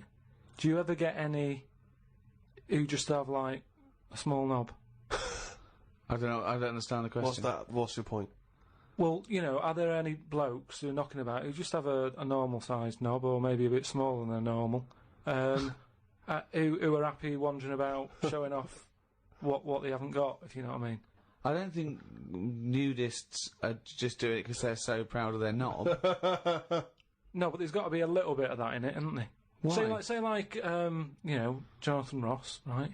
He's nipped to see you now and again and what have you. He's what? He sort of nipped in to see you now and again. He's always happy getting his knob out because he's known to have this big knob, right? What So do you mean he's showing known? it off. Why is Jonathan Ross known to have this big knob? No, he just talks about it a lot, doesn't he? He's always saying about, but you'd like this, wouldn't you? And all But that. that's like I'm known for being a great lover. I say it a lot, it's clearly not the case. What Yeah, evidence but- have you got that he's got a big No, knob? but the difference is he's happy to keep getting it out. It's different, sort of, me walking about going, I've got a big one and all that, but no one ever sees it. But Jonathan, sort of, he's always getting it out, isn't he? Have you seen him get it out before? I saw. Well, he did get it out, but I wasn't looking. What do you mean you weren't looking? How do you know it was out? Just because he sort of was moving it about and that, and I could sort of So see. you- No, I wasn't looking though. It was that sort of thing where you can see something moving about, but you're like, I'm not looking at it. What, like an owl seeing a mouse It that, just, like... what I mean, it doesn't matter. All I'm saying is, So, no, let's get back to this. You remembering vividly Jonathan Ross... no. Yes. What, I don't mean that. What I But mean, why were you looking at... looking though. Well, I'm it was just saying- clearly not meant to be looked I'm at. just saying, most blokes who, nudists, Hmm. they must be pretty confident in themselves to, getting it out. And I wasn't looking. It's just that I looked once. Okay. What was it like? What? Sorry, you looked at Jonathan's once? No, or- I was looking at another one. What? at the same what? time? No, Why no. are you looking at loads No. of men's What? penis? Where are you Because going it's to natural. this? It's natural. That's what I'm saying. What do you mean? This As a is bloke- Carl takes a sneaky look at men.com. No, what I'm saying is, it's Where natural. was this happening? You were in a gym. No, A lot of guys are getting changed, and you were just checking you're, out their you're at your bedroom window with a pair of binoculars, No. and there was a little fella across the road I getting was changed. at some night out once. Go right? on. So you were at heaven, and you were in the It was toilet. some night out, and some people come running on the stage, right? Some music started coming on, and these 4 people ran out. It was 2 women. So 2 you're at a blokes. gay strip club. It wasn't gay in that. It was just a normal night out. Well, some sort of party night out. Right. These people come running on, right? You got 2 women. You got 2 blokes. Right. They whip the knickers off. The fellas whip their undies off. At the same Now- time? Yeah, all at the same time. Was it like, that, was it like a choreographed thing? like what's it? Chippendales. No, what like Cheryl Baker was in it. It was that thing where they sort of, on Eurovision Song Contest. Making your mind up Yeah. when Bucks Fizz Bucks ripped Fizz. off a larger skirt, conceding a smaller skirt. At no point did Bucks Fizz whip their knickers and pants When off. you said Cheryl Baker was in it, I was thinking, what? Didn't she used to host Record Breakers? I don't remember that on So- there. so So that- Tea Time on BBC One. So Go on. that happened, and all I'm saying is, right, before I had a look at the woman's bits, right, I just had a little cheeky glance at the fellas. Why? Why? Just checking it out, just seeing is everything normal down Why there. weren't your eyes drawn instantly to the ladies' bits? No, don't believe me. I had a look at that. All I'm saying But you is, went to the guys first. I didn't know how long pants were going to be left off for. So you didn't want to miss your opportunity, is what you're saying? You saw a window of opportunity to see some men's bits, and you thought, I better take it. No, because this may never happen again. No, So what happened? So there's two women, two men, right? I don't know what sort of event this is where you're looking at anyone get their knickers and pants off. I don't know why you're looking at all. So you go right. There's knickers and pants off. Right. Let's check out the knob and testicles first. You're telling me you've never, like, when you've been in a gym or anything, you've not just sort of turned your head, had a look, and gone, all right, yeah, that's all right. Yeah. Sorry, let's just get this question right. Have we ever been in a gym and just taken a sneaky glance at a man's genitals? Is that your question to us? Right. For me, it's the same as when you see someone who's a bit odd, two heads or whatever. Well, I'll be honest. If I was in a gym and a bloke came in with two heads, I'd look. I'd get a sneaky glance in the mirror. I'd go. Sorry, but you'd look at his genitals or his two heads? His two heads. Or would you sneakily look at the heads and then think, I wonder if he's got just... I'd have to have a look there. If I'll tell you what, and now I admit it, if I'm ever in a gym and a naked man with two heads walks in, I probably will check out the genitals as well, just to make sure that he's got two of everything. Can I tell you the thing that always freaks me out? I do sometimes go to the gym, and I live in North London, and the thing that always freaks me out is if there's an elderly man, often quite short, and I say this only so you can picture something in your mind's eye, you know, because I live in North London. There's quite a lot of old elderly Jewish gentlemen, wander around, and I'm always freaked out because there's at least two I'm aware of who have very, very large penises, and I always find that really disturbing because sometimes you can't help but notice because it's like Godzilla coming through the changing room. Do you know what I mean? And it's swinging there, and it never seems right that he's an old guy, you know, he's kind of a little overweight, quite short, and he's got a massive piece of action going on between his legs. And I always get, dare I say it, a little bit jealous. Because for a tall man, I feel I've been a little bit shortchanged. Oh, wow. So that, I do admit, that's the only instance where my eye has been naturally drawn to it. Do you know what annoys me in gyms? Where people walk round happily naked all the time whistling. They get weighed naked, pop a towel on and take off 3 ounces. How exact have those measurements got to be? Yeah. Do you know what I mean? Pop a towel on. I mean, unless you're going on the space shuttle, I reckon you could give or take a couple of stone. Yeah, a couple of ounces. Yeah. Absolutely right. Well, we've put that to bed. The Ricky Gervais Show on Guardian Unlimited. Right, Carl. Go on. It's that time again. You better be ready. Oh, chimpanzee that monkey news.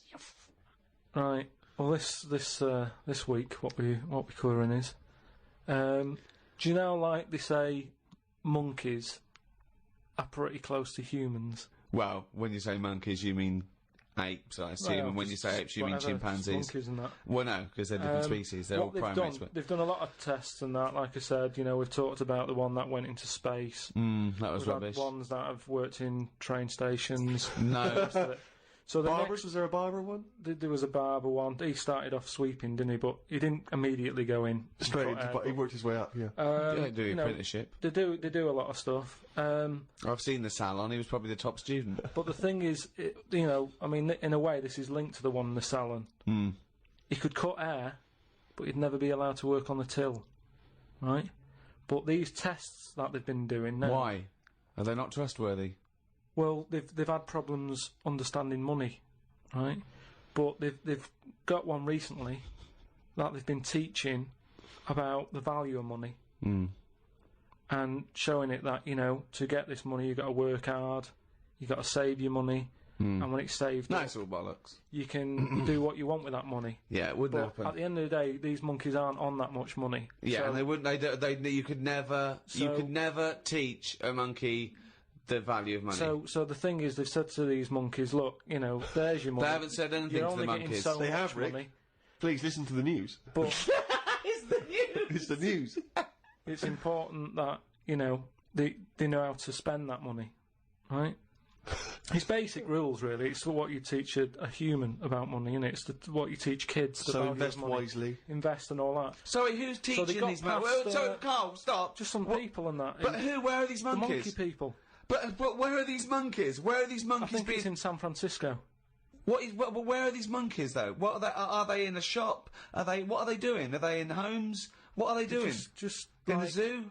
Well, probably just in like some sort of science place where science people are checking out monkeys' brains and that and seeing how they work. But they're happy. They're not. This is different to the news at 10. So listen. Well, yeah, but you can't interrupt the newscasters for one thing, Rick. Please. Sorry, go on. So there's these monkeys, right? And they've given them some money, probably about £5, and they said, right, off you go, go shopping. See who comes back with the best. Sort of, how much can you get? You know, like in Ready, Steady, Cook. Well, they said, there's a £5. Go and get some food. Anyway, some came back and they were like, you know, they hardly had anything. Right? This is absolutely. Oh, listen! This is bollocks. Listen. But one of them, right, he was away longer, to be fair. Yeah. Right, I think he came back last.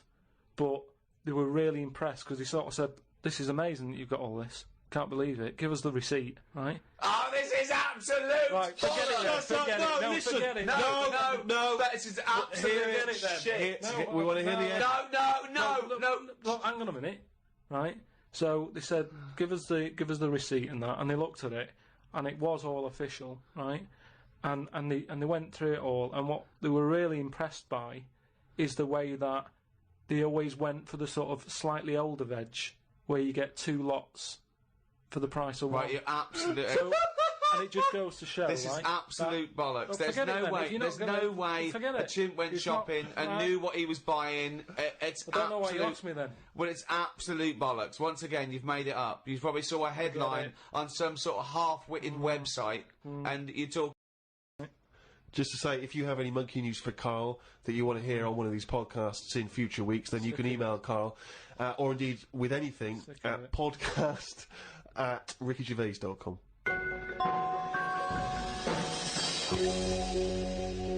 This podcast was hosted by Positive Internet. Can I just ask, what does hosting mean when you, in that sense? I don't know, but the guys at Positive Internet do, because they're experts in this field, and that's why I like them. Well, thanks very much. Join us next time when we'll I'm sure, waste another half hour of your lives. See ya. Bye. The Ricky Gervais Show on Guardian Unlimited.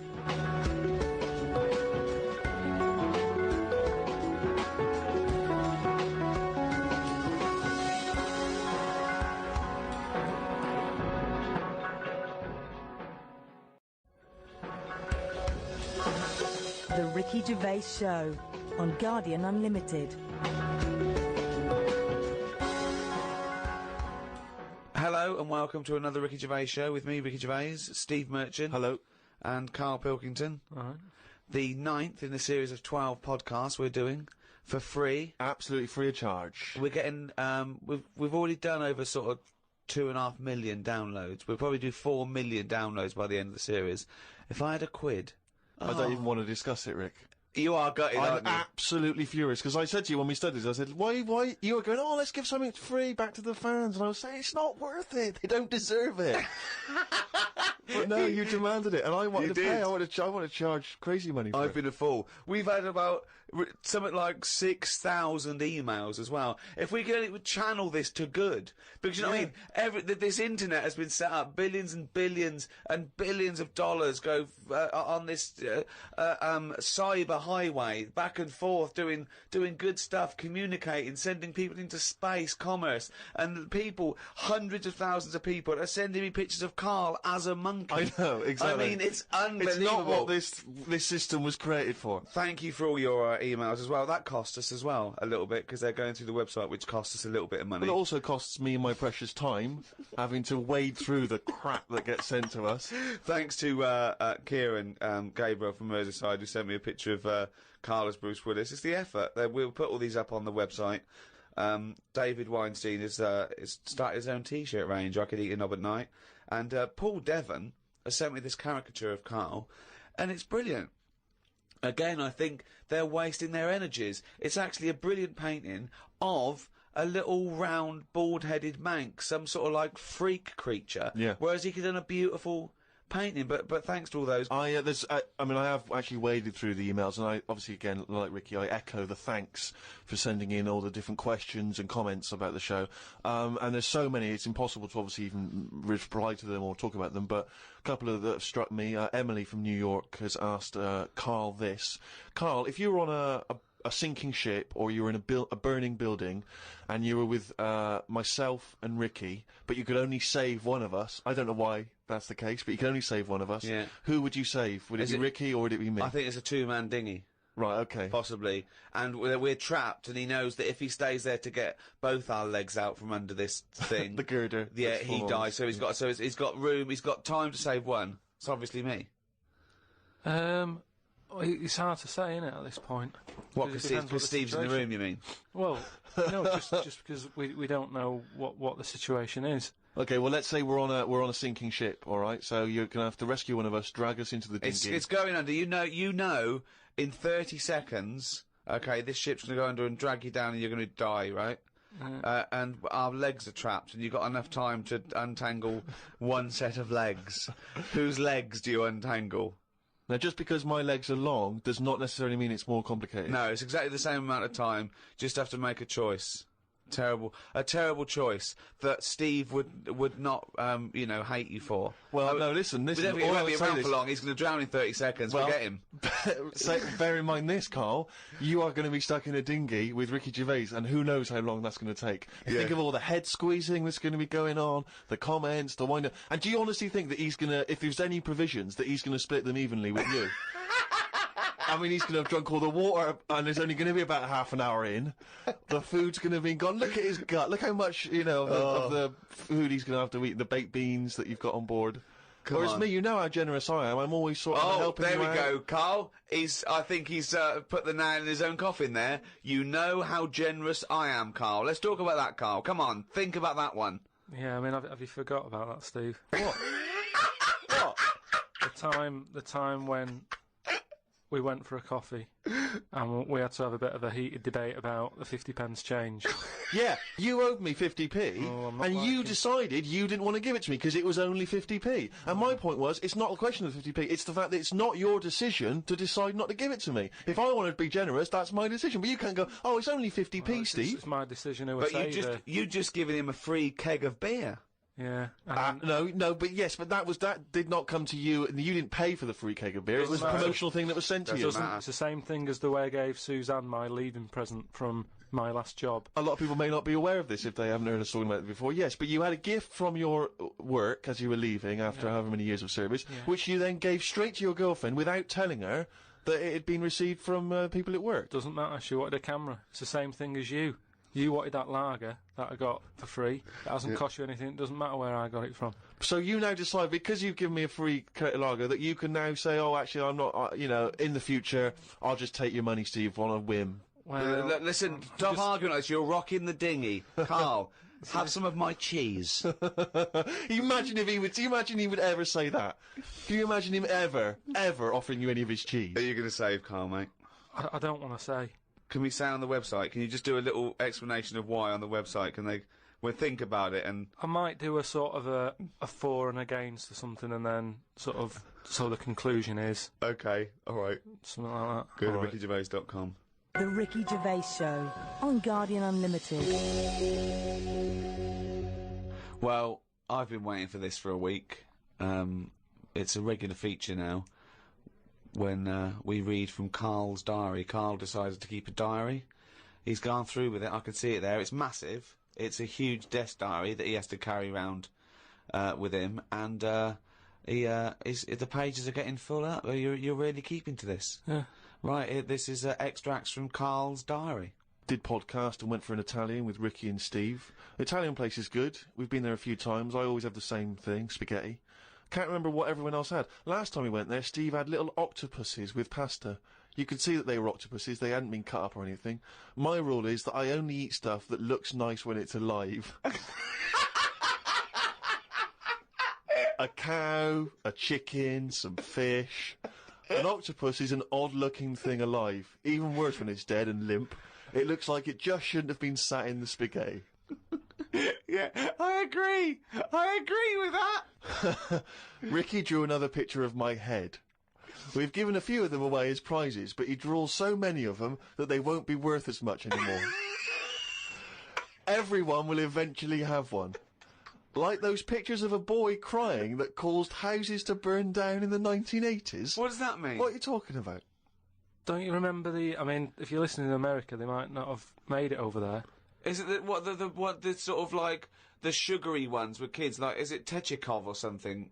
It's just some kid. My auntie Nora had one, and it was just like a kid with like a blue jumper on, and it's like a painting, not a photo. Yeah, exactly. Yeah, and he's just crying. Like a chocolate box. It's really awful, sort of sugary. And what happened is they found out that a load of houses were being set on fire or burst into flames, whatever. And the weird thing was, oh, it's bollocks. every house that burnt down had that photo. Yeah, because every house had that picture in the 70s and 80s. Idiot. It's like, we're linking it to sinks. Every house that's ever burnt down had a sink. You're talking again. Carry on. Wednesday. Saw a homeless bloke. I'm surprised that no companies have thought about sponsoring the homeless. Something like a clothing company. Give them some clothes that have an advert on the back. Everyone's a winner. Good idea. Not bad, is it? Got on the tube to Camden. Read in a free newspaper that hedgehogs could be gone by 2025. I think I've seen more dead hedgehogs than alive ones anyway, so I don't think I'll miss them. Went round to Ricky's house and had a game of pool. It should have been nice and relaxing, but Jane gave me some cake, and Ricky said I can't play pool if my hands are all sticky from cake. It was the sugar. And it wasn't that either. After he'd finished it, they weren't just sticky. He was licking his fingers, sucking his fingers off, and then was going to pick up pool cues and touch things. And I was thinking, go and wash your hands after licking your hands. You're not a cat. This turned into an argument when I said I didn't want to wash my hands. Why didn't he? Disgusting. He goes for a piss all the time without washing his hands, and then squeezes my head. I know I prefer to have lemon cake crumbs on my head than knob juice. Was going to do a crossword, but I'm tired and have learnt enough today. What have you learned? Well, the stuff about hedgehogs and that. Oh, God. Was on my way to my mates, and I got on a train. Got close to a station, but realised I needed a wee. Was about to go in a cubicle when a blind man with a dog, who was bumbling his way through the walkway, came around. I said, "Are you after the toilet?" He said, "Yeah." I said, "It's on your right." I shouldn't have let him go first, as he took ages, and it would be my stop soon. The dog waited outside the cubicle. I was going to stroke it, but then I remembered someone telling me that you shouldn't. Don't know why not? that is. Because something to do with the owner should be the only one who sort of deals with that dog, and you shouldn't. Well, you shouldn't stroke it because you'll cover it in lemon cake. No, but just because, you know, if you stroke it and that, it might like me and want to go off with me, and he'll come out and be lost and stuff. Yeah.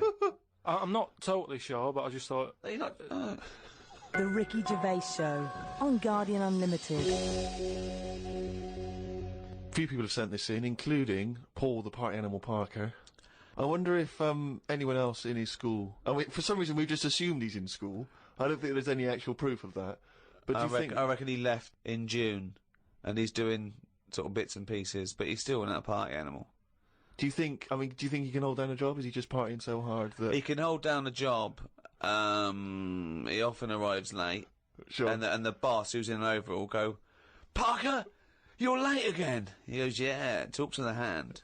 Yeah. I think that he's the sort of guy that he'll just happily say, "Listen, I survive on 4 hours sleep. Yeah. Sometimes I go to work, I've not slept at all." But I think he comes in with his headphones blaring, right, on a skateboard, and the bloke goes up to him, the old bloke, right, the old fuddy-duddy bloke goes, "You stupid idiot, you can't work there." He goes, "Chill out, man," and in 2 minutes, he's got him dancing.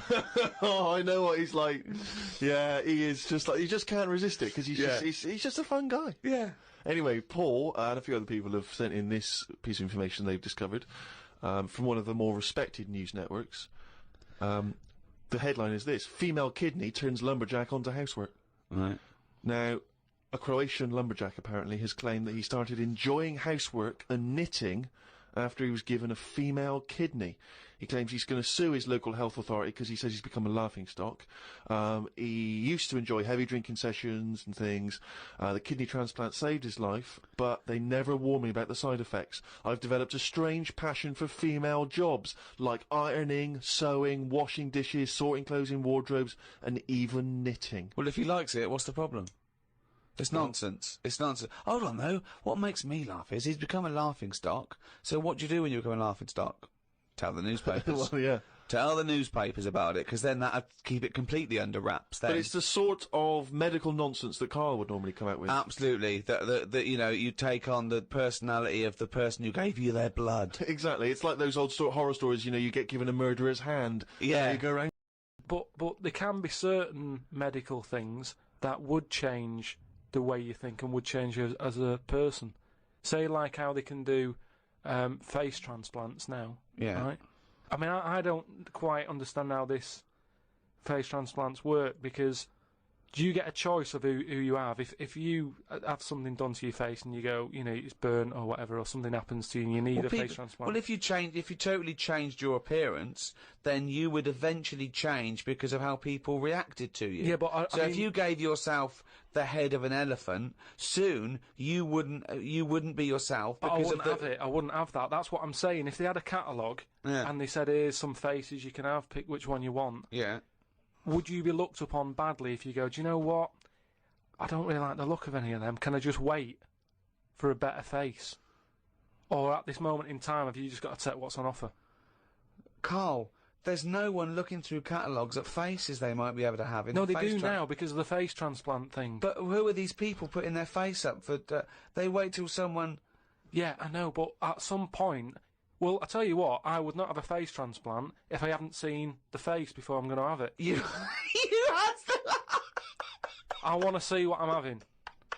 Because I could end up with anything. You mentioned elephant's head. What, do you know what I mean? Whose head are they going to use? Is it the latest thing that's died? Oh, well, this got run over before. Yeah, I'll stick this on your head. Where did this come from? Where From are his these mind. Where are these faces queuing up to be popped on a skull? Where do you think they have got time to put all these? Maybe this is why it won't catch on. I don't know. This is extraordinary. You've created in your own head the existence of this pamphlet, and now you're defending it, even though we don't know it even exists. And you're this skull on a hospital bed going, I'm not having that, I don't like the look of him, he looks a bit shifty, oh, I don't like that, oh no. Can I ask this now? Let's say we passed away sadly in something terribly tragic. The nation's mourned. You know, it's terrible. It's like one of the great national disasters. But you, at the same time, you survived the accident, okay, but your face is hideously disfigured. You can take either Ricky's face or mine to have. I'm surprised you're asking this though, Steve.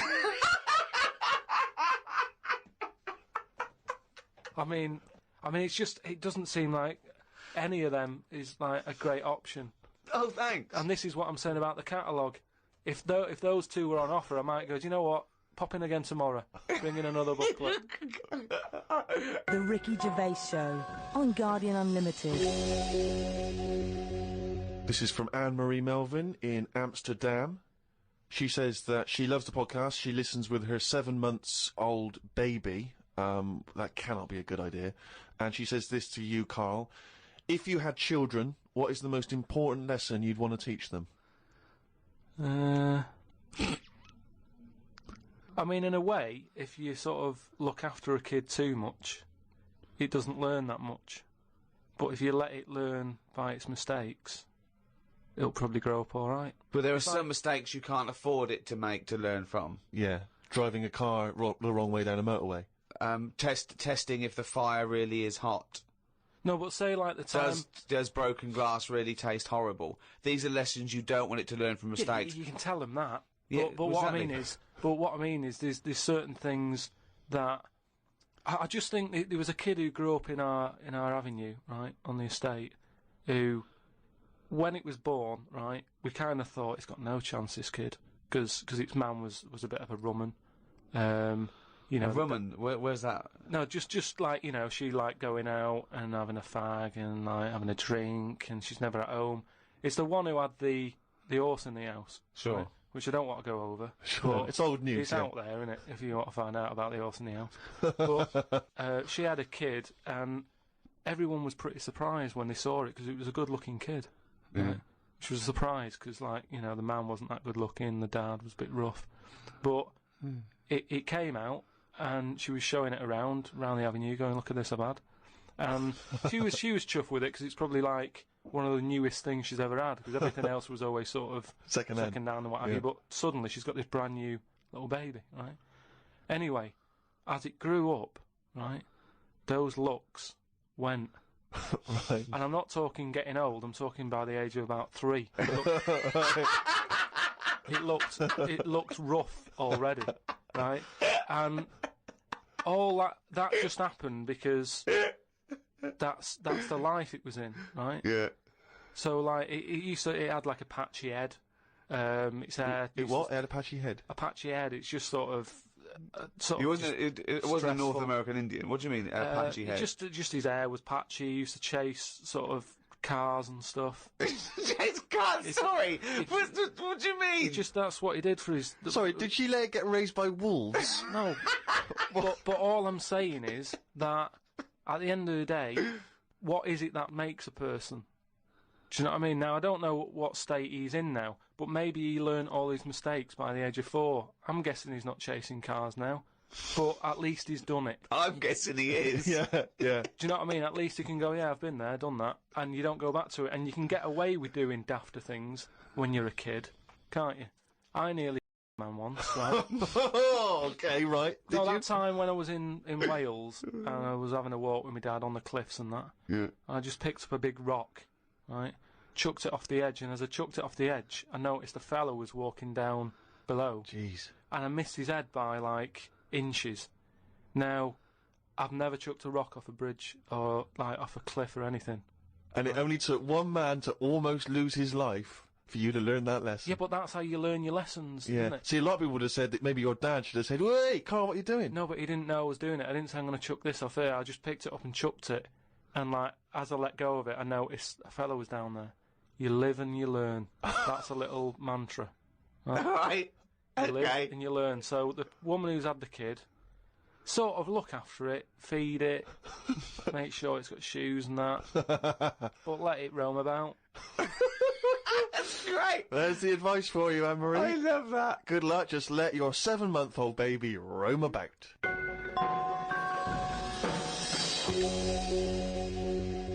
Carl, a lot of people are absolutely fascinated to find out how you met Suzanne, your girlfriend of how long? Ages. Yeah. And they can't comprehend how, well, I suppose that there's any woman out there. Well, there's someone for everyone, isn't there? Yeah. That's always my thing. And it's reassuring, I think. You know, it's chatted about the face transplants and that. You know, there's a face for everyone. Philosophy, innit? Yeah. I mean, it's really unbelievable. No, there is someone for everyone, no matter what condition you're in or whatever. Yeah. Because I read on the email, someone emailed in an old Chinese proverb. Is it old, though? You know the Chinese proverbs don't age well. It's something about... everyone, everything, no matter what it is, has got one talent. Right?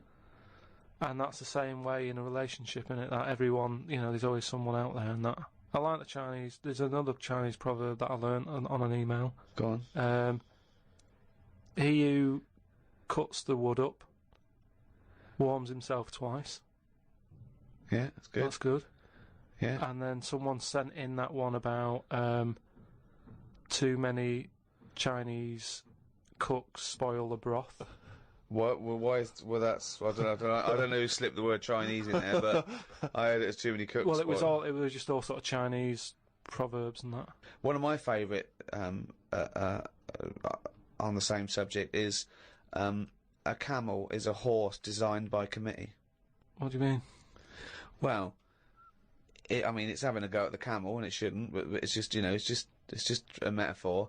And if you wanted to design a horse and you had that vision, but you let 12 people in the room have their say, it wouldn't come out as you wanted it to do, and it wouldn't be as good. A vision is more perfect than committee, because everyone having their say, it becomes anodyne, it becomes compromised. Whereas the best things you can do is have an idea and have a vision and auteur that. Rick, can I just say now, I can tell from his look that he's thinking, which committee designed the camel? Well, I'd say, why would you request the ump bit? Because that's just going to get in the way, isn't it? I mean, I've always said that about a lot of animals. It's like we've doubled up on a lot of them. We've chatted about elephants and mammoths, one or the other. And that's the same with a camel. I'd have that up there as what they're doing. They were good years ago in the Jesus times and that. Don't need them now. You know what I mean? We've moved on.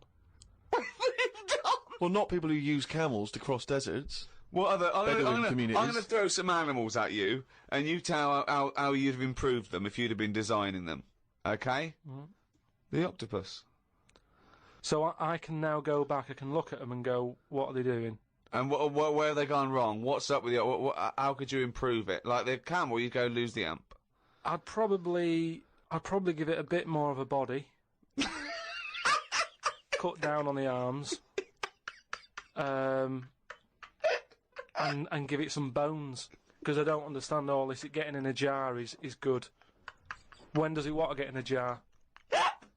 It says... Well, it only wants to get in a jar according to your stories. No, but there's something that says it can get in a jar because it hasn't got any bones. But I don't know why it want to do that in the first place. I can't even begin to answer that. Once again, you've claimed that you've read that they like to get in jars. I mean, how do they know that octopus like to get in jars? Oh God, I love it. You can improve on an octopus. Millions and millions of years of evolution, making it perfect for its surroundings. Okay, another animal for you then, Carl. Giraffe? What are they adding to the world? What are they doing? Well, it's not about what they add to the world, No, but is I thought that's what everything's about. It's about things are here for a reason. No, because they work. The only reason is that they survived. They passed on their genetic material and evolved and was chosen by nature. It was selected. But there seems to be a lot. The reason they're here is because they didn't die. That's it. No, but there seem to be a lot of animals that are like. Do you think there's a lot of cheating? Is that what you're saying? There's I'm just saying, there just seems to be a lot of doubling up. Yeah, so you get it down to like 8 animals that represented all of it. So okay, who would get in your team? You can choose 8 animals. This is what I'm saying. If I was Noah, I would have gone like, hang on a minute. I've just seen something that looks a bit like this. Let it drown and have a clear out. But he didn't. He was messing about saving everything. He was instructed by God to save everything, to be fair to him. Yeah, but if he's been given that job, for me, he's sort of manager of that job. So you believe Noah as well? You believe Noah happened as well, and he built a boat big enough to catch 2 of every species. You actually believe that as fact, do you? Well, it's out there in book form. Brilliant. All right. We haven't answered the question that we started with. How did you meet Suzanne? Just at work. Thanks.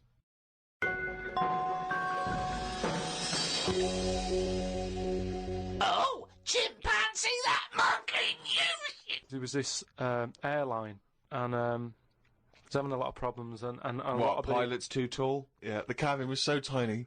Only bananas were allowed in the cockpit for fuel. Anyway, there was a lot of strikes going on, right? Sure. Because I don't know what it was about. It was over money or whatever. Yes. And well, get something that doesn't need money. Yeah, but but what else could you pay something in? Well, Rick, I mean, peanuts. Okay, peanuts or fruit. Yeah. So anyway, the boss of the airline, he had like one pilot who he could trust, right? And that was his son. Right. But the problem is with a lot of these planes, you need 2 pilots. Of course you do. And he's like, if only I had 2 sons, but he didn't. There's no point harping on about it. Right? Sure. He runs an airline. He runs an airline, yeah. But how many pilots are there? Because there must be loads. No, there's loads, but the problem is a lot of them are going on strike. Oh. And each week you can see that we're struggling here. But how can they? It was just the pilots that were striking, was it?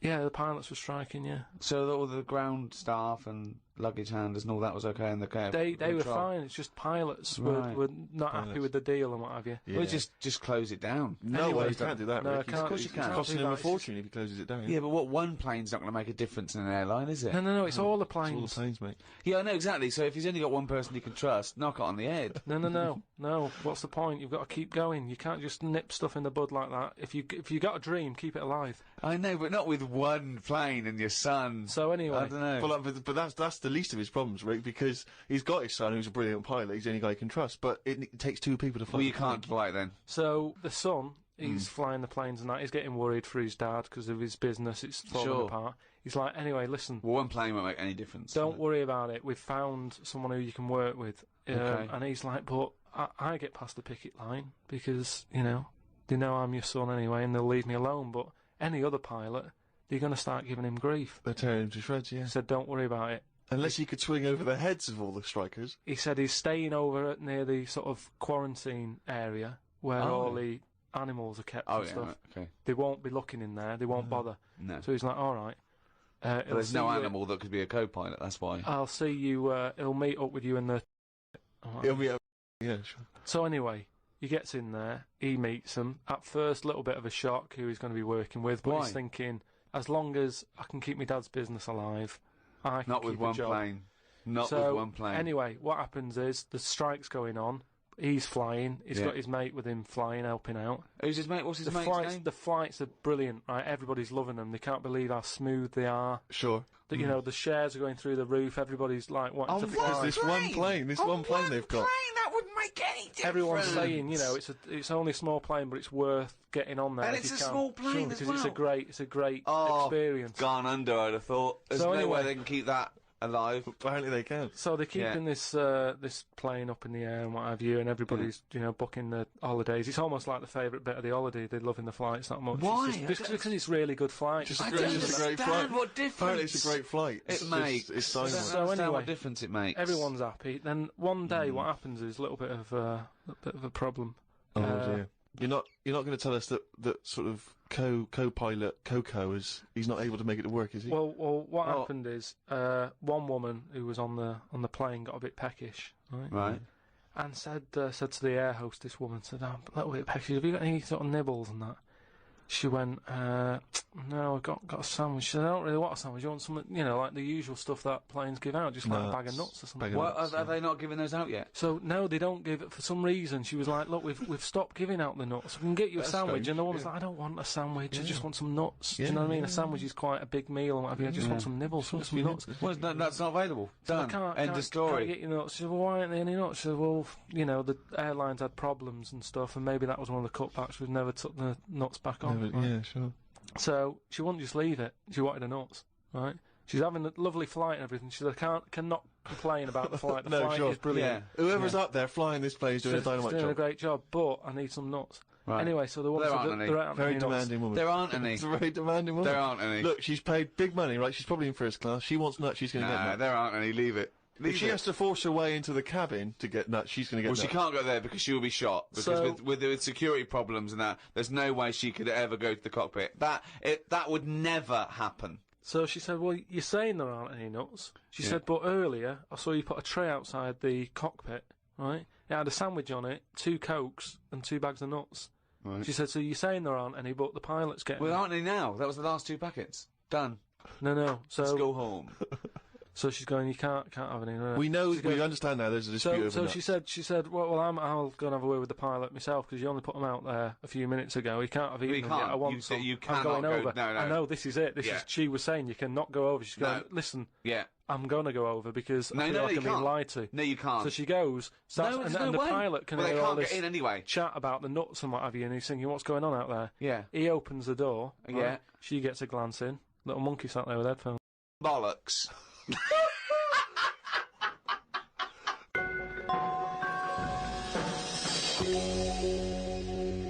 Well, that's the end of another podcast.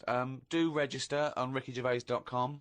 We'll be able to email you and tell you what's happening when we finish this run of podcasts. We might have some downloads. At the moment, we're working on animating all the monkey newses. So look forward to that. The absolute bullshit that is monkey news in all its glory. This was hosted by Positive Internet. Great guys. The great guys that host the world's #1 podcast. Cheerio from me, Ricky Gervais, and Steve Merchant. Goodbye. And Karl Pilkington.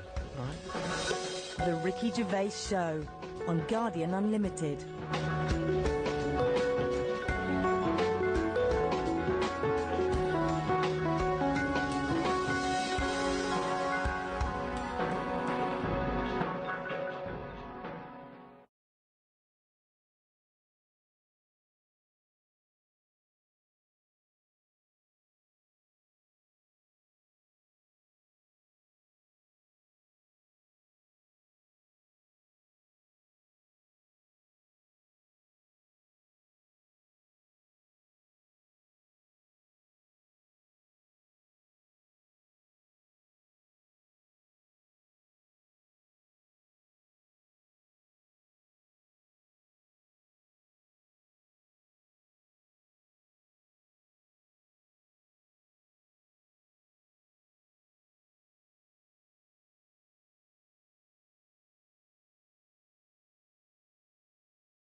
The Ricky Gervais Show on Guardian Unlimited. Hello, welcome to the 8th in this series of 12 podcasts, The Ricky Gervais Show, with The Guardian. I'm Ricky Gervais, hello. With me, Stephen Merchant. Hello. And Karl Pilkington. Alright. So, thank you again for all your emails. We're getting thousands.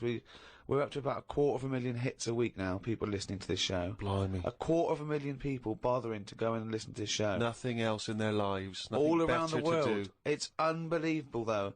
North America, Asia, South America, all over Europe, and thanks to everyone in England as well, where we do it from in a little room in London.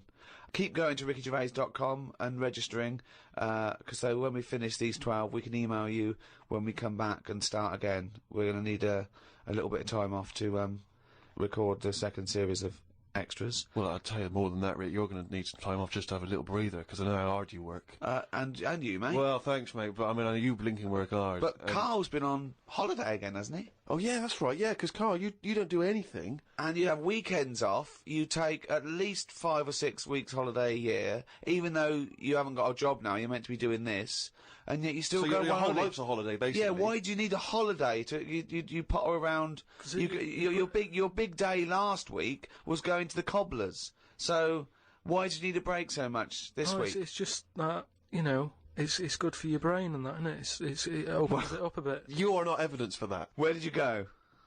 Gran Canaria. For a week? Yeah. Just sitting around? Well, there isn't much else to do at Gran Canaria. I mean, I don't want to go slagging a place off, because every time I seem to talk about somewhere, get into trouble for it.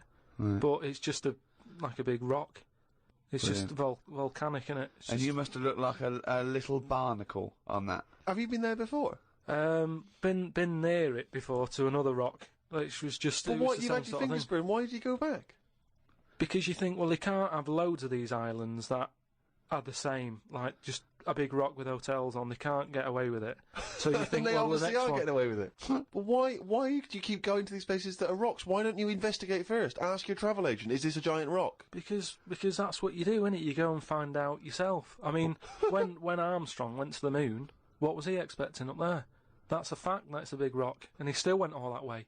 I don't know what that point was. No, Fair enough. so what I'm saying is, though, sometimes Tell us about the moon landing. As you started it, what do you know about that? You know, because I mean, so far you've given us a lot of insight into the moon landing. So there was Armstrong. There was Armstrong and that. Yeah. There was fella called Buzz Yeah. and another bloke, Yeah. Poor bastard. Yeah, never remembered. Yeah, go on. and they went up there, got out. 2 of them did.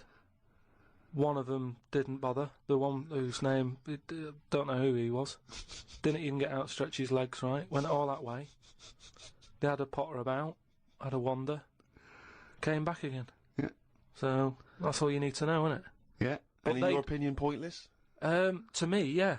But to them, I'm sure they had a good time, and that's what I'm saying. Sometimes you just take the risk, don't you? Go and visit a place, make up your own mind. And so, what did you make of this place? You enjoy it, Gran Canaria? It was just a big rock, but did you I bet the moon was better.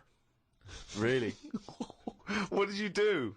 It was just, it's one of them. It was a big hotel, which is that's where I made a mistake. It was one of those like big, massive places where there's loads of people, and you go for your dinner. That describes a hotel. Yeah. No, Sounds like one to me. You've nailed that. I've been to a few, that sounds like it. No, but do you know what I mean? Though there's the nice small ones where it's just enough people, but this is like mental, and it was all, it was full of old people really. I mean that's probably why it's called Gran Canaria, right? Because there's just old Grannies people. everywhere. Yeah, right. But what I thought I'd start doing is start a diary. Okay, why? Just 'cause I sort of had a bit of time on my hands and that. Just thought, write it down, write stuff down. And do you hope that this one day will become one of the great literary documents like Samuel Pepys' diary? I haven't heard of that. Is it any good?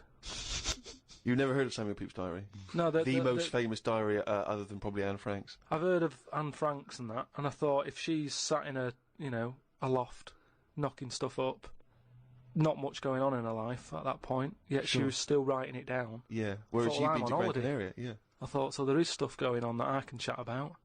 Start a diary. Sure. You started a diary. Yeah. And what are you going to do? Did you keep it up every day? Yeah, just, Oh, can I read it, please? well, a diary's meant to be sort of... Please, can I read some out on this podcast? Carl. Some of it, though, is only relevant to me. It's sort of... Oh, this is... Please, give me it. Oh, my God. I mean, this isn't... I haven't just... Look how big it is! It's one of those desk diaries. It's huge. It's about a foot long, and it's oh, that is amazing. Imagine if Anne Franks had been like that, as she got out, right, everyone would have heard it clank down on the desk. Yeah, but my writing's quite big, isn't it?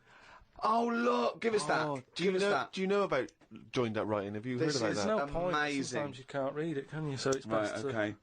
look at ancient times. Oh my God, it starts on the first day. This is wonderful. Going on holiday to Gran Canaria today. Woke up to the news that Tony Banks had died.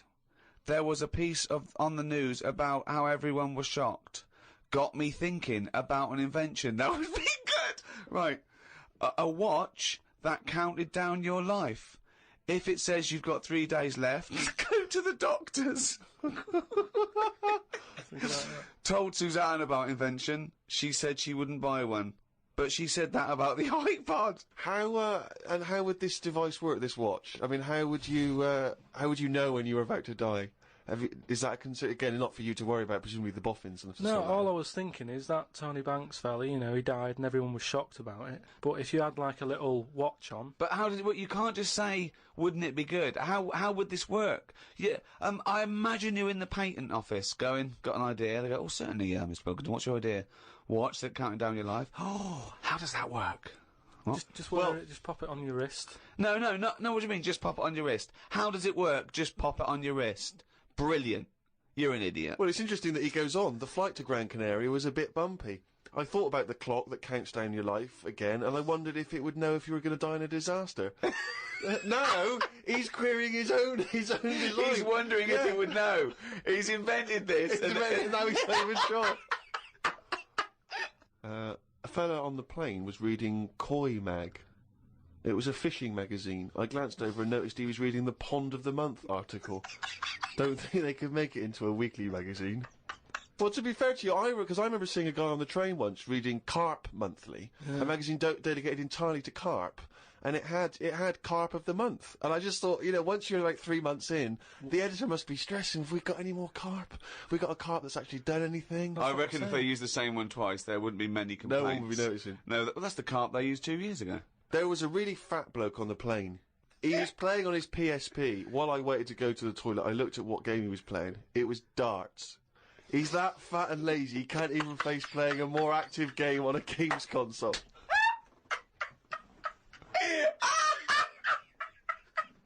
Me and Suzanne got off the coach along with a couple of old people. One of them was in a wheelchair. I don't think it was wise of them to come to a volcanic island with a wheelchair.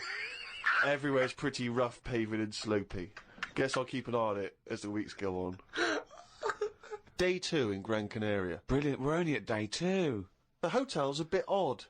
I've never seen as many cross-eyed people in one location. That's enough, isn't it? That's amazing! Well, you may as well let me read on a bit more. No, this is amazing. Well, look, come back to This it is a later, brilliant diary. This might be the best diary ever written. Oh. While sat listening to the Kinks on my iPod, I wondered if everybody thinks in their accent. I know I do. What's this? What are you talking about? Just that, you know, when I've been sat there lying on the lounger, right, and I was thinking about stuff. How do you know you think in your accent? Tell me a typical thought. Because what I mean is, say if I was like, if I saw something, right, do you know how I say, like, oh, that's a bit weird, isn't it?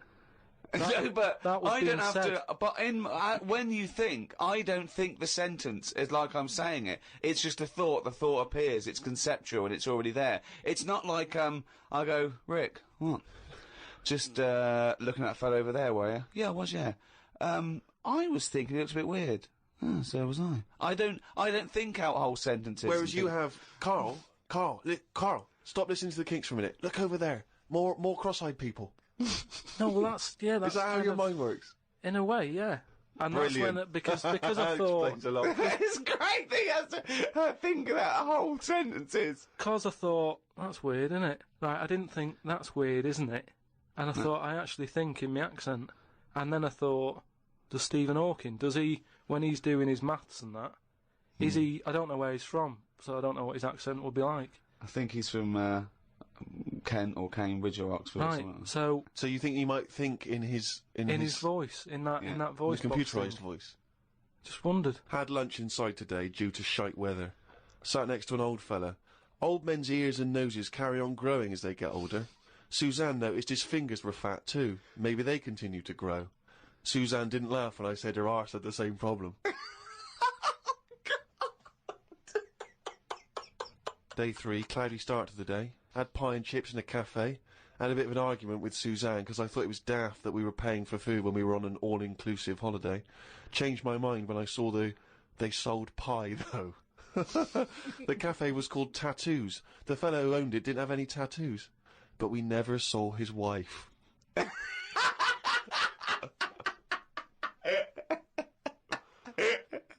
Oh, brilliant. Had a drink in a bar. Everyone sat and watched one of the local cats lick its bollocks.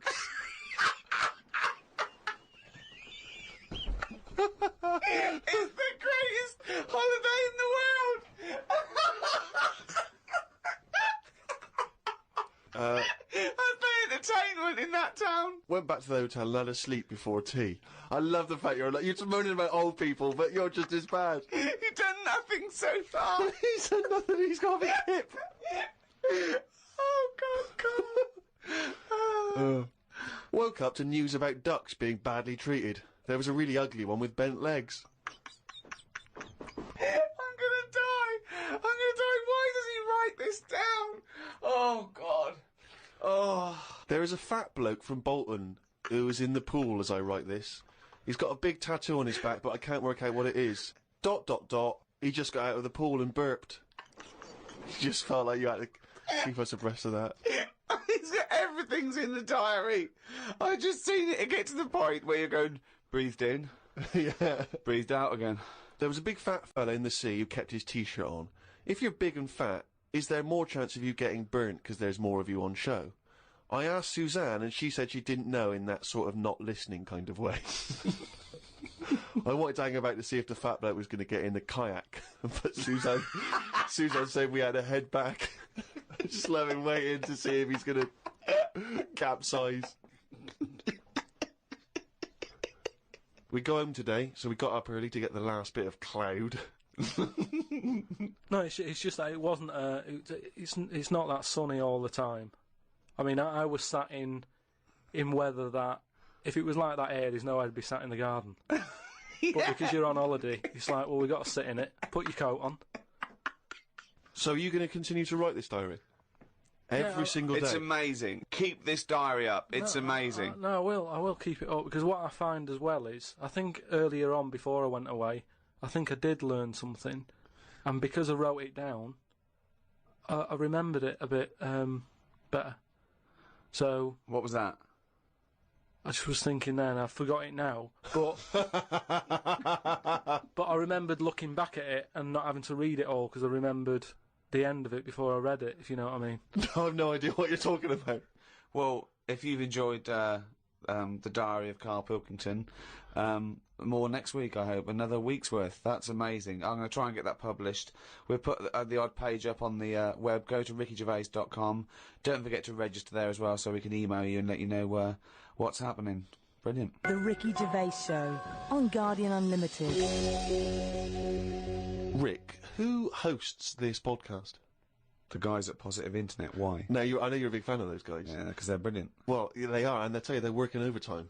Because we've had an email from Jake, who's the director at Positive Internet, and apparently he's been in touch with the editor of the Guinness World Records book. All right. And he's hoping to see if we can get this podcast in the Guinness World Record breaking section, or the podcast World Record breaking section, or whatever they call it.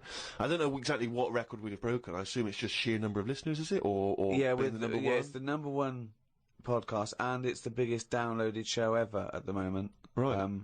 I think that's because people have only had podcasts for a couple of years. Yes, well, I don't know. I mean, I don't know when the next issue comes out. I guess it's sort of December time. I used to get the Guinness Book of Records every year. I love it. I've never understood why it was such a big seller. I mean, presumably, who's excited to find out whether, you know, I don't know, a man that can balance 3 egg cups on his head has beaten the record? Well, they're next real year? records as well, obviously. I used to go straight for that. I really loved the sort of, animals fastest, strongest, all that sort of thing, biggest. But aren't they the same every year? Well, no, they do change, and obviously there's new entries to keep it exciting. But what annoys me is that it looks like anyone can get in if you're willing to do something that no one else will bother with. Yeah. They did one on Big Brother where it was the, stacking sugar cubes, and I was thinking, well, no one's going to bother beating that. No. There's people that walk along with a milk bottle on their head, and no one's going, oh, I'm a bit jealous of Bill. Why? He's broken the record. What, for walking along with a milk bottle on his head? Yeah. Yeah. I'm going to go into training tomorrow. They're ridiculous. Yeah. You know, but I do like the real ones. There was one in there I got on a couple of years ago, and it was about disasters. And there was one where there was some big ornamental incense burners at this thing in I think Thailand or Korea or somewhere, and they fell over and they killed 7 of the congregation, and the headline was biggest joss stick disaster. Now again, there's no one trying to beat that. There's no one going, we need 8. Yeah. We need 8 people. We're going for it tonight. What do I have to do? You have to stand quite near those big joss sticks. Okay. And what record am I breaking again? We'll tell you after. Also, I think a lot of people waste their energy on this because there's one guy in there that can do the 100 metres in 11 seconds running backwards. And I want to say to him, turn round. Because I think you'd be fast forwards, you know. Yeah, If you'd have only, from the age of 10, sort of, you might be, you know, one of the fastest runners in the world. Because you're never going to be considered one of the great athletes for doing it No backwards. one knows about him. That's not going to ever be an Olympic sport, No. running backwards. No. Or, and now the 100 metres. Oh, one of them's putting a milk bottle on his head. yeah. This is one to watch. There was a guy in there, I've always been fascinated by the guy, he had, the world's longest fingernails.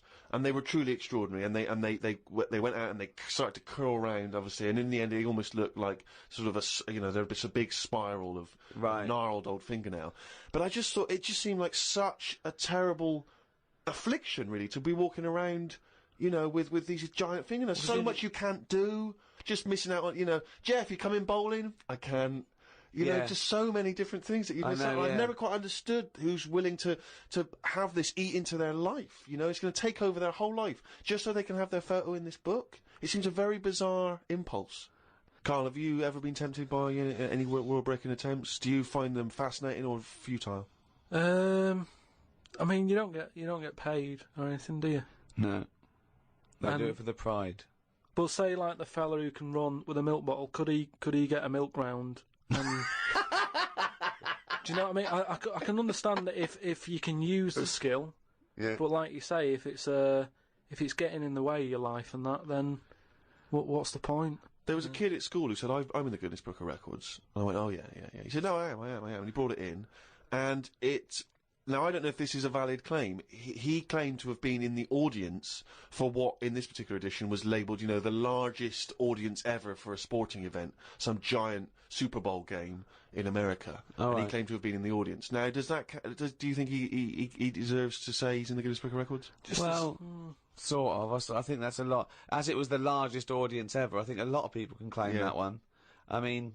If he wanted to get a name check on doing that, he would have been best saying, I was sat in the audience in a bath of beans. Because then that would add to it, and you get a little, you know, they'd have you in the picture, wouldn't they? So... He's Mr. Trick there. Way. Yeah. The Ricky Gervais Show on Guardian Unlimited. Harry from Canterbury wants to know whether any of us have ever had any cruel nicknames. He claims that he's quite tall and rather hirsute, and he says he's often called Lurch or Wolfie. He's always thought that Karl looks a bit like Mr. Potato Head. No, there's no potato that round, but I suppose you could fashion a potato to be that round. Maybe we could, if anyone can carve a potato into the roundest head ever, pop a couple of eyes on it.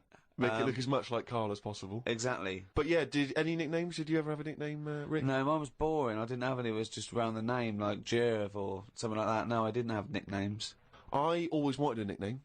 I just thought it was quite cool for some reason, particularly because gangsters always seem to have nicknames. you know, Lefty. Fingers. Yeah. Lefty, yeah. Scarface. Yeah. And so I decided that I thought, because no one was giving me a nickname at school, it was kind of annoying, or certainly not to my face, Yeah. that I decided to just come up with one. Yeah. And so I remember I was at lunch once, and I just said to my mate Phil, How old were you? 12, 13. Brilliant. I just said to him, Phil, don't know if you know, mate, but, people aren't calling me Steve anymore. Everyone's calling me Spud now.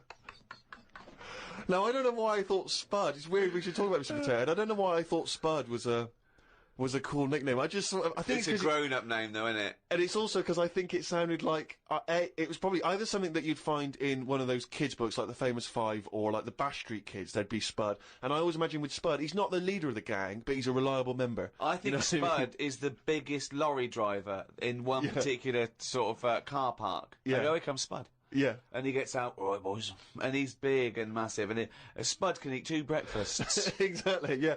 But I just, in my mind, it was, that I would be one day part of a gang, and it's, I'm Pinky, this is Jojo, and the tall guy Spud. And it didn't catch on, it did never it? really caught. And he just went, oh yeah, right. And no one started, and I was hoping he'd go, everyone's calling Steve Spud.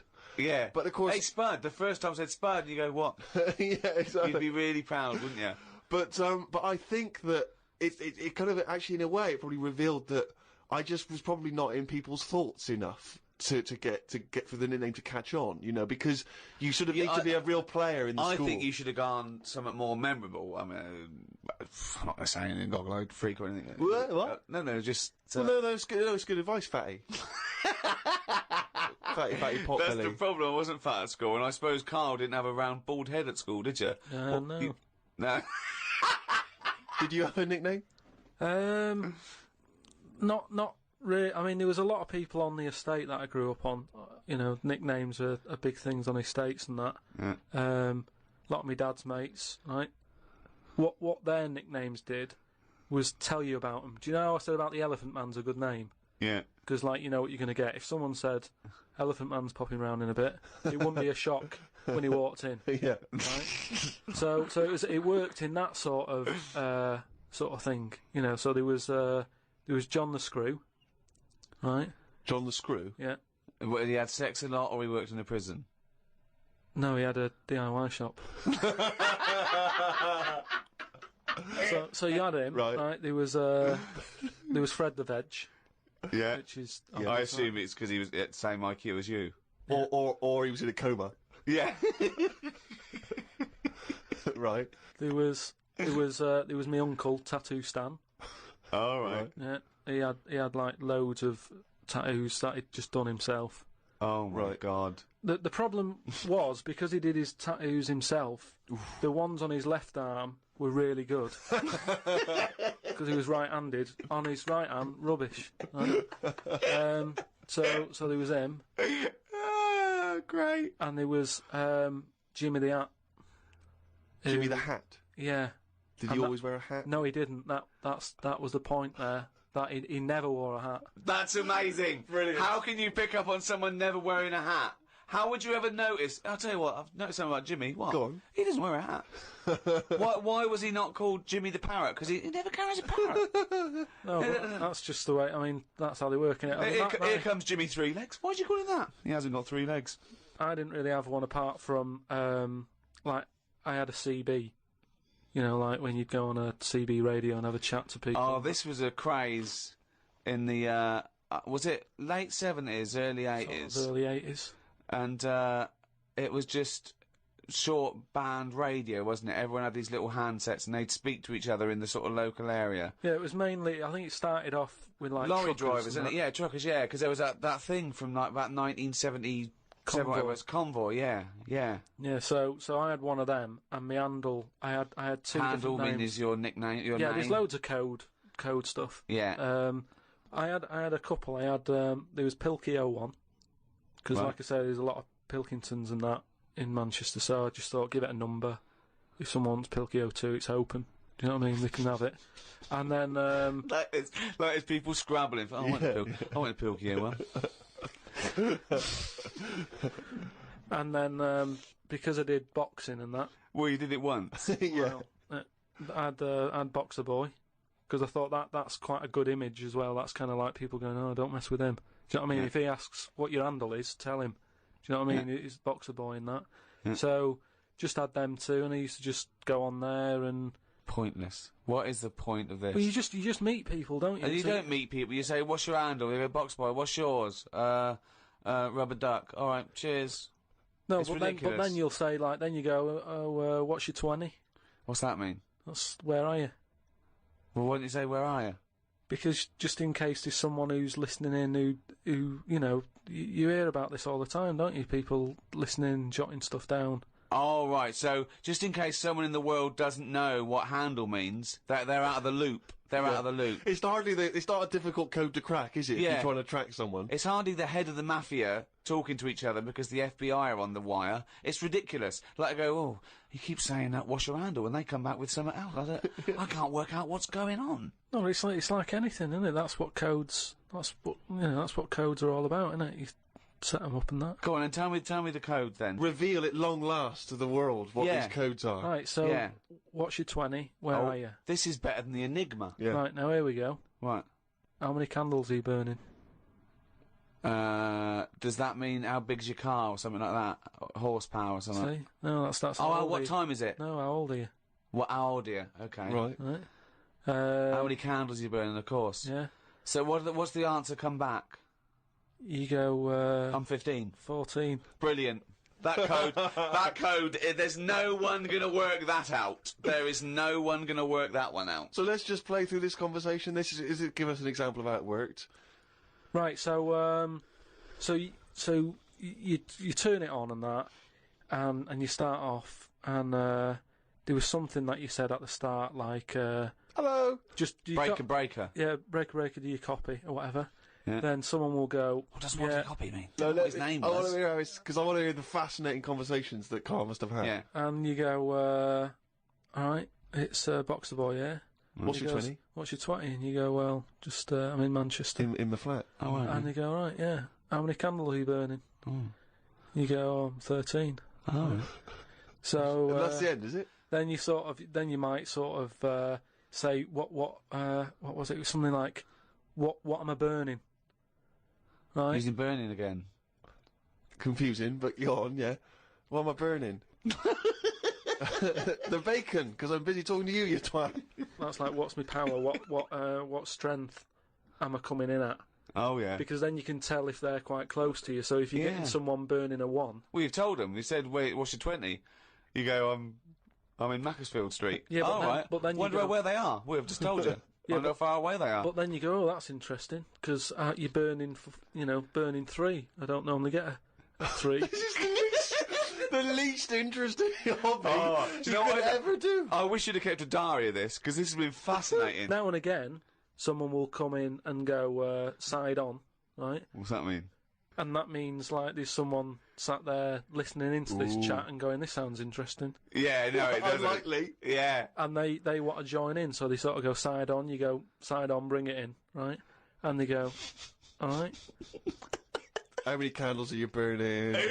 Yeah. What's your 20? That's it goes round again. Yeah. See you later. What's your 20? How many candles are you burning? Oh. And, I mean, it seems to me that what you should have done is made a note the first time, so that when you then speak to them again, you don't need to ask them those questions. Can I just confirm that you're burning 15?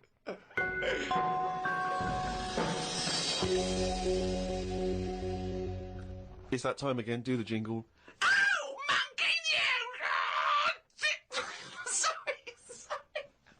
Okay.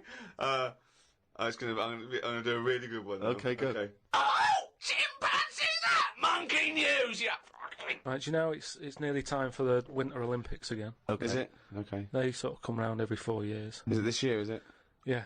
And, the last one that happened... 4 years ago, yeah. There was a bit of an incident. Oh, no. Oh, well, I'd know about this then, because it would be... Well, it'd be big news, because it's a well-known... televised as well. Yeah. Do you remember any winners that were monkeys? In any of the tournaments? Of course not. No. So, yeah. So anyway... it's not going to be that, because it wouldn't be true. Go on. Yeah. So anyway, one of the popular events, bobsleigh. Okay, right. You know, you know how it works. Well, you It's need like a 4 sleigh. men. Is it 4 men or 5 4 men. It's 4. So it's definitely 4 men that you need Need on 4 a men. team. Is it and there's 2 team bobsleigh as But well. they're always men. Is that right, Rick? Well, yeah, they have to be. Anyway, so humans. Well, that's be humans. Yeah, it's the Winter Olympics for. Yeah. So let me just clarify. With the Winter Olympics, you can't have any animals taking part. No, and they also no, because they wouldn't be allowed. And 2, there's no way they could disguise it because not only would they see it straight away, right, but they have blood tests. Right. Okay. So which would show up. So they definitely know if it was Well, they're any blood kind of tests. non-human. It's impossible. It would be literally impossible to have anything other than a human involved in a bobsleigh team. Fine. Okay. So carry on. So anyway, this country, I don't want to name them because they try to shake off this sort of, you know, this bad news. Oh yeah, and you don't know. Yeah. Because it's not true. Yeah. So anyway, the country was doing really well in the qualifying stages. Oh, yeah. But the problem was there was like 2 members who were getting all like the press and stuff, Oh right, yeah. and one of them never got a look in. Right. How tall was he? Anyway, so this one member was getting fed up because the other 2 were getting all the press and what have you. So he said, "I'm not happy with this. Yeah. I'm jacking it in." So they were like, "You're joking? We've qualified. We're getting into like the main race and everything. You can't leave us now." And he said, "Well, you could do it all on your own before. You know, the way you were acting and that, you didn't need me, so I'm going." So they were like, "Oh." Well, they need to replace him because there's a certain amount of people needed. So anyway, so the clock's ticking. It's getting close to the big race and everything. Of course it is. Yeah. They're like, "What are we going to do here?" The substitute they took with them.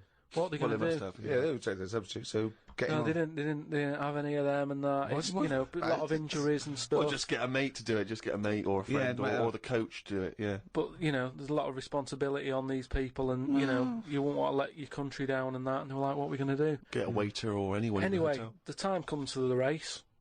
Seems to be 3 people on it. There appears to be 3. Okay. Yeah. They start off, they're whizzing round the track faster than normal. They're beating their old records. Right. Amazing. Because the new fella they've got a little bit smaller. Ah.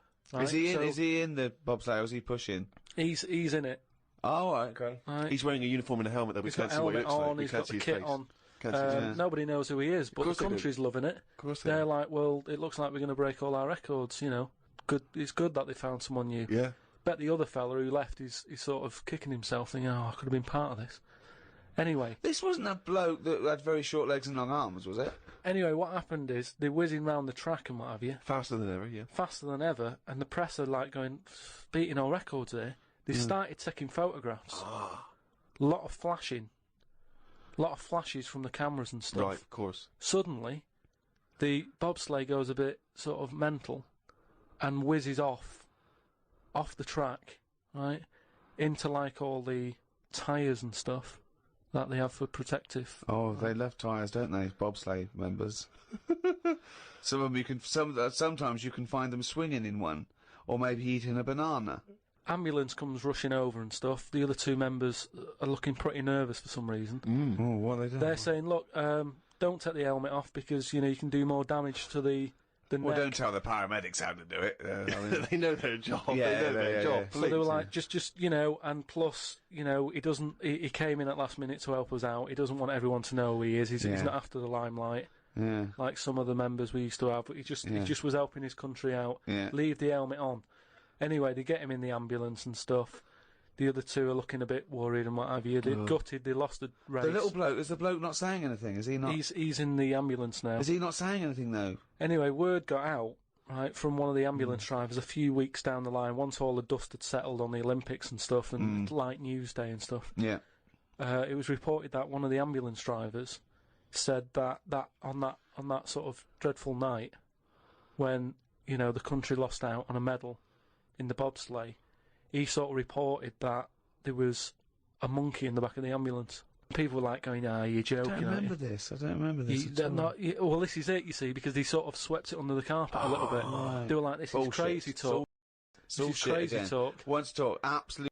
Where did you get this This from? is crazy talk, right? It is But- crazy talk, and it's from the mouth of Karl Pilkington. But the weird thing is that backed it up. Following week, there was a story of some people who visited the zoo saw a chimp in a neck brace. And that's this week's Monkey News.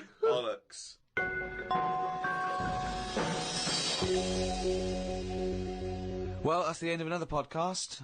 Thanks very much from me, Ricky Gervais, with me, Stephen Merchant. Goodbye. And Karl Pilkington. All right.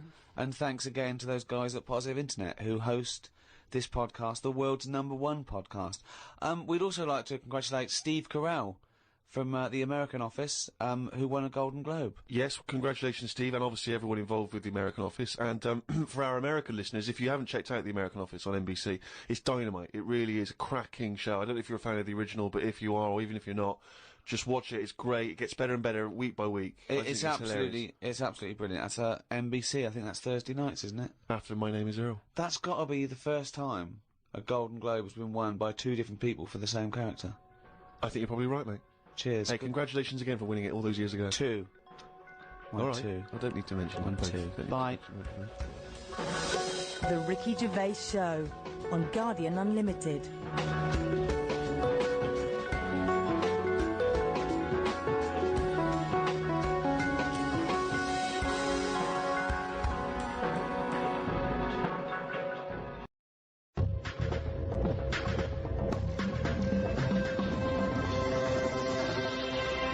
Hello, welcome to number 5, season 2 of the Ricky Gervais Show, with me, Ricky Gervais, Stephen Merchant. Hello. And Karl Pilkington. Alright. Coming up, Karl's going to teach us all about Sigmund Freud. No, we're not doing that. Well, no, Yes, we are, because last week we promised people that you'd research Sigmund Freud. Yeah, but I had a look, but I didn't find him that interesting, so... Well, that's not... But this is what irrelevant. I mean, this is what we were talking about. You say you wish you could go back and learn stuff in school because you didn't. You want knowledge. You always say about you want to learn Yeah, I something want a to day. learn something interesting every day. Yeah, but you've got that... I had a look at the website. He just... SigmundFreud.com. Yeah, he started that, I just had a look. I just did a search on, like, famous quotes from philosophers. Quotes, brilliant. That'll get you everything you need, a quote. Well, I don't need to know his history. That sums up a man's life work, a quote. No, but that's what you're remembered for, isn't it? Churchill will go on the beaches and all that. Sigmund didn't really have any sort of... Catchphrases is what you mean. Yeah, things that you hear. Yeah, sound bites. Yeah. He wasn't good with the press. Brilliant. So you haven't bothered to learn about him? You didn't even pick up a book? I wouldn't know where to start. Do you feel like you're thinking in your head? Sometimes, like then I was.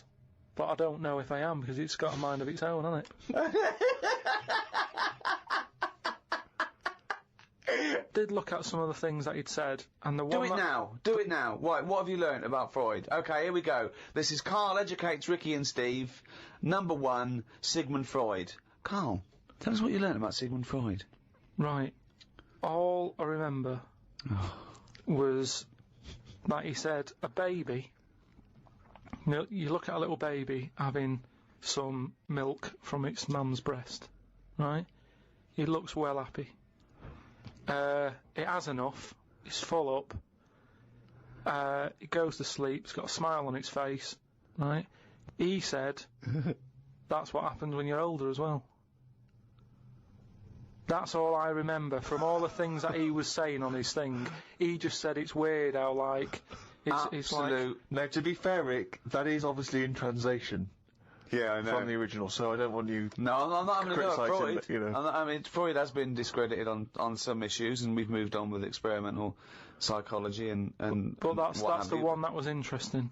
I don't quite follow... So what do you take from that? Explain that to us in layman's terms. I don't know. Well, that's pointless. Without application, knowledge is pointless.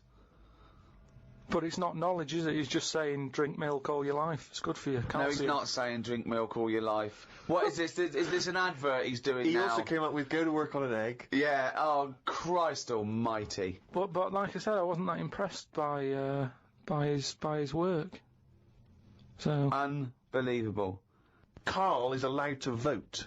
I know, He's allowed to cast a vote in this country. It doesn't make sense. Yeah, no. I wish I hadn't. I've only done it once, and look what happened. I got called up for jury duty.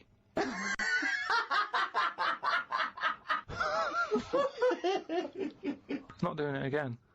People do what they do anyway. I think they only let us vote, so we feel like we're having a say in what's going on. But really, it just carries on, doesn't it? I haven't seen a big change. But that's exactly why you vote. No, the best thing you can do is look after yourself. Get on with it. Brilliant. Okay, well, I hope that's a quote. I hope someone out there who's, you know, maybe making a dictionary of quotes or an encyclopedia, and they've finished with Freud, they've done Pavlov, he hit a dog on the head with a stick. Next, Karl Pilkington. Karl Pilkington, what did you say about the world? Just get on with it. Well, we're not in charge of it, is what I'm saying. That's nearly as good as let's go to the beach. Winston Churchill. I spoke to my dad about it, and he called up saying, "Oh, I'm sick of hearing about this." Some quality thinking here. Go on. Go on. No, he was saying about global warming and that. Yeah. He was saying he's sick of hearing about it. Right. Because at the end of the day, that's just the world, innit? We're all getting old, and the world's getting old. That's the end of it. Brilliant. What another amazing quote. Well, it is. What we're trying to do. This is what I'm saying about we don't like people to get old. We're always saying, oh, we can change that face, we can lift your chin up, we can put a wig on you. And Why are you so annoyed about people wanting to live a little bit longer?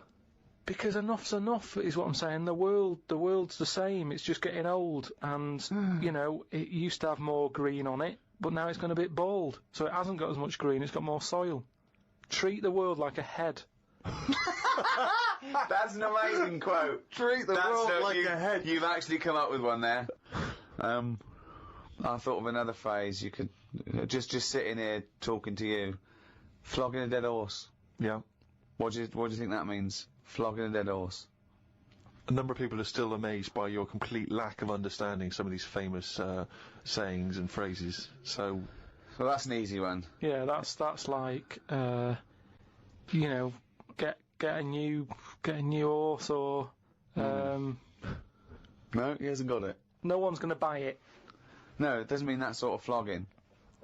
And you're hitting it. Yeah. Right. So what's the point in hitting it? So it's dead anyway, so don't bother hitting it. It's absolutely, not feeling it's pointless. anymore. It just means it's a waste of time. Yeah, but it depends what that horse has done to you. No, it doesn't. No, it does. It's that thing, innit, of like, if a bear attacked you, and you managed to hit it on the head and it went down, you'd go, and you'd be annoyed, you'd still have built-up aggression, you'd give it an extra clout. Unbelievable!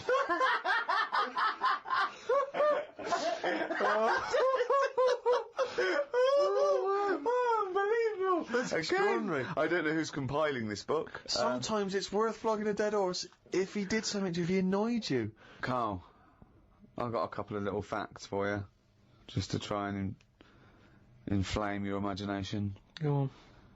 Sharks are immune to cancer. Are they? Yeah. So how have they found that out? Well, I don't know, but I've never heard of any fish having cancer though. I haven't heard of a cod being ill. So why are we focusing on that one?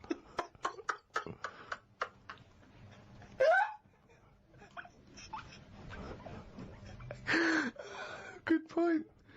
Okay. Stroking a spider can cause its hair to fall out. What? Because it doesn't like it and it gets stressed out, or is it just that some people are rubbing too hard? No, I don't think it's they're rubbing too hard. I think it's something to do with it. I mean, what sort of maniac is stroking a spider anyway? My mum did it once. Really? Yeah, not to a spider. Right. It was just a little bee. She'd been out, sunny day and that. Got the washing off the washing line. She was bringing it in. Little bee sat on the top of like the bed sheet or whatever it was. Yeah. And she's in the kitchen with it, and she goes, "Look at that little bee there." She started sort of stroking its head. And it loved it. How did it make it clear that it loved it? Well, it wasn't struggling. It was just sat there like, because it must have been like a bit dozy. They get a bit dozy, don't they, in the heat and that. And he just stayed there on the sheet, and she sort of stroked its head for a bit, and she had to put it out. It didn't go out. It didn't try and escape. It was like, you've had enough now. And that was that. She sent it out. She loved all that. She loved little flies and stuff, and we had Harry the housefly. What? Harry the housefly. What do you mean? It's just a fly that always seems to knock about in one corner of the room. Right, it's the same fly, was it? Yeah, it was the same fly. Yeah. How do you know it was the same fly? So whenever she saw a fly, she went, "Oh, look, it's back." Well, we weren't letting him in. It's just that it stayed in. Carl, what makes you think it was a pet housefly as opposed to a different fly every day? Because it was always in the same place, in the corner. But it could have been that something about that particular place that attracted flies rather than it was the same fly. Well, I'm never worried about it. It wasn't harming us. It just always hung about. But how do you know it was the same fly? How do you recognise it? We weren't worried about it. It doesn't matter, does it? If like, we're thinking another fly's getting a bit of free rent or something. Just let it stay. I don't understand why. But why no? Well, no, right, okay. You're in a house, right, there's flies, okay? Not flies, fly. Why do you think it was the same fly for all those years? Just because we haven't got loads of other flies. At no point was there a crossover period where there's two and it's like, hang on a minute, he's trying it on here. That's what I mean. It was always just one on its own. And we just thought, leave it, it's alright. I don't know why are you suspicious? Why you always think someone's out to do you? No, I don't know why you assumed when you see a fly every now and again that it's exactly the same fly. It just In fact, was. it's Harry. The one in our house was the same one. How do you know? Well, alright, I don't, but at no point did I feel suspicious. Speaking of flies, though, and that, they've got one, right? I was out with Ricky, right, and he was reading the paper. There was a story there about a fly that its eyesight was bad or something, and they've made it a pair of glasses, and it had a picture of a housefly wearing... Okay, this is incredible, Steve. Glasses. Can I take over? Hang on, let me just need to finish a couple of questions for that. So there's a small fly and they've made it a pair of glasses. Yeah. So that it can see better. Yeah. And your concern is what? Well, again, it's just that thing of we're looking after everything now, aren't we? Sorry, I've got to come in here, Steve. Alright. I showed you the You saw story. it, you saw it. It was it. a picture of a housefly with a pair of glasses right? on. Yeah. Right?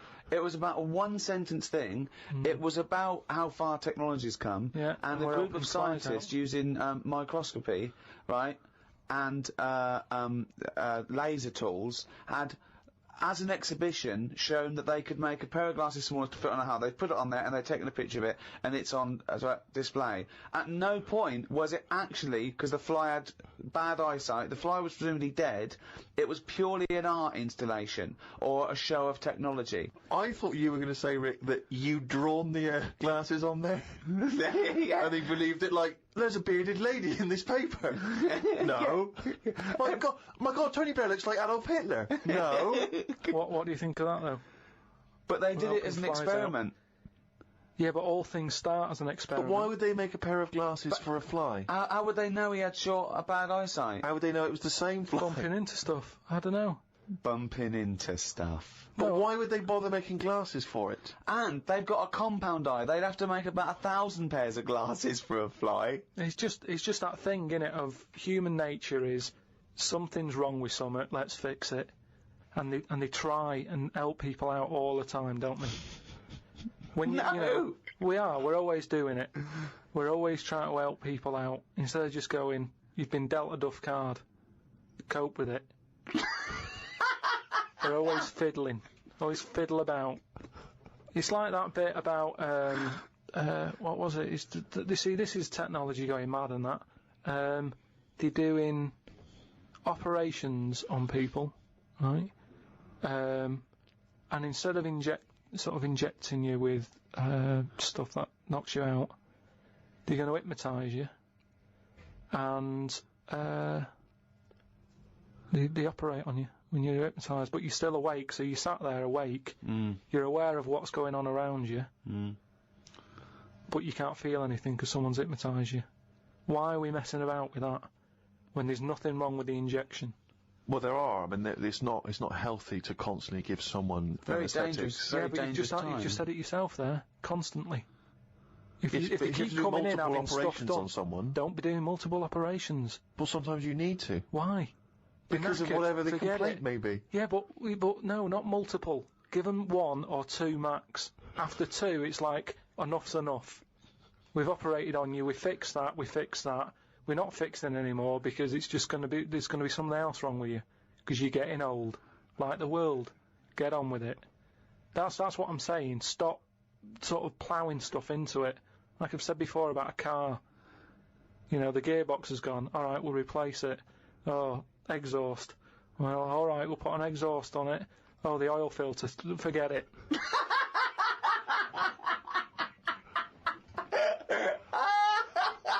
Came up with a good idea. We'll be the judge of that. Well, I'll do it now. It's not a good idea. Okay. Okay. I'm sticking my neck out here. I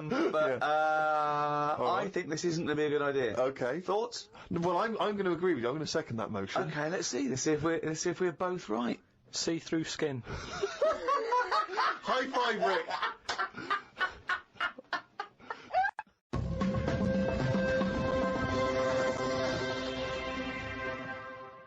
Well, I heard, and you told me this, so I know it's true.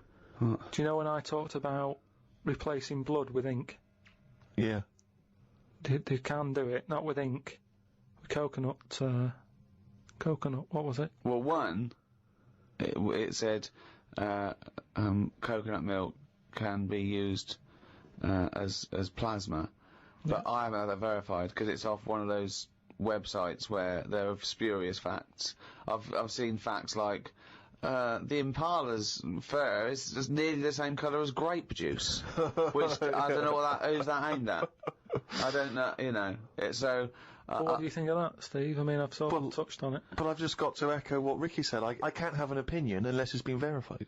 But why aren't you just being open-minded enough to go, well? No. But That's that's not not a being question of being open-minded. Open-minded is being open to the facts that, you know, the possibility.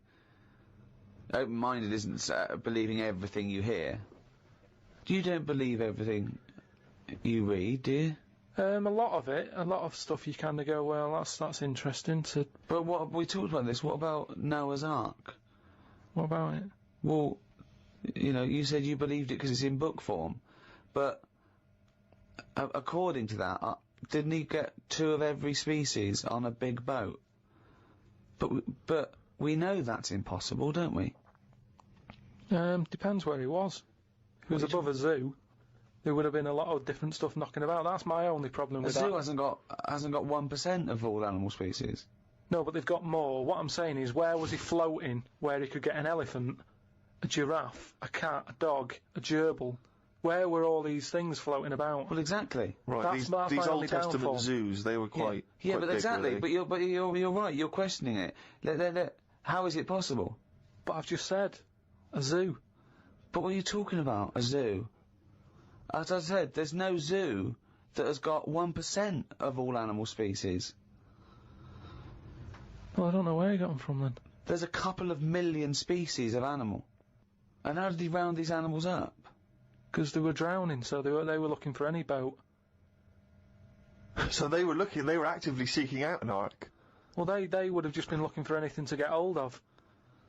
Yeah, and where did he keep them all? How did he keep them all separate? How did he... At that point... Oh no, the lions at the otter. No, because at that point, it's that thing, innit, of how you all pull together in a bad situation. You all chip in, they're all like, oh god, you know, let's be nice to our neighbours. Right. So there's spiders talking to flies and... Well, they would have just gone elsewhere, wouldn't they? They would What do you have been mean? on another bit of the boat. The spiders don't have to knock about with the lions just because they're all in it together. They get their own little area, don't they? Well, I don't know. How big is this boat? It's big, it's a big boat. How long, what was the warning he got from God to make it? I don't know. It was a couple of weeks. He probably had the Extreme Makeover Home Edition team. They all chipped in. Probably had Queer Eye for a Straight Guy helping him out with some of the interior design elements. Yeah. 2 of every species, Carl. How big would this boat have to be? Yeah, it's big. You can't just keep saying it's big, because I know in your mind, you're imagining this ark, there's a boat with Noah up the front with his wife, 2 giraffes behind him, then next there, 2 elephants, and it just, and it's just like elephant, giraffe, hippo, dog, cat, weasel, couple of frogs, and a spider talking to a fly going, let's get on, but when we're off here, you're dead. But what would you have done then? Are you saying that you wouldn't get on there because it's too noisy? It's not a question of what it didn't you've happen. done. It didn't happen. To be honest, I'm not bothered. And they got through it, didn't they? They got through it. They're here now. We're not short of them. If anything, like I said, he didn't do us a favour because he saved too much. You can't move out there for stuff.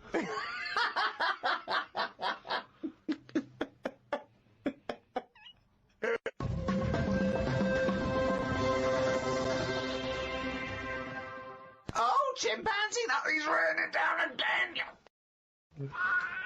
That's the jingle for excerpts from Karl's diary. This is all legitimate stuff. Ricky and I have had no input in this. This is the first time we get to read it. Went and did some shopping for stuff as it was my turn. Suzanne moaned a bit because I forgot orange juice and bought some cheap toilet paper. She always buys the expensive toilet paper. I don't know why they make toilet paper with pretty patterns on it. That made it into the diary. Up and out at 9 o'clock to go to the Cotswolds. Now, I think this was a gift for your girlfriend, wasn't it, for her birthday? Yeah, it was You a went to the birthday and Cotswolds, that, so I just went for one night. Got the car and headed off. We stopped at a service station to get some breakfast. We had fried toast with an egg on it, 1 sausage and beans, twice. Cost us £13.85. They sell everything separate, so it seems cheap. At that price, we must have been charged for each bean. We found the B&B, but they wouldn't let us in the room because we were early. We went for a walk. There was not much around the B&B, so we had a quick walk around the car park. And went back in. Happy birthday. The room was now ready. It's an alright room. 3 biscuits, so I ate them straight away. Like a child. Like a dog. He runs in, jumps on the bed. No. Get off the bed, not on the furniture. The room overlooked the car park that we'd already been round. You're staring at that window. Remember when we went there? We'll always have the car park. Yeah. Oh, God. The room had posh coat hangers in the wardrobe with sponge on them. So I ate the sponge. Don't think they are needed. We went and booked a table for Sunday dinner and went on another walk. There was a field that was there just for birds to live on. We couldn't see any, so we went to the pub. Headed back to where we were staying for our dinner. I had beef. It was nice enough, but there was a family of 13 behind us. I don't see the point in going out in large numbers. They annoyed me. One of the family asked for sorbet before his next course. He was only about 11. He thought he was it. I said to Suzanne, I've had enough and needed a kip. Watched Planet Earth on BBC One. They filmed a panda for 4 weeks and all it did was sit in its cave. It did nout. If I was Fiat, I wouldn't name one of my cars after them as it suggests it won't work or go very far. It'd be like bringing out a Ford Sloth. No one would buy it.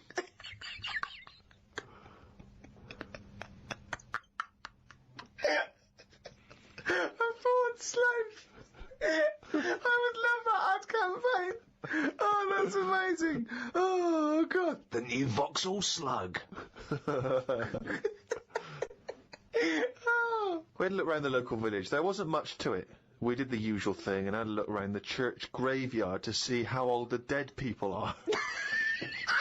Suzanne's had a hell of a time so far. She's gone to the Cotswolds, the room wasn't ready, she's seen the car park, an empty field, and now let's go and play how old the dead people are. I like the fact that you mentioned we did the usual thing of having a look round the church graveyard. Do you make her do that every time you go away? I like the fact, I want to know what she did for 2 hours when you slept. Did she just like... She went to a club, had a whale of a time. No, she just looked out at the car park, just like, memories.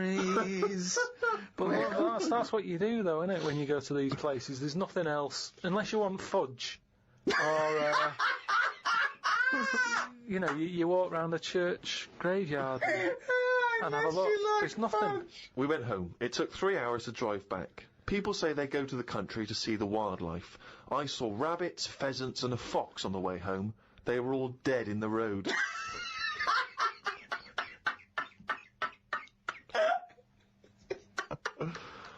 I was just intrigued to know, because Rob from Burton-on-Trent has sent this in, and he wants to know that, because he's just started seeing someone, and he wants to know what your advice, Karl, is on how to keep her happy. You know, he's just started a relationship with someone, he wants to know what your advice would be to keep her happy, because, you know, I mean, he won't have heard that you took Suzanne on that wonderful trip to the Cotswolds, so...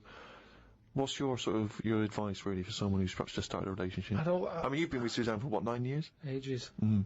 I don't think you should have to go out of your way to please them, because then it's not the right person. I think you should just do what you want, and then if they like it, then they're the right ones for you. So don't go out of your way too much. I mean, I got the posh badge for a birthday. That's once a year. Rest of the time, it's kind of like, you know, I like weird stuff. I like watching weird stuff and all that. Now and again, I won't make her watch it. I'll tape it. This is amazing advice. But sometimes This is amazing advice. sometimes you just say, no, come on, the bloke with the two heads on, I want to watch it live. So, give and take is what you're saying there. That's all. It shouldn't be hard. As soon as it's hard, it's not right. So just go about your business. See if she joins in. Brilliant. Another quote for the book. Woke up to the Commonwealth Games on the radio. Now, what are you making of the Commonwealth Games? Is that something that interests you? Are you a sports fan? I'm not really. I mean, Suzanne's sort of been getting up early, especially to watch it. You know how I feel about a lot of it. It just seems to be sort of wasted. If people are running fast, use it. Do you know what I mean? Rather than just trying to beat your own record or someone else's, do something where you do have to run. If you're a good swimmer, be a lifeguard. Don't be messing about going up and down. I was swimming recently. I do a lot of swimming, and I've never quite mastered my front crawl. Just never quite nailed the breathing, because it's quite tricky, isn't it? You know, you've got to breathe at the right moment. And so I'm in the swimming pool in the local gym, and there's a guy bombing up and down, really doing a great forward stroke. So I waited till he came up, and sort of went, excuse me, mate. I was just watching you when you were doing your front crawl. I was really impressed. Could you just watch me when I do mine and tell me if I'm going wrong? Why would you go to a man? I know, and that was what that was the problem. Is only as I was saying it did I realise what it sounded like. I've just been watching you swimming up and down. I was really impressed. And you're both in speedos. Both in speedos. You know, I'm got the goggles on. Oh, you got a special orthopedic, special prescription goggles so I can see when I'm swimming. How much are they? Quite pricey. But why do you need them? There's nothing in a pool to look at. It's not like you're scuba diving. There's nothing. Hold on. Clearly there is something to look at in a pool. Well, no, I wasn't checking. Well, I was checking him out, but I was checking him out for swimming tips. And he just looked at me when I asked him, can you just watch me and offer me any tips? And he just looked at me like I was just mental. That is such a strange thing to say. Can you just watch...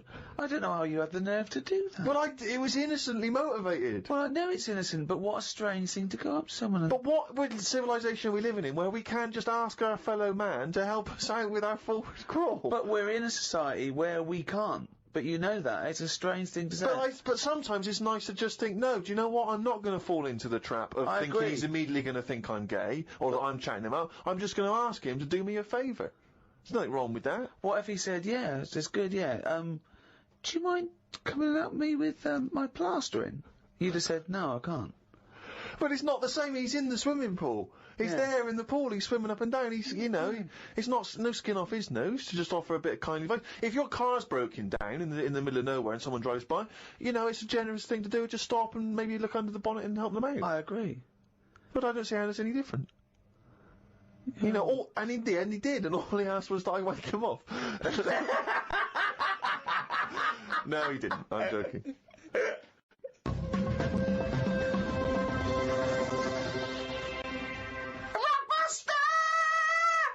That's the jingle for Rockbusters, a quiz which I don't think anyone enjoys. I mean, Karl doesn't enjoy writing them, we don't enjoy listening to them, the listeners from the emails are just not interested, so don't know why we bother.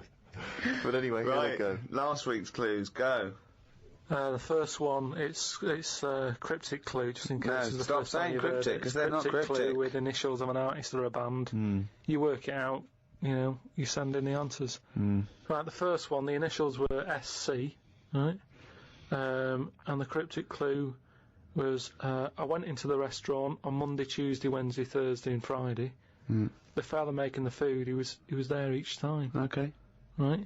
So you got to think about it, this is what I'm saying. Yeah, just tell us the answer. What is he? He's a cook, isn't he, if he's making the food and that. If he was there on Monday, Tuesday, Wednesday, Thursday, Friday, it's the same cook. Right? Yeah. So what have you got there? Same cook. Same cook. Sam Cook.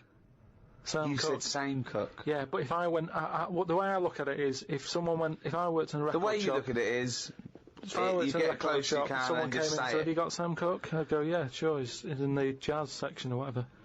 Right, the second one. Bollocks, that is bollocks, that one. Go into that woman's store and rip her off. Right, so what's a store? Shop. Right, if you're ripping someone off, what are you doing? Stealing. Another way of... Conning. Right, okay. And what is it? It's a shop, it's a woman, so what am I saying? What's the initial? C. Con shop. Right. It's a woman. Corn her shop. There you go. Shop. So Steve worked that one out, well done there. The last one. I'm stunned. You've had a go at laying down a track, but it ain't perfect. Go on then. What's that? So a track is... Yeah, what's the initial? E. Okay. So you've had a go at laying down this track. Yeah. So when you're laying down a track, it's like it's a mix, isn't it? Yeah. You've had a go at doing it. You've just you know, it ain't perfect. So you could say it's a, what's another word for not perfect? It's a bit of a like, that's a bit rough, innit? It's a bit of a rough mix. It's your rough mix. Your rough mix. Your rough mix. I've never heard of that band. That's not bad. Annie Lennox, isn't it?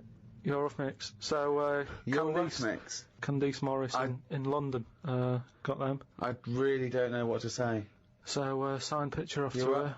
I feel embarrassed that we're still doing it. Okay. Yeah, well, we're jacking it in a bit. Should we just not mention it again, like it never happened? Well, let's do monkey news next week. No, we're not doing monkey news. There's nothing going on. I'd be doing it if there was monkey news going on. It's not going on. We can't do it. Rockbusters has to fill the gap. Are we doing this week's? Hurry up. CK. Depressing. Oh God, we got this week's to come. I thought this was over. CK. No. Do you know the songs that you sing at Christmas? That bloke who sings them is brilliant at it. Right? CK. Second one. MG. I told the old man that the grape tree was mine. What? I told the old man that the grape tree was mine. And what's the initials? MG. Right? Okay. Bit of an easy one. And I asked you if you believe in Father Christmas, right? What would you say if I asked you? The initial is S. Is that specifically Ricky? We might as well keep it as Ricky, yeah. I asked you if you believe in Father Christmas, what would you say? So have they got? Is there any prior knowledge? Do they have to guess what I'd say? Well, they'd know. It's obvious what you'd say about it. Oh, this is so bad. So it's an embarrassment. This. Yeah. So it's a little quiz. Leave them thinking with that for the next week. Right. What are you going to learn about next week? Podcast at rickygervais.com. Just send them in. Embarrassing. Don't bother if they're. Right. Well, that's about it for another week. It's the end of number 5, number 6 next week. Keep coming to rickygervais.com. We'll keep you abreast of things that are going on. We've made a little video, haven't we, Carl? That we might pop up there. And we've had a few emails about the old shows. People came into them late in the season. Well, you can now get all 12 episodes of the first season on iTunes, and I think that's a 2 or 3 quid in England, or $5 or so, I'm not sure. But you can get those now, all 12. So, from me, Ricky Gervais, goodbye. From Steve Merchant, goodbye. And from Karl Pilkington.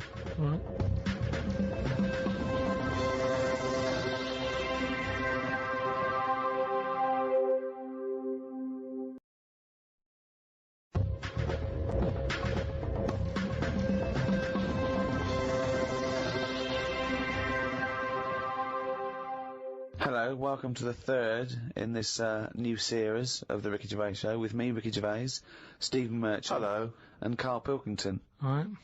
We've had loads of emails. Thank you for those. Sorry we can't reply to them all personally, but keep them coming. Some interesting ones. There's one in particular here from a guy who says, "I see there is less swearing now you're charging for the podcast. Dumbing down already? ? Yeah. Well, interesting. I don't know how that's dumbing down. Well, no, not swearing That's interesting. Not swearing is dumbing down. And also, the fact that he's complaining that we're not swearing enough. Yeah. What sort of a cunt would bother writing that email? Don't know, mate. I don't know, but I know he's just some kind. What have you got, Ernie? Well, now, of course, a couple of weeks back, you gave the rather long-winded but fascinating sort of brain teaser, conundrum, philosophical question about the heaven and hell doors. And there's been a number of responses to that. I know. Explain your error. Well, I got it. I realised as soon as we put it out there that I should have said, assume no prior knowledge. Otherwise, you can just say, hold up a cat and say, is this a dog? Or you can say, what's my name? But they don't know anything about you. That's the thing. They only know about themselves. And I should have said that. Yeah. So are you willing to just now say that you've embarrassed yourself? I've embarrassed myself. I should have said, it's got to be about, it's only about the, you can ask questions. Well, do you know what? It's a bigger man than many that can admit that mistake. Or a man that's banged to rights and obviously caught out and has no choice. Well, it's quite interesting to wade through the emails and find out the kind of people that are listening, get a sense of the different listeners. And I know you, Rick, have met some of the big celebrity names that have listened to the show, and it's sort of because you've actually met them. But it's now we've got celebrities who are just emailing themselves, emailing in, just letting us know. This one is from a guy called Aaron. He says, "My name's Aaron Douglas, and I play Chief Tyrol on TV's Battlestar Galactica." Oh, right. And he listens to the show in his trailer. Now, I don't watch Battlestar Galactica. I hear it's very good. Yeah, but it's nice to know that. I don't watch it. I don't watch any of those things. But that's. But I'm nice. It's nice that Chief Tyrol, and for those of you that watch Battlestar Galactica, I'm sure that means something. But nice that he got in touch. But I'm just thinking, who would you, in an ideal world, Rick? Who would be your ideal listener, a celebrity listener? Well, it's not so much celebrities for me. I like the idea that captains of industry or scientists or people actually doing something worthwhile are listening. That's what excites me, because they hear. You know, we've had a couple of emails from people who are doing, you know, PhDs and psychologists and that excites me more. These academics are listening. I mean, who's the weirdest person you think that who should have more time on their hands? You know, Stephen Hawking. Imagine Stephen Hawking listening to this show. You know, he's putting together the formulation for the universe, but he's going to listen to a little bit of monkey news from Karl Pilkington. Imagine Stephen Hawking emailing us at podcast@rickygervais.com. I mean, that would just blow our minds, wouldn't it? He's got time to do that. That he's got the inclination to bother doing that. He's always online, though, isn't he? He's always hooked up. Is he? Well, he's always got that little computer on. Why not? Sure, that's one of the perks. You can just bung an email out whenever. I'm not having a go. I just mean that's what I'm thinking. He's sat there with his little computer. Out of all the people in the world to have a chat with, I'd probably like to have a chat with him about space and that, because I can't get my head round it. Carl, you can't get your head round frozen foods. What a chance you can have with the universe. No, but just putting stuff out there, I mean, it freaks me out when I'm lying there in bed at night and I think about how this world. On Friday, right, I was in bed, Suzanne, and I said, could the world fall? Right? It's like something from Chicken Licken. Wow, that's a hell of a bit of pillow talk, that. Isn't foreplay hell? Oh, God. But I'd like to sort of have a chat with him, because I reckon he could put it in a way that I could understand it. Oh, I wish an Inuit was listening. Did I not tell you this? We had an email from an Inuit. Really? Yeah, I thought I'd mentioned this. Have we not mentioned this before? No. No, it was an email from a guy who said, I don't think he lives in Canada, I think, or somewhere else. I apologize if I'm getting that wrong. But I think he said he was half Inuit, and he listens to the show. Half Inuit? See, that's interesting, because I think them as so remote. I know I'm probably wrong now, but I think that those are so remote that I can't think where they're meeting people who aren't that are also Inuit, yeah. Oh, and who's going, you know, other societies are going, I'll tell you what, I'm fed up, there's no action here, I'm going to the frozen tundra, I'm bound to meet someone there. Yeah. Where do they meet? Do they do online dating? What Probably a lot of online stuff. What do you put as hobbies? Fishing? Yeah. Skinning stuff. Skinning stuff, yeah. What stuff to skin? You know, seals. Seals, yeah, sure. That's about it, isn't it? Why are they hanging about round there? Why are seals going, do you know what, it's cold, I'm sick of it here. It's windy all the time, what have you, and I'm getting a club on the head. Do you know what I mean? Yeah. Because they're meant to be quite bright in terms of animals and that, aren't they? So why are they knocking about them parts? I don't know. Say, like, if seals died out, right? Would that be a problem? We've done this. We've been through this before, Carl. Everything has a knock-on effect. Even a seal, that's sort of in between something already. It's between a fish and a and a dog, isn't it? I knew you were going to say dog. It's not between a fish and a dog. What do you think evolution does? Fish to I'll never dog. understand it. Maybe we What shouldn't do you talk mean about it. it's between a fish and a dog? I'm just saying it's. It was a perfectly evolved mammal that re-entered the water, I imagine, and then got streamlined and... I mean, it's between a fish and a dog. But why not have one and the other? Why not have, like, you know, you've got a dog, you've got a fish. No, it's not anything in the between middle. a fish and a dog. It's not between a fish and a dog. I don't know what between means. I don't know what... This is it again about saving everything all the time. What is it doing? What's he doing? Everyone's feeling sorry for him all the time. Save the seal and all that. What's it doing? Why are we saving it? Let's just ask that question. What's it doing? I don't know what to say. It's between a fish and a dog. That bloke, the Eskimo who emailed in, would he be in a igloo thing? Probably not, no. Well, no, not. I mean, I don't think many igloos have got internet capabilities. So I don't know. I don't want to slag them off. But why aren't we saving them? Why aren't we? Maybe they're sort of... When you build it, leave a little hole. Yeah. That's where the... But there's kind of igloo internet cafes. They go there. They all go to one igloo, yeah. But why are they being left alone to live like that when it isn't great? What? Well, we're always eager to help everyone in the world, aren't we? We're always like going, oh, look, them people are fed up. Let's build the city up for them, give them a, you know, coffee shop and all the rest of it. They're being left alone. For them. They're being left alone in igloos and stuff. Yeah. Why isn't anyone saying... But they're not asking for help. They're happy. Well, they're not necessarily happy, but that's the way they live. That's where they choose to live. But why hasn't anyone just gone over and gone, do you know what, we can make it a bit better for you? Well, they have. I've never had a leaflet through the door saying help an Eskimo out, or, you know, clothing for Eskimos. The most remote people in the world, eventually someone gets them some whiskey and fags, and that's the end of them as a culture. It happens all around the world. There can be this idyllic world where there's no stress, and soon they're watching Come Dancing on telly, knocking back some whiskey and smoking 40 fags a day. But they're not moving, Surely Dancing on Ice. Yeah.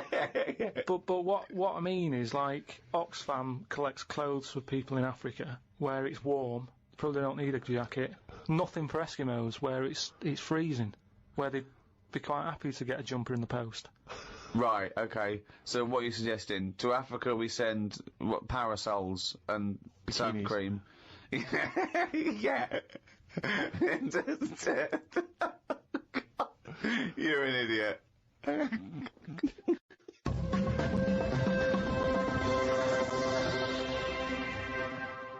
Out of all the people in the world to have a chat with, do you know, what's his face? That German doctor. Which one? The guy that displays the human body? Guns Traven or something. Oh, right, yeah. He's pretty good. Just like the way, you know, he cuts stuff up, shows you how the body works and that. Sure. And have you learnt anything from that? Well, I don't. Is he a proper doctor? Because it's just that it's always. I mean, I could cut a body up. I never see him sort of put it back together. Is anyone keeping an eye on him, sort of going, well, who is he actually? I'm sure he's a proper doctor. Well, he sort of cuts bodies up on the telly and sort of goes, here's how, like, the intestines work or whatever. Alright. And he just he holds them up, fills them with food, and he goes, look, they go fatter. And I mean, he doesn't answer everything. Like, he doesn't say, I don't understand why the intestines have to be that long. I don't know why it just can't go from the throat to the belly, exit, straight dark line down, out the arse. You must know. Well, no, because the way he dragged it out, and it was like miles long. Yeah. Pointless. No, it's not pointless. It's Just have a straight. Do you know what I mean? Straight down. It's to increase the surface area for absorption. So a foot long intestine, you wouldn't absorb much food, whereas you go down, you know. Yeah, but just have more points in it where it has to go through some sort of filter. What are you talking about? Again, the evolution sort of worked this out for us. It really works. I don't think you're going to improve on it. In your mind, you some kind of kerplunk style No, but intestine. what I mean is that's probably that long because years ago they were eating dinosaur, and that might have took a lot of indigestion or something. I don't know how chewy it was. It might have been quite fatty, dinosaur meat, and it needs to go through all that. Now we're eating like yogurt. So I mean, we don't need anything that is doing that much work anymore. All the food is mashed up. Auntie Nora, right? All her food is mashed. Right? She doesn't have to chew anymore. She's got teeth, but she doesn't need them. And that's how. She's got teeth, but she don't need them. No, but that's how we're she moving could have her on. intestines removed then. Well, no, but this is what I'm That's saying. sort of our other problem, wouldn't it? We're changing everything all the time, aren't we? I mean, there's some fella who was looking at on the internet, identical twins, right? They were sort of sick of looking like each other, so they were like, what can we do, right? And one of the twins said, you have my arm, right? And he had his arm taken off and stuck on his twin, so his twin's got like 3 arms. No, it's not true. It's on the website. No, it's not true. What, for a laugh? They were born, So so what, they did have for a no, laugh. just like- what doctor's doing this then? Well, they're old enough to sort of say this is what we want, and No. Doctors don't go, well, if he wants another arm and I'll take it. They don't, doctors don't do that. What sort of practice is this doctor going around and go, Dr. Jekyll. I mean, Carl, think of what you're saying. but where would he have stopped? Can you put his head on my knee? It's up to you. No, but Sign this. If you sign this, you can give my consent.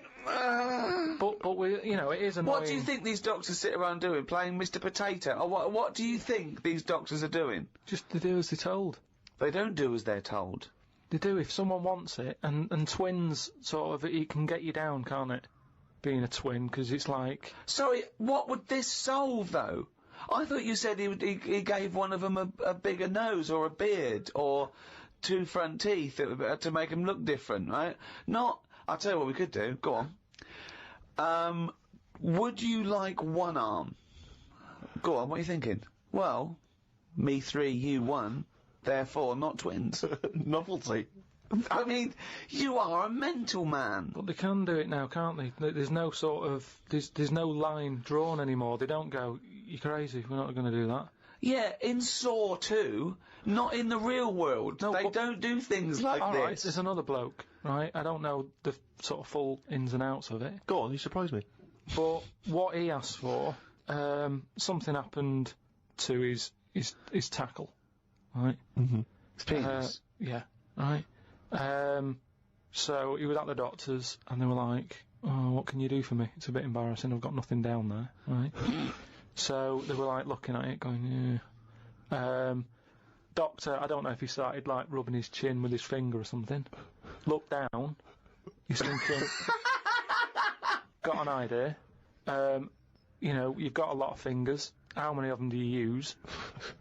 The patient's like, yeah, I see what you're thinking. They cut off one of his fingers, sewn that on to where his tackle is. He's happy. Well, that's different though, isn't it? Well, that's where they've really taken different. tissue. No, but I assume they fashioned it into more of a knob than a finger. No, I still think it's there with like a little knuckle and fingernail and that on it. Well, I assure you it isn't. They've probably used the finger as a basis to then build up some sort of knob-based organ. If you were doing that, use a sausage. I mean, why lose a finger for... Well, I'll tell you why. Because your finger has your tissue, your blood type, and therefore would graft near your testicles. A sausage is a thing that's made by a butcher out of offal, okay, that really can't be grafted onto any part of the human body. That's why they very rarely use any meat products in surgery. I know, yeah. Well, I mean, why not use a sausage? You're a mental case.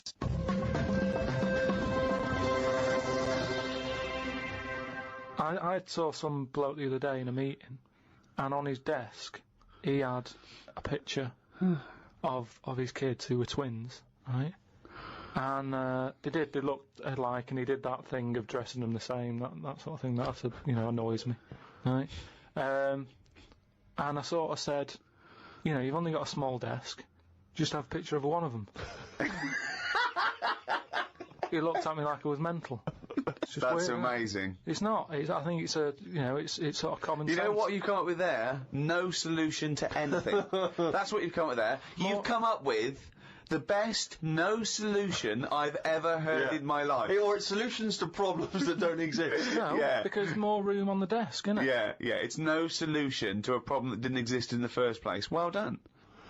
There was a picture on when I was on the plane coming back from here, there was a picture of this new luxury hotel. It'll be, I think, $10,000 a night to stay there. It looked extraordinary. It was a hotel, and the best rooms were built under the water, under the sea. Wow. So it was the best hotel room we've ever seen, but surrounded on all sides by glass, and out of it you could see the sea, the sharks, the fish. I don't think I'd like that. No? But that's just one of them hotels where it's over the top for over the top sake, isn't it? Like where they have 12-course meals. Well, just have 2 but make them bigger, rather than dragging it out and there's the first course.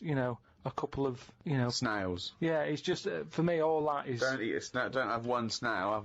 Eat one big tortoise. If you want slow food, don't have loads of little snails. Here's a giant tortoise. Tuck into that. Feeds 10. But it's what you were saying before. When you start having to take a risk with food, like the fish that can if you eat it, don't bother. There's apparently a delicacy in Japan, again, someone could verify this, where they eat a live little octopus. And it can stick to your throat, because it's obviously fighting for its life. I mean, good. Again, you don't need to eat a live octopus. What are you thinking? How cruel is that? Well, how fresh do you need your food? it's not, do you know what I mean?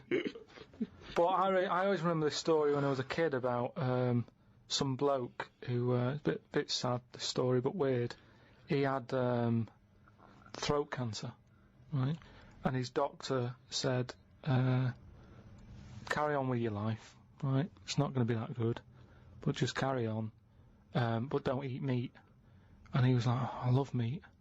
It's like, yeah, but just don't, have your veg, plenty of vitamins and stuff, keep yourself strong, but don't be eating that anyway. He was fed up because he loved his meat, and his wife was feeling a bit sorry for him one day, and thought, I'm sick of him looking fed up and that, all he wants is some meat, for God's sake, give him some meat.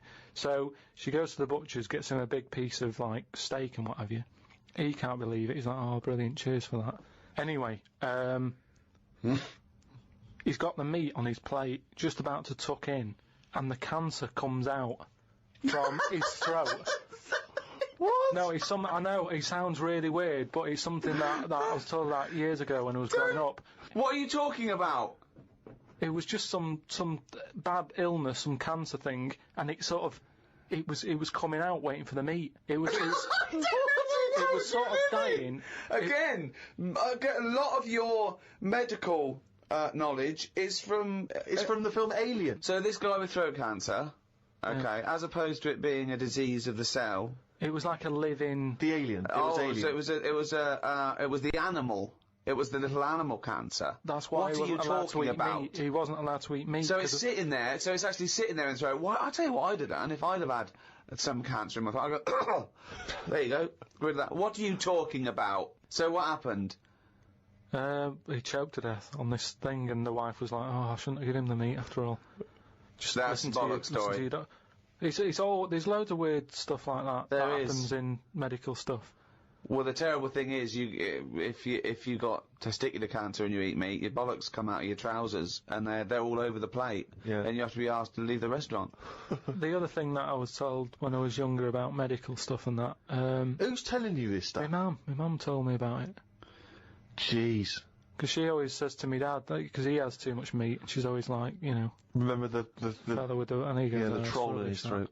But my gran, she had something wrong with her eyes, and they sort of took them out, and they were just dangling on a cheek, and she could still see through them. They were operating on her. Well, and yeah, you would have, yeah. They sort of say... No, she wouldn't have been conscious, though. No, they were then, because it's yeah. something to do with the eyes, and it's like... No.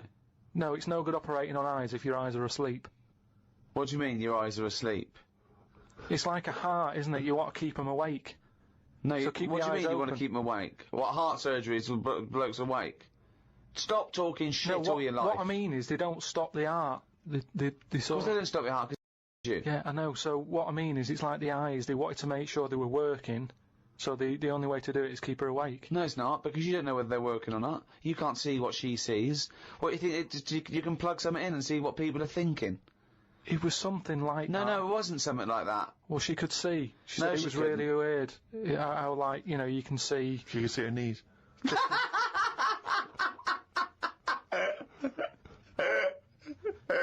That is bollocks.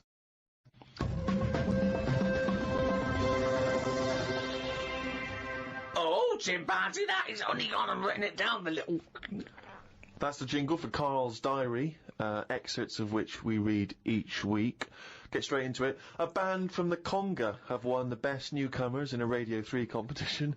They use pots and pans for instruments. It says that the Conga is a poor, sad place. So why do people do that happy dance at the end of parties called the Conga? Right, one is the Congo. There's no place called the Conga. They come from a place called the Congo. Where do you come from? Okie dokie. It's a terrible place that we don't know whether to put our left leg in or our right leg in. Sometimes we shake it all about. We're not sure if we should. But Conga! Fucking hell, you're such a... Went into the gadget shop today. It's full of stuff that we don't need. Gadget used to be a good word that made you think of James Bond with all his gadgets. The best thing I could find in the shop was a clock that ran on potatoes. We are definitely going backwards. I agree. Well, who cares about that? You know, a little electrical impulse, so what? Had a night out with old schoolmate. Found out about more of the other lads I went to school with. One is living underground. What do you mean living underground? Not like a mole. Do you mean he's got a basement, or do you mean he digs a hole every night? My mate went to visit him, and he said it had been raining really heavily and that, and it's all the rain's running in. What do you mean he went to visit him? He went down here. What's that? That's an hole in the ground. Yeah, come in. He just said, "Oh, come round to us," and he's living underground. What do you mean he's living underground? He wanted to be in the army, but was turned away, and that's the closest thing you can sort of... How is that similar to Oh, living that's in the exactly army? like the army, yeah, where they teach you trades and, you know, engineering and flying. He's happy down there. He said it was really muddy and what have you. He said he won't be going back to visit him. What's he got down there? Just stuff, just like a sleeping bag, a lamp. He's dug himself a subterranean cave. Near my old infant school, they knocked it down because it was like a wreck. You'd be in the class and you could lean on the wall. Yeah, and your hand would go through it and stuff.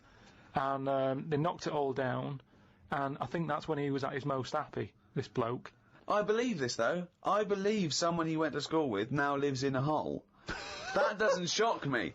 When the tales I've heard of horses in houses and big-headed kids with webbed hands and feet, you know, and him, I believe that someone he went to school with now lives in a hole. That isn't bizarre to me. You spent far too long with him, if that, now you're just happy to accept. I totally accept that. I'd be surprised if I walked round where he lived that there weren't more people living in holes. His dad wanted to throw his budgie on the fire. True. His budgie died, his dad said, let's throw it on the fire. I mean, his mum, what did your mum do when your budgie died? She just was worried about the other bird that was left, so she made it a bit of company by getting a rock, getting a feather off the dead budgie, sticking it on the rock, putting it in the cage. So, a man living in a hole is not that bizarre. Right, carry on. I read me science magazine.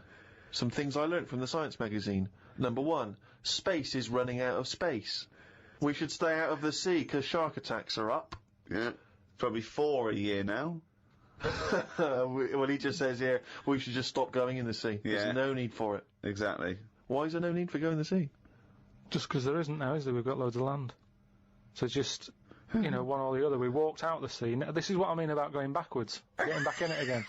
We came from the sea originally. Now we're going back in it. Don't go in it. Unless you're in a boat.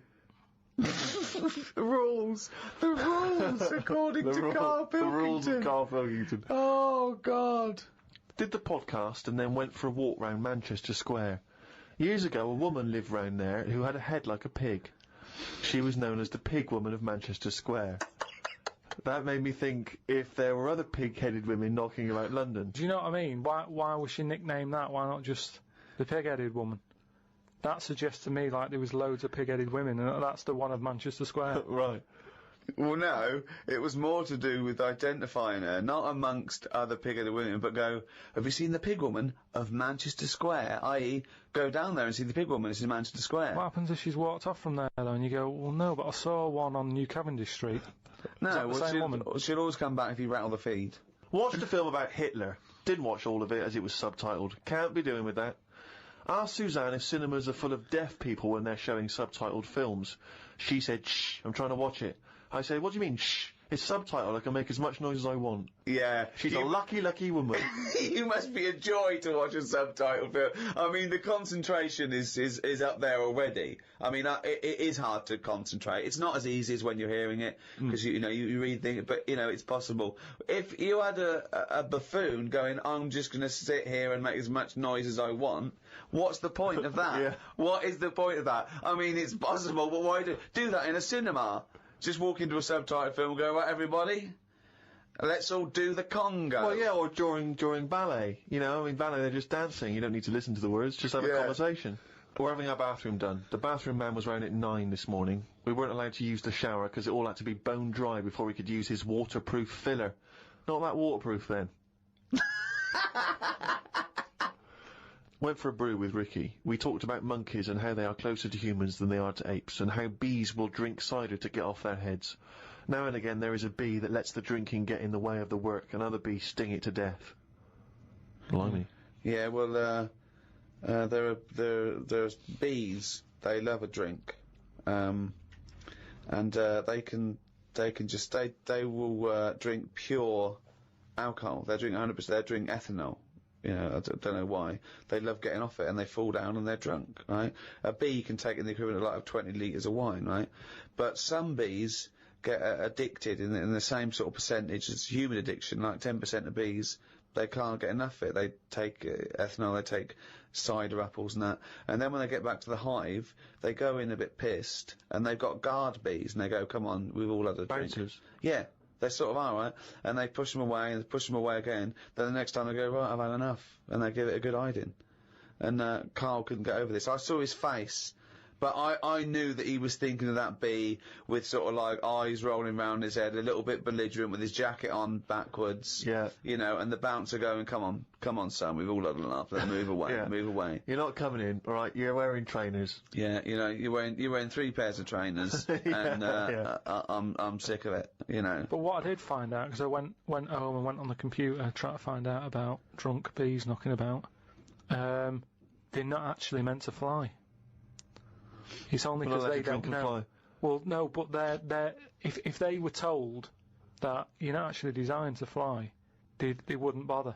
No, this is that thing that goes around that aerodynamically, on the face of it, looking at the size of the wings and the body proportions and everything, that it's a surprise that they can fly. Okay, it's not that. No one's ever told them they can't, and as soon as someone tells me you're not meant to fly, they all fall out of the sky going, oh, what are we doing? Like in a cartoon.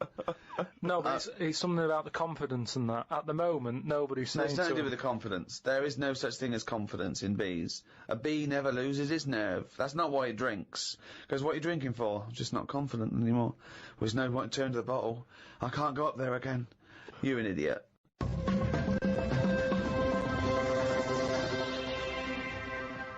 Well, it's that time, isn't it? What? Rockbusters. Oh, yes, the time that no one looks forward to. Chimpanzee that, Rockbusters. Right, so, gave you 3 clues last week, 3 cryptic clues. some initials of a band or an artist. You emailed in. What again? Rob Harding got it right. Oh, nice work, Rob. So well done. The 3 clues. The first one was RP for the initials, and the clue was steal that woman's flower. Right. Yeah. So that was a cryptic clue. The answer there is Rob Plant. Rob Plant. Rob Plant. I don't know who that is though. There's no artist called Robert Plant. That's like Robert Plant. Robert Robert Plant Yeah, but is you his don't name. say that. You sort of go, oh yeah, I'm into No, you do say it. Have you got the, it means the like album by Robert Plant? Yeah, Robert Plant. They wouldn't go what? I don't know who. I don't know. Plant. Are you saying Rubber Plant? The second What are you one, saying there, Carl? Though the second one was. it doesn't work. The initial was B, and then that was keep whacking the cooker with a stick, right? Yeah. Didn't have to be a stick. We pointed that out. Just keep whacking the cooker. Keep whacking the cooker, yeah. That was B. That was B oven. Beat Oven. I don't know who that is either. Is that a group? Beat Oven? Is that the Beatles? Who's the Beat Ovens? Classical sort of stuff. Beethoven. Beethoven. No, you said beat. Again, they got it. Hold on, wait a minute. Just saying though. They No, got it. it's bollocks. Rob Because Harding got it. no. Beat Oven. It's not Beethoven. You got it. Do you understand? The last one, the initial was M, right? I just want to know who Robert Plant is. Don't be worrying about Robert. No. Because it's not a name. He's not the one in Led Zeppelin, is he? So M was the initial. The clue was Venice. It's all water, innit? How would you describe it? There's hardly any land, right? So Canal. if there's hardly any land, right, it's more water. What sort of water would you get, right? Wet. And then what? Wetville. No, but just like water that in Venice. What sort of water is it? It's sort of Muddy. no, not. Muddy waters. No, but how would you describe Venice? What's the If there's more. But what's the initial again? M. If there's more. Muddy waters. If there's more sea than land, what would you say? Would you say? You'd probably say there's sort of more of it is sea, isn't it? More is sea. More is sea. More is sea. More is sea. So that's the answer. I don't know who that is. Who is that? Morrissey. More is sea. Morrissey. So well done to. That's the worst one you've ever done. Well it's ridiculous. done to, That's the worst you've ever done. It's ridiculous. More is sea. Right, if they're that shit, don't do it anymore. So well done to Robert Harding. He's in London. Right. This week's there's another 3. Oh so, God, we haven't even come to this week, so I forgot that. Fuck, this is the last time we do this. Monkey News back next week. No. Yeah, well, this is shit. This is pathetic. Really, it's making you look a bigger moron than you are. More is C. Robert Plant. They don't fucking work. Let's do Monkey News. They're getting them right though. It's a bit of fun, isn't it? Bit of shit. Right. The first one, the initials ND. Right. ND. Who is it? Sings songs and that. Right. ND. The clue, that Jamaican fella doesn't want anything. So you've got to sort of imagine, why is it a Jamaican fella? Yeah. Right? That Jamaican fella doesn't want anything. ND. Second one, the initial is E. I ask him to pass me the ball by using their head. Right? It's a band or an artist again. I ask him to pass me the ball by using their head. And the last one, TR, the initials, TR, he's got the woolly ones, but I've got the ones that run and charge at you. What forgot? What? He's got the woolly ones, but I've got the ones that run and charge at you. So what forgot? And what's the TR for the initials, right? Email in podcast@rickygervais.com. We just pick a winner, send you some stuff. That's Rockbusters. Right? Well, that's end of another half hour of.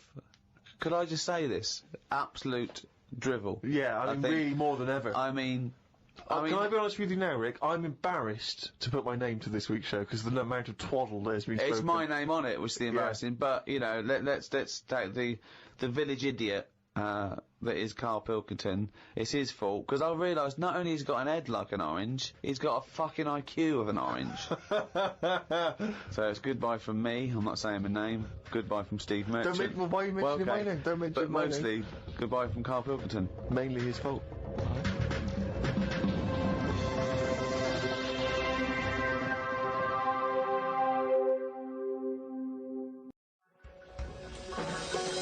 Ricky Gervais Show on Guardian Unlimited.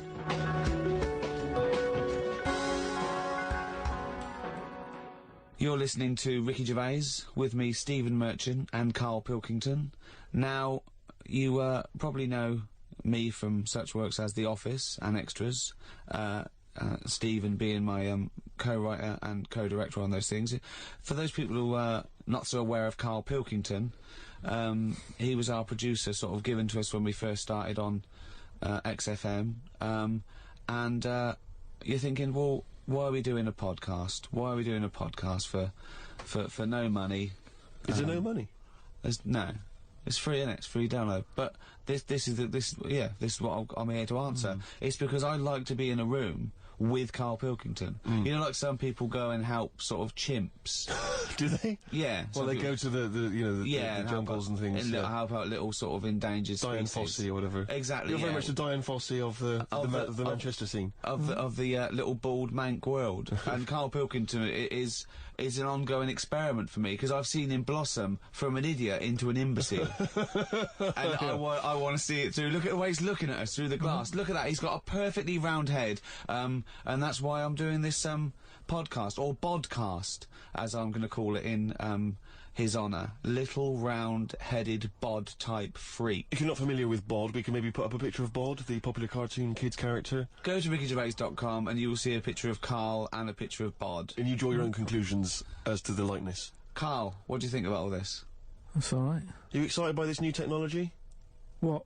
Podcasts? Yeah, exactly. It's just, I mean, we are living in that sort of era now, aren't we? That you need to listen to stuff on demand when you want it and stuff. I know you're not a fan of the iPod in general, are you, or any of the MP3 things? You're concerned. I'm warming to it, but this is what's amazing about Karl. Even though he's talking about things like MP3 players, computers, iPods, he sounds like he was found in a glacier and thawed out. Do you know what I mean? Yeah. And sort of taught to speak. We're a couple of high school guys who found him, and we're trying to ingratiate him in the gang, trying to pass him off as someone from the modern day. No. But my thing with iPods is, now, do we need them? Do you know what I mean? We're living in that era now where we have invented most of the stuff that we need, and now we're just messing about. They said that in 1900. Someone actually said everything that's to be invented has already been invented. They said that in 1900, and how wrong were they? No, but what came out? At what point? What was invented in that year where they went, right, that's it now? What did they invent in 1900 that made them go, we've done it all now? Well, just think a little bit, right? The 20th century. Think what happened in the 20th century. Go on. Well, cars, planes. Yeah, but is that a good thing? Planes and that. Do you need a plane, really? Wouldn't it have been better if we all stuck where we should be, instead of travelling about? War. Well, look, war's happening, isn't it? Because everyone's saying, well, now we can fly, we'll go over there. So there were no wars prior to the invention of the aeroplane? Not like there is today. Right. But what I'm saying is, the world's got smaller, hasn't it? Everyone's saying that, right? Yeah. You know, the way I was saying to you the other day, you know, we now go to places where we shouldn't go. People go on holiday to places where you've got to have an injection before you go there. Yeah. Forget it then. That's a warning. Don't go there. I'm with you on that. I don't want to enter a country where I have to have an injection to stop me from dying while I'm in that country. Right, I totally agree with you on that. So what happened is, they invented the plane, and it's like, oh, let's go on holiday, and then they go, oh, die now. Oh, well, you've got to invent something, let's invent an injection, and then it's like, right, well, what else do we need to go to that place? There's a lot of faffing. So what I'm saying is, is that a place? A lot of faffing. What I'm saying is, you know, Steve's travelled more than I have. You've been to like dangerous places. I've been to places where you need injections. Yeah. Yeah, but why? Because it's fascinating, isn't it? You know, don't you not believe in that idea of travel broadens the mind? You know, it makes you experience other ways of life, other ways of thinking. It just enriches you as a human being. That's the whole reason people go travelling. But since the invention of the telly, you don't have to go that far to see it. You're absolutely right. So there you go then. The telly was the 20th century, wasn't it? Yeah, it's pretty good. So where would you stop then? You'd stop making stuff now? Stop inventing stuff right now? Or do you think we could carry on for another 5 years, see what comes up, and then just draw a line under it all? Well, again, we're just messing about, and But there's still things to do, isn't there? I mean, I know, I could throw things up, you can always get arts regarding it, but, you know, a cure for cancer, a cure for AIDS. Yeah, but should we mess with that? What do you mean? Because there's too many people in the world as it is, isn't there? So that's a way of controlling it, so that, you know, like, look at London, right? It's overpopulated. Rent keeps going up because there's more and more people surviving, right? If you let them die, it's going to even itself out. See, I was saying to someone the other day about maybe we should look at, if we're going to invent something, right, forget, like, the traditional way of people having kids, right, the way they, you know, have it away in that. You know, What do you mean? What do you mean? No, you know, like, the way that, you know, we have kids and stuff.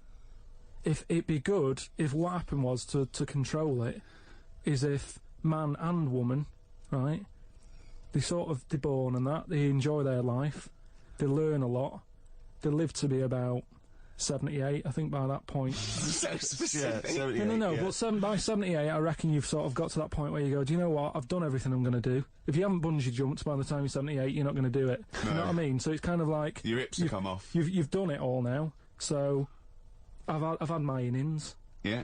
And then you die, right? So, say if everyone had that, they live to be 78. But then, just as you die...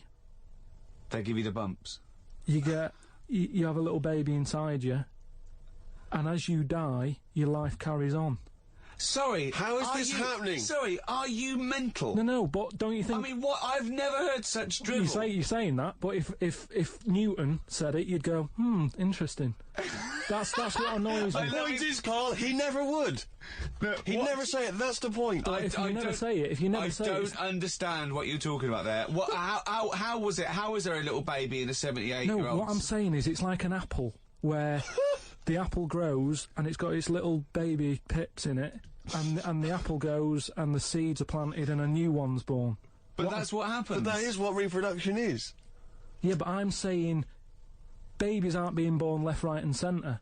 It's controlled, so that as someone dies, someone's born. But Carl, stop. Whose responsibility is Look, this? if you don't want to do But it, we whose won't do it, but I'm Is it just... supposed to be nature? Has nature got to develop humans so that we act that way? We live that way? What I Or is this like- a scientific experiment? What I like, he said to you then, he said, look, if you don't want to do it, we don't need to do it. Like, if you were up for it, we'll sort it out. We can do that. We'll have a wit round, so we can do the research. I just think, at the end of the day, we've got to do something. And is anyone keeping an eye on this and looking at what we can do next to control the population thing? It does my head in that I've got to live in London for work and what have you, and there's loads of people here, and, you know, forget going out on a Saturday night, it's too busy. And you can't move, and they keep... I mean, what annoys me about London So is... your solution is that 78-year-old women have little babies inside them, and as they slip away into death, the little babies... And how is that baby then Who looks raised? after Who the looks baby? after the baby? Because it's a pretty good system having a baby while you're young enough to look after that baby and make sure it lives to, you know, reproductive age itself. I mean, that system's been working for years. Nature's sort of sorted it out. Natural selection and evolution sort of makes that a good model. But wait a minute, nature. Pop that on hold, because Karl Pilkington's got an idea. Yeah. It was that's what it was, just an idea. Yeah, well, it was nonsense. But thank you for it. The worst I mean, it was the ramblings of someone you'd find by themselves in a hospital eating flies. Yeah. This is the sort of thing you find when, if they find, maybe a pamphlet or a booklet written by a psychopath. You know, someone, just before they went on a rampage and then turned the gun on themselves, they go through their possessions and they find a book and it's got weird drawings, women with knives in their face, and this kind of In garbage. fact, I saw a similar sort of theory written out on a wall, but it was written in shit. Exactly. Yeah.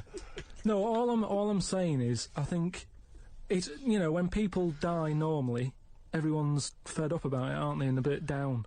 But if when you pass away, you go, oh, we're going to miss Gladys or whatever, but then there's this new life brought in, it's almost like a bad news, good But news. you're talking about it like someone could pick this idea up and run with it. Like you've given them enough information to do it. How is this possible? Where does she get the baby from? Why does it grow? Why grow it in Gladys's belly? Why not have it in a drawer? But what I'm saying ready to go, just add water. I mean... Who looks after son of Gladys? There is no theory here. There's no... it's the ramblings of a madman. What I'm saying is, though, the body's always changing, innit? From caveman to now, or whatever. In some cases. And they're always finding out more and more. Like, I read the other day about how, they're saying, do you know, like they say, people have 6 senses? Yeah. There's loads more than that. Right, and there's this one... I say, show me that you've got one. No, right, and there's this one that's knocking about. Go on. That, what it is, say if I'm in a pub, right? And I'm just doing a crossword or whatever. Unlikely, but go on. And there's some woman who's walked in, right? And she's staring at me. Yeah. I know she's looking at me, and I look up and I look round, she's looking at me. Right. And they're saying that's a new sense that they found out from, like, you know, doing tests and what have you. Yeah, it's rubbish. And they're saying that's been around since like man and dinosaur was knocking about. But it could be, you know, peripheral vision. It could be a footstep stopped, and usually when someone's footsteps stop, they've stopped. No, they've explained I think it's safe to assume that, you know, that with your perfectly round head, people are always stopping and looking. No, but they explained You just know that there's probably going to be someone there if you look right. They said it's from the time when, like, caveman was, like, wandering about, and he'd go, hang on a minute.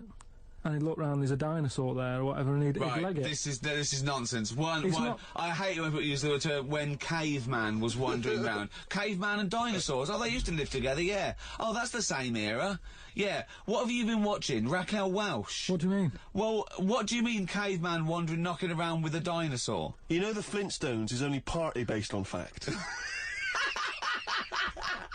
Dinosaurs and man did not coexist. The dinosaurs had long gone before man arrived. Extinct. Kaput. You don't believe us?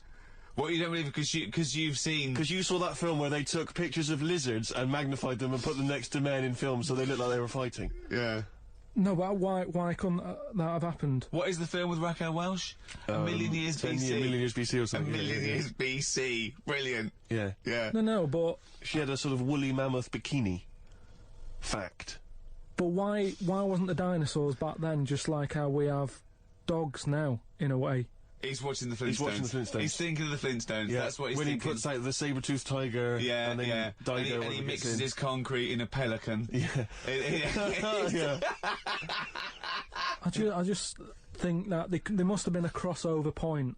Why? Why did you say that? Why do you think there must have been a crossover point? Because if nothing was knocking about at any point, how did anything carry on? I know. Exactly. Why didn't Hitler meet Nero? It's weird, isn't it? There must have been a crossover. They must have met somewhere. They must have met at a party somewhere. They mixed in similar circles. Yeah. Well, I mean, are you telling me that Ken Dodd has never met Genghis Khan? They must have bumped into... I can't believe it. Yeah, forget it. Oh. You're listening to Ricky Gervais with Stephen Merchant and Karl Pilkington. Coming up after the ads, Monkey News. What ads? No ads, no? No, we're not. There's nothing here. There's no records. We just got to keep on talking. Okay. Which is not. We could do our own ads. Okay. Bring tea for the Tillerman, steak for the sun.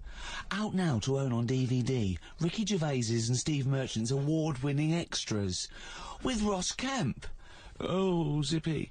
With Les Dennis. Put your arse away, Les. I don't really know. And Kate Winslet. Oh, this nun outfit makes me talk dirty. Out now on DVD. Extras. Did you like Flannemans? The Ricky Gervais book for kids with pictures of made-up creatures in different colours? Well, if you did, there's more of them now in the new book, more Flannemans, which is also by Ricky Gervais, drawings by his mate. Out now. The Ricky Gervais Show on Guardian Unlimited. You're listening to Ricky Gervais with Steve Merchant and Karl Pilkington. Well, now time for one of our regular features, Monkey News. Do the jingle. Oh, chimpanzee that monkey news. Right, what we're doing here is just giving you a bit of monkey news that's gone on, right? Where a monkey's been involved in it. Good little story in that. Yeah. Are you familiar with the one that went into space? The first sort of thing they ever sent up there before man did it and all that. You see, this is what annoys me with it really. Armstrong gets all the glory, but do you know who went up there before him? A monkey. Yeah. Yeah. Dog went up first. But what was the monkey called? I don't know. No, sure, okay. So it's not the most informed news bulletin. The dog was called Leica. Was it? Yeah, they couldn't get it back there. They sent it up there, did a few tests and stuff, and they couldn't get it back. They weren't prepared to bring the capsule back yet. Brilliant. We could all do that. So is that a good mission? Well, I just think it was seeing what if the mission itself killed it, but they didn't have the technology, because of course it couldn't fly the capsule back, which it has to be manned to bring right, it. Well, this was the next one up then, right? So the dog must have gone first, and then they went, right, we made an error there, right? Get the monkey in, and what happened is they taught it what buttons to hit at the time that it needed to hit them, and the way they did this was like give it bananas. It was like hit the red button, and it hit the red button. They give it a banana, right? And they go right, reverse is the green one, hit the green one, and then they do that and go there's a banana. And then they go, right, hit reverse, and it go, and get a banana. Right. Hit the red, so it was taking commands on, like, headphones. Right, but how were they giving it the banana? Is that how you learn to do radio? How were they giving it the banana? What do you mean? No, this is before it went. You wouldn't just go and put a monkey in it and go, there you go, get on with it. They'd sort of put him in one of them capsules that you get. Yeah. And they were on headphones. I don't believe this happened. Well, I'm telling you the story now, so the monkey I don't think they trained it to do anything. I think they sent it up there and he put electrodes coming out of it to see what...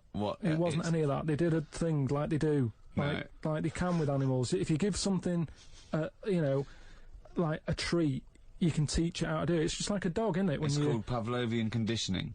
However, that was to see if it would salivate or go over to a particular corner, not if it could control a spacecraft. Next one up.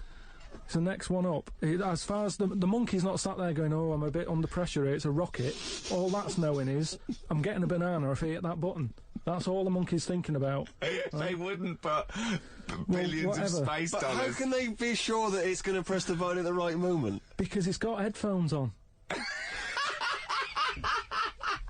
They're telling it. It's not like you have now. It's not like willy-nilly. It's not just like pop it in there. Willy-nilly, who's that? What's to stop it from just hitting it any old time? Because it's a monkey and it's not a human. Because it's trained now.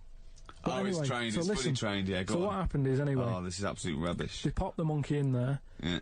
It's got its headphones on. They're going right. Hit the green one, and I think there's something there that a little banana comes out to keep the same. No, you're making this up. I'm not. It's the same. There's no way that they made a spacecraft that had a banana dispenser. There's no way in this world that they made a spacecraft that could go into outer space, right? Manned by a monkey with a banana dispenser. So you're saying that it's easy to send something up to space, but you don't believe there's a little banana machine?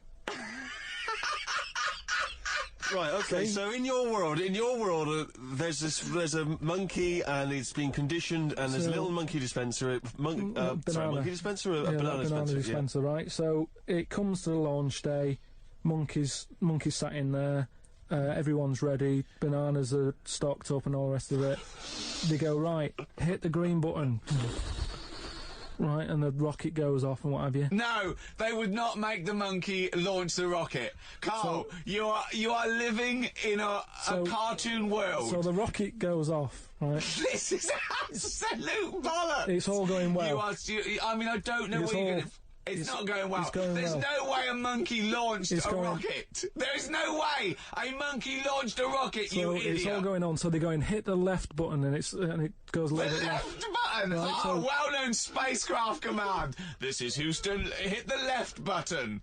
Oh, brilliant. This is what happened in Apollo 13. Hit the left button. So it goes left. Yeah, it goes left. So it goes left, and it's going well. Left! It goes left!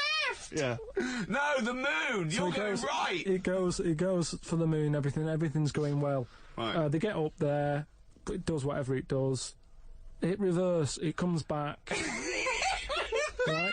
So then... You are, honestly, you are brain dead. So it's you are one of the most stupid people, that I would rather have the monkey drive me home than you. So the thing is, so it lands back, it does a good job and everything, it gets out, and this is bananas. This is where it turns a bit sad, because after it done that mission, right, because it happened and it was all safe and everything, the next one would have been to send man. Right. So the monkey enjoyed it and it was like, well, I want to do it again, right? But they were like... So how did they know that? How did they know he wanted to do it? Just the way it looked and what have you, it was like... Fuck off! Just the way it looked! So, you are a maniac. So the thing is, though, right, so after it had done that, it was on such a high, right, Yeah. it could never get that high again. Turn There was to nothing. drugs? There was nothing that it could do. Went on tour, did it? It sort of ended itself. Because it could never get that buzz that it got. Right, that was absolute bollocks. None of that is true, except they sent a monkey into space, and I'll check that. Absolute drivel. So, in your mind, it committed suicide. It went on a crazy bender, drinking drugs and women. And like then, it does happen. You hear about it. was found in a motel room.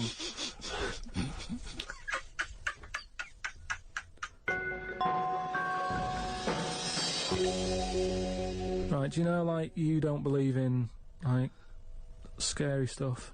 Just like, you know, ghosts. No, I believe in scary stuff. I don't believe No, in but things ghosts that are totally and that. logical. Yeah, ghosts. Vampires? No.